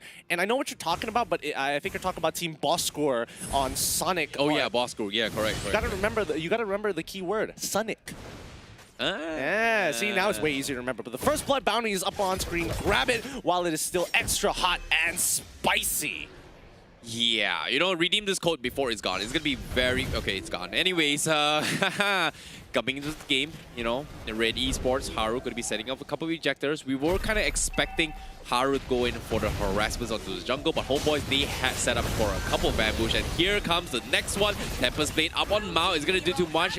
Haru will be the first one to fall. Harry will be joining the prize with the Black Dragon. Will trade 1-for-1. Can they get the second? Yes, they will, as Red Esports fights back with a 2-for-1 trade. Again, this is what's difficult when you don't have that much control over the side lanes. And Harry, he's willing to sacrifice a little bit of his lane pressure because, again, Benedetta can't necessarily deal well. Oh, wait, actually, Harry could have killed him there. Ooh, close. Nice eye for an eye from Irfan. Dodging the initial stop. Very close. Very close. Very close. It came down to the wire. I think if Harry full committed there, he might have been able to run down Irfan in time, or at the very least force him out of the lane. But regardless, now Mao jumping back on towards Ijat here. He knows he's not level 4. He wants to get this kill. Steel Tempest instantly. Bladed Tempest coming in hard. They get trade 1-for-1 here. Haru for Ijat. Both of the supports getting hard punished. But Corrosion side already purchased on Anip. Yeah, that's going to be a big itemization. But at the same time, I don't think Homeboys is going to contest anytime soon. This is going to be the signature coming from Red Esports with the Link coming in. But Irfan going to go for the Electro Final Blow, zone his way through. Who's going to get it? And it is going to be Chibi with the clutch retribution. Oh my goodness. You hate to see it. You hate to see it for sure, but now as we can see, Sun is starting to have some control over the lane here, forcing Aaron to flicker as well. Anip will start to control it even harder as the time goes by. Those doppelgangers making it hard for Aaron to actually find that single target that he needs to get all the damage down for the full one-shot combo. It's tough, you know, considering that how Red Esports, you know, initially had some sort of upper hand. They needed Mao to go in for the clutch return. But I feel like Homeboys, they did a fantastic job just isolating and forcing back. Like, you know, having Irfan just completely scaring him off, that's not an easy thing to do, you know? It's not easy at all here. I'm suspecting a bit of a dive onto Harry. It might not necessarily be a good idea, but no. As soon as Ijat came in, unfortunately the feather airstrike from Ash did not come out fast enough. He wanted to walk up to try to get the stun down, but it was a little too late. Harry losing his life for nothing there. He even had the petrify. He really believed Ash could have pulled him out. Yeah, Harry did not expect that at all. That was a very quick burst, and Haru will be bursted down as well. Not sure what he was thinking there, but that's just so unfortunate for him. The coordination from Red right now, it is bad. It is not looking good. Again, 2 free kills given over to the side of Homeboys. At 4 minutes in towards this game, this should have been Red Esports' domain of control, but so far Homeboys utilizing their skills well. Ijat, he already has his ultimate back up. He can look to get a play on top side. Yeah, and now Haru for a couple push, but not doing much. Irfan's going to be a big nuisance. Mao is there. They're going to go in for a harass. Here comes the rest of Homeboys. They want to fight this, and guess what? They are going to go for the dive. Tempest Blade has been disengaged. Mao is going to be chunked his way through. Haru will be the sacrificial lamb. Harry going to keep things alive for the team. Can he do much? But the way of the dragon, the Hurricane Dust just catches him at the last tick of the Blade Dragon. Harry could not do anything. What a clutch from Ijato. Oh, great play. Great play from the homeboys, and that would have been the fattest cleanup for Harry, but he's got to remember he can't get pushed near walls there. He might have been able to trade 1-for-1 if he ended up on the opposite side and not so close to that brush, but well done to the homeboys. If they can keep up this momentum, they've got this game in the bag. Unstoppable force coming in from Haru, trying to get on Vince, but he manages to sweep on over the wall. Here comes Irfan, cutting off Haru all over again. Oh my goodness, the Electo final blow. It's doing so much for the team. What was that catch? And Ijato! The blind jump! He catches onto his mouth! The big catch is coming in! Homeboys are just completely destroying them all. And now Aaron, he's gonna try and chase a nip, but they cannot do anything about this. Homeboys! They're doing a lot of work here. They need to maintain this position. 5K, 6 minutes into the game. One of the biggest leads they've had thus far. Benedetta going all out aggressive. They're saying, I don't need War Axe. Give me the Hunter Strike. I want to look for that backline, and I want to take them out as soon as possible. Dude, that is some big cash coming from Mijato Jang. He's died 3 times, but he's set up 7 kills in less than 7 minutes, man. Homeboys got 10 kills all across the board. And my goodness, Red Esports, they are struggling to fight against this Ijato. Now he's all by himself. He's a little bit overconfident, but look at this. Everyone from Red Esports is completely respecting the Akai and just backs off like Kung Fu Panda. Irfan smartly cutting the wave with his Electo final blow, but as the team tries to rotate Chibi, we'll be able to kill Haru all over again. Aaron dies onto the dive as well. A great play from the homeboys. No, they're gonna get more. Oh my goodness. Ash, don't tell me they're gonna get Ash as well. They're diving Ash. They don't care. Shove him away. Push him out. They've done a great job. Homeboys have done their homework. Red Esports, they are completely underestimating the Akai, and this Ijato, he just completely just destroyed Red Esports back lines. Left, right, and front and center. He's just everywhere. But now Harry, they're having a good time playing against Irfan, and that's gonna be him throwing a little bit towards the match. I'm not sure if he's throwing or what, but it seems like he's just making space. And because of that, on him, he's going to chunk away to tier 2. But here comes Red Esports. He's going to get a put ejected on him. He needs to back up, and he's going to be A-okay. I mean, so far, well done. Well done. Irfan dying there. Okay, I'm not so sure. Maybe he got a little bit greedy, thinking, kind of feeling himself a little too much, thinking that the 50% of movement speed from the Hunter Strike would have been more than enough. But Haru willing to expand his ultimate to maybe catch him out, especially since he used the Eye for an Eye relatively early. Now, Red Esports, how do they come back from this? It's a 7K gold lead. They're going to need to play for that side lanes. Aaron will do as good of a job as he can. But the Electo final blow suddenly comes out. Barca is already there. They wanted to bait out Irfan, and they got it. Here we go. What a great... That was 300 IQ coming in from Red Esports. What a delicious bait they set out for the homeboys. Yeah, that was a big, big catch. And because of that, they are going to have a little bit more room to work with. But Irfan, he's going to be back in 15 seconds. And you look at this, the aggression comes in. They need the Black Dragon now. But as of now, Red Esports, they cannot overcommit. They need to have a little bit of faith onto his Mao. Mao needs to make a comeback. Can he do it? Seems like he is going to back off. And on the contrary, he doesn't have the purple buff. So he needs to back off. Yep, he's going to back off here. Irfan will notice him. Imagine if Irfan actually scouts him out. Honestly, I wonder if he was just standing just close enough to the brush. It's very hard to see from this angle. But, you know, regardless, I don't think Irfan wants to waste his time with that, especially when they have a purple buff to actually steal away. As Ija trying once again, looking for an angle here, forcing Mal to use his ultimate super early on. No Blade Tempest this time round, but he will get his orange buff. Not ideal, but, you know, it's better than nothing. Yeah, he still got his purple buff as well, and that's pretty close. If Mao did not get it, that would have been a disaster turn event for Red Esports. Meanwhile, Anim is starting to chunk really hard, and Harry forced to use the Black Dragon, and he's going to pay the price a little bit too late, and he's going to die for nothing, because as of now, the Feather Astra is going to be used, but Homeboys, they're chunking away, and this tower, I'm pretty sure, is going to be gone. Harry is playing this really poorly. I mean, Red Esports are just not doing it today. Yeah, just an easy kill for Vince there, but here we go. They're going for the full commitment. Chibi finally making a mistake, and Mao will be able to capitalize on this situation. Irfan slowing down Aaron for the time being. This could be it. Electo final blow, trying to get the disengage for Ija, who ends up dying. Homeboys finally drop the ball. Red Esports is able to scrape back into the game. Oh, that was so close for Homeboys, but Mao, fortunately for him, he had the purple buff in the previous run.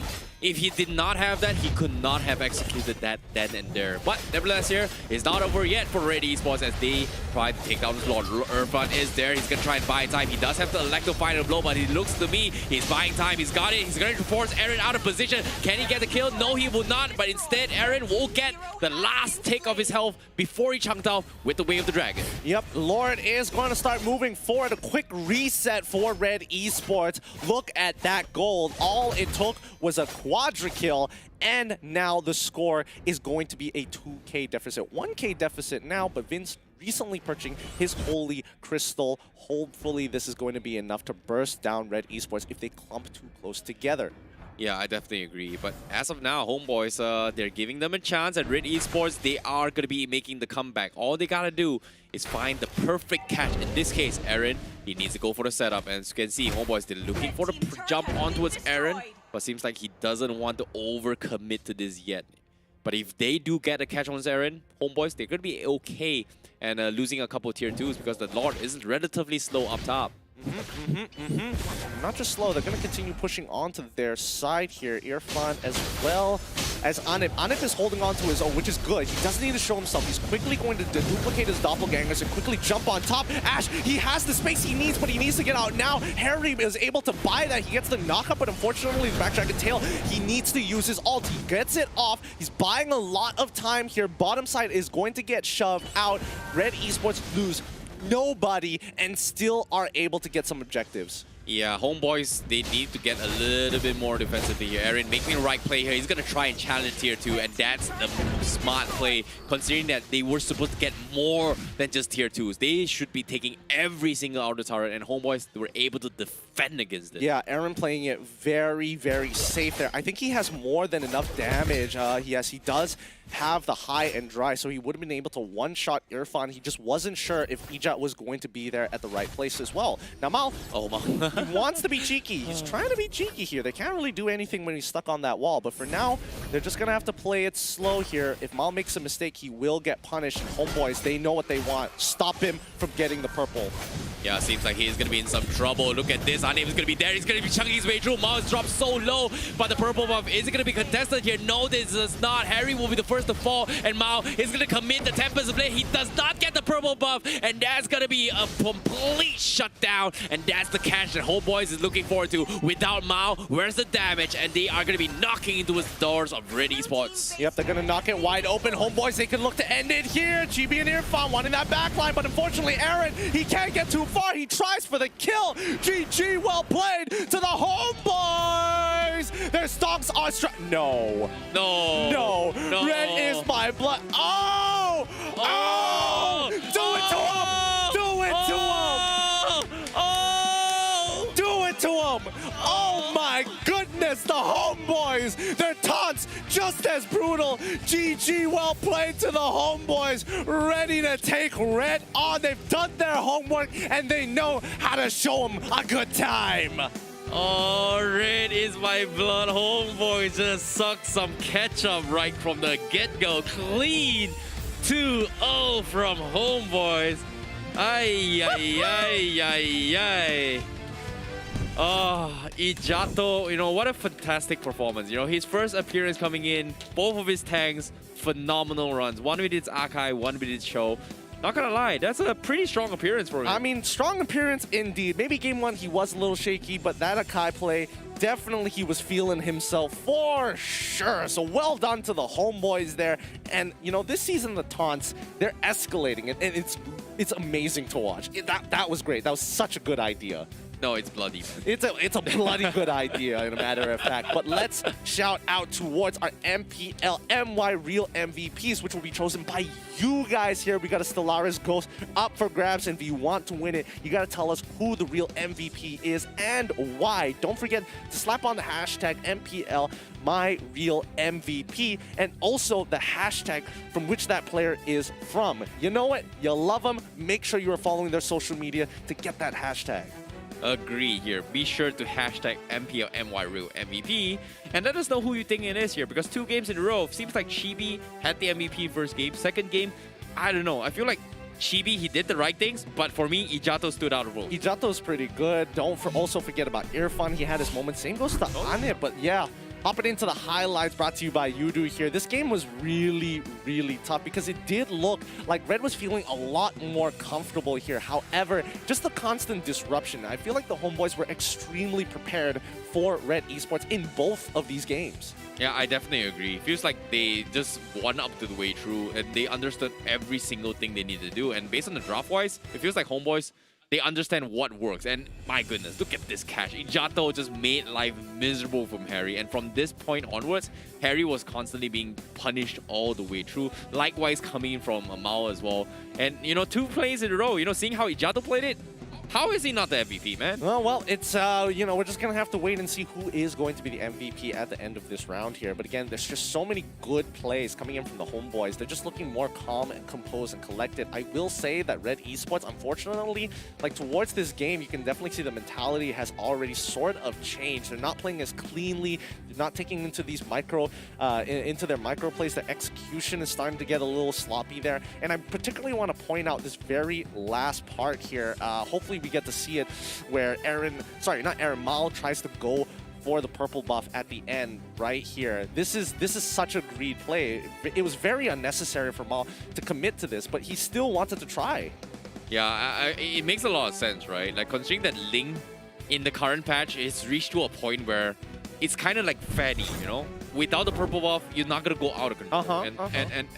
And seeing how desperately, like, the moment Mao has his purple buff, you see he's able to do things. And the only one time where he was able to do his thing was that Homeboys kind of messed up the retribution and allowed Mao to take the purple buff, which allowed them to get the quad kill. Yeah, I mean, a lot of it has to do with that. And it's just Ling things, Ling really needs that purple buff, whether you like it or not. Orange is great, but purple is the most ideal. Looking at the overall builds, like Aaron was able to earn the most for his team. Blade of Despair, Blade of Despair, Blade of Hepatitis, as well as the Endless Battle. He had more than enough damage, however, not a lot of confidence when it came down to the 1v1 because he never knows whether Ijato is going to start walking out of the bush and then suddenly Chibi decides to enter on the fight. So Irfan was always constantly dealing with Aaron, but again, you can see Irfan making just significant changes during those small interactions and team fights. Yeah, there were multiple instances where they actually set up a couple of ambushes here for Aaron as well. So it makes a lot of sense why he's a little bit more cautious. And because of that mental pressure that Homeboys kind of applied to him, even though it was a 1v1, Aaron was just so hesitant in making those plays. And I feel like the fear that was implied from Homeboys just got the better out of Red Esports. For sure. Tough game coming in from Red Esports, but great plays coming in from the Homeboys. Great execution overall, calm and collected. I'm very happy with Vince here. I feel like, Vince coming into Homeboys, he's really finding himself here. I agree. I definitely agree. Like, Vince fits so well with Homeboys and they look stronger than ever. And looking forward to see whether or not Homeboys can they take it all the way. But Ijato's first appearance definitely caught me surprise. 2 games in a row, he's had major impacts with his Cho and also his Akai.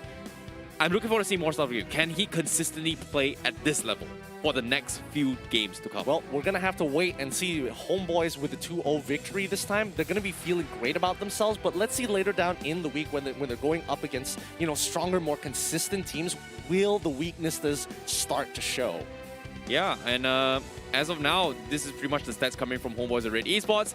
And let's take a look towards the damage output-wise. For both teams, we can see damage output-wise, it was all up to, oh my goodness, what is this damage coming from Irfan? 53k, what?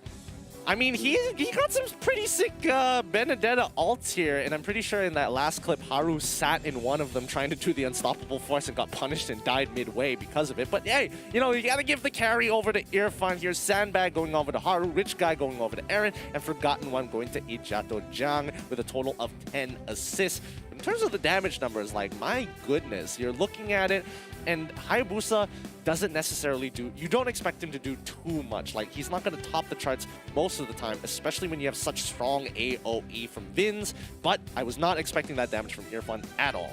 Yeah, but what was crazy about Homeboi's synergy is that they have so much split push potential with the Sun, with the Hayabusa. They were able to just do so much. But what was crazy about this was that Ijato was able to set up for all these fights where they were actually buying so much time for either the Sun to actually split push or maybe even the Hayabusa. Whereas Red Esports, they have a very similar idea, but they only had the Cho to do so. So I feel like Harry was in a situation where he can't exactly push turrets. He needs to join the fight. But if you do that, you only have one specific hero, which is going to be either the Cho or the Ling. And if the Ling goes away, you lose out so much damage in a team fight. Yeah, and that's just how the cookie crumbles these days. I mean, with the way the meta is working out, I would have liked to see, Red Esports kind of work on their execution and played a little bit smarter here, because it's a lot of micro mistakes during the early game that actually costed them and snowballed out of control through the mid game as Homeboys started to kind of figure out their composure and what some of the bad habits that Red Esports players have. Yeah, but so far Homeboys, they have been very, very objectified. Like their objectives timing has been very spot on. It's kind of like their signature, right? If you see how Season 7 went, Chibi was always in top one of the objectives, and now them making use of his timings thus far, I don't know. It seems like they're looking better than ever. But let's take a look at who is going to be the MVP. It is going to be Ijato-chan on that Archive. Yes, yes, and yes. Well-deserved MVP. Absolutely. Well-deserved. He needs to be up on the board of MVPs because, again, his play definitely made the difference from Homeboys, trading 50-50 to Homeboys absolutely snowballing out of control. Well done to Ijato-chan. Yeah, that's pretty good stuff here. Congratulations to Ijato because he deserved it. His first appearance, 2 games in a row. Seems to be a little bit of quite the entree here, my friend. I want to see what else is in this pool. How deep are his pockets when it comes to his hero pool? Is Cho and Akai? Because again, Akai, you don't get to see very often, Only select few players want to actually play the Akai. Again, it's all about that execution. Great kit, but no early pressure. Ijato kind of reminds me of how Nova is, Kind of. A little bit of an introduction, A little bit. Maybe if you picked up Kufra, then I'll be like, ooh, okay. Kufra Cho, kind of reminiscent, but well done once again towards the Homeboys. We wish them the best, and I'm excited to see what they have to say in their interview, which is coming up next. But the guys, don't forget, we've got the real MVP. Congratulations to Kaitao Muhammad. You have earned yourself the Stellaris Ghost. Yep. Kaito Mohamed with his comment here, MPL MY real MVP Ijato-chan is the MVP because he used Akai, and because of Akai, he was playing so well, he was able to catch Lig not once but twice. Yep, 2 times in a row. You're absolutely correct, Kaito. Thank you so much for participating. You earned yourself that Stellaris Ghost. Hopefully you get to enjoy it, and yeah. So far, Ijato-chan, and even the audience would agree that Ijato-chan has done a phenomenal performance so far. But let's check out the standings real quick. What does this mean for the Homeboys? They earned themselves a 2-0 victory. And you know what that means if we're looking over to Group B, one of the more competitive groups here. They finally set themselves apart. Toda with only 4 points just below them. And unfortunately for Red, they drop on down, unfortunately losing out some points there. Yo, look at this. Homeboys got a 75% match win rate thus far. One of the highest we've seen out of all teams thus far. I don't know, Homeboys this season looking pretty solid. I mean, this is their meta. This is the meta. Last season, they liked to play that standard early to mid, and they couldn't close out games. Now it's like, yeah, we want to close out games. Give us a good fight.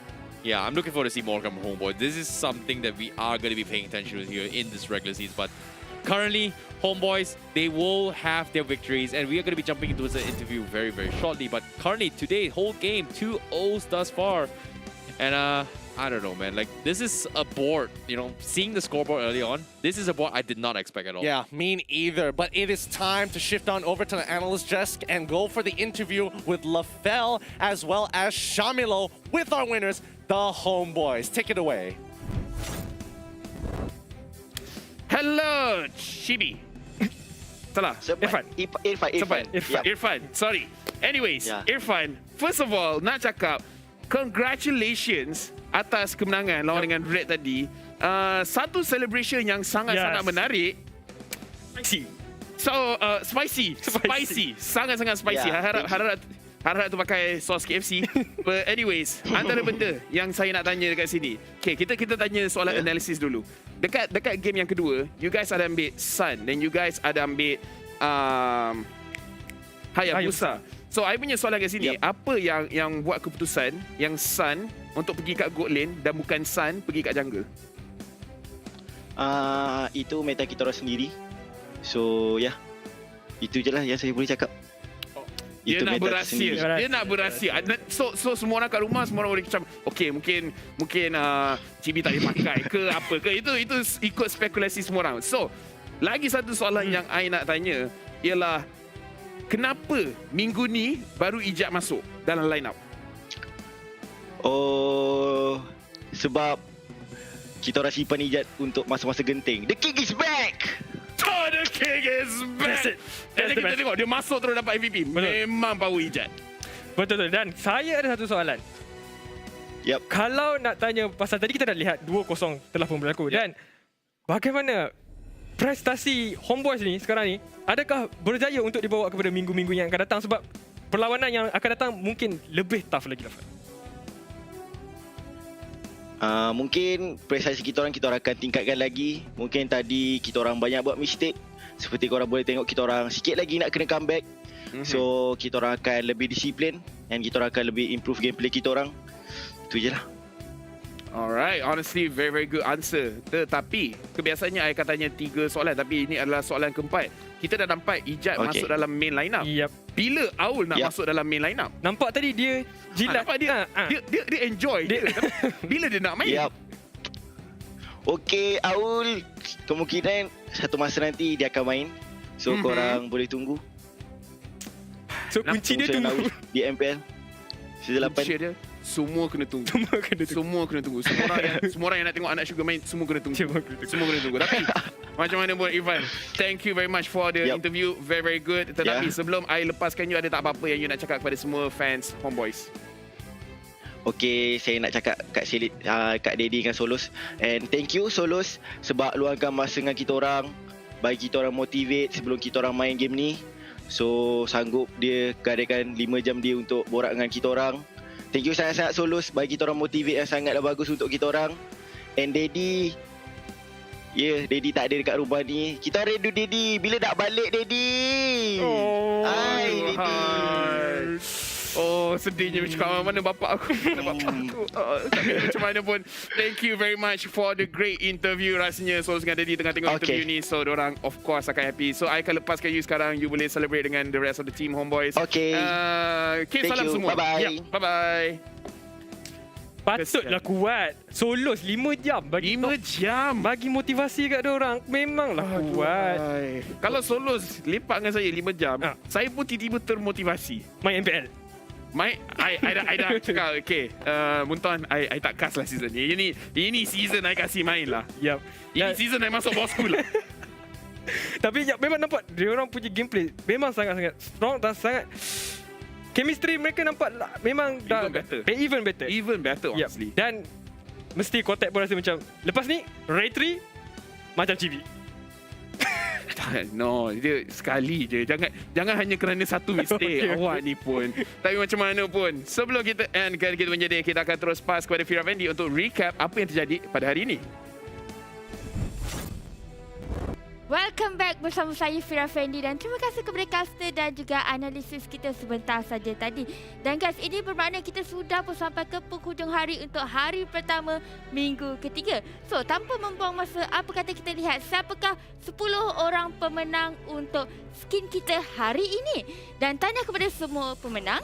Dan pemenang pertama adalah Zamin Abdul Jamil, Akmal Marzuki, Putra Amirul, Faiz Razak, Muiz bin Rimi, Muhammad Sofi, Abedir, Amir Putra Salahuddin, Iban Muhammad dan juga Farid Ahmad. Jadi ini adalah senarai pemenang kita. Dan apa kata sekarang kita lihat pula jadual perlawanan untuk hari esok. So guys, besok kita ada 3 perlawanan. Dan perlawanan yang pertama adalah di antara SUHAZ Esports menentang Iblis. Perlawanan kedua adalah di antara RSG menentang SMG. Dan perlawanan terakhir adalah di antara tim Boskur menentang Toda MLBB. Dan macam biasalah, kita masih lagi ada giveaway dan juga macam-macam lagi di MPL Malaysia musim ke-8 kali ini. Just tengok je daripada awal sampai ke penghujung sebab kita ada macam-macam, bukan saja daripada sponsor kita KFC, tapi juga daripada caster-caster kita yang sentiasa memberitahu untuk scan QR code. Tapi guys, kita akan berjumpa lagi di hari esok, hari kedua. Dan untuk pengetahuan anda semua, MPL Malaysia musim ke-8 kali ini dikuasai oleh Muntun Power Up with KFC, disertakan oleh Rexona Man bersama digital telco rasmi iaitu Yudu dan juga rakan isukan kita iaitu TikTok, WeTV, Secret Lab dan juga Esports Chat. Dan saya Farah Fendi, kita akan berjumpa lagi esok. Assalamualaikum dan bye-bye.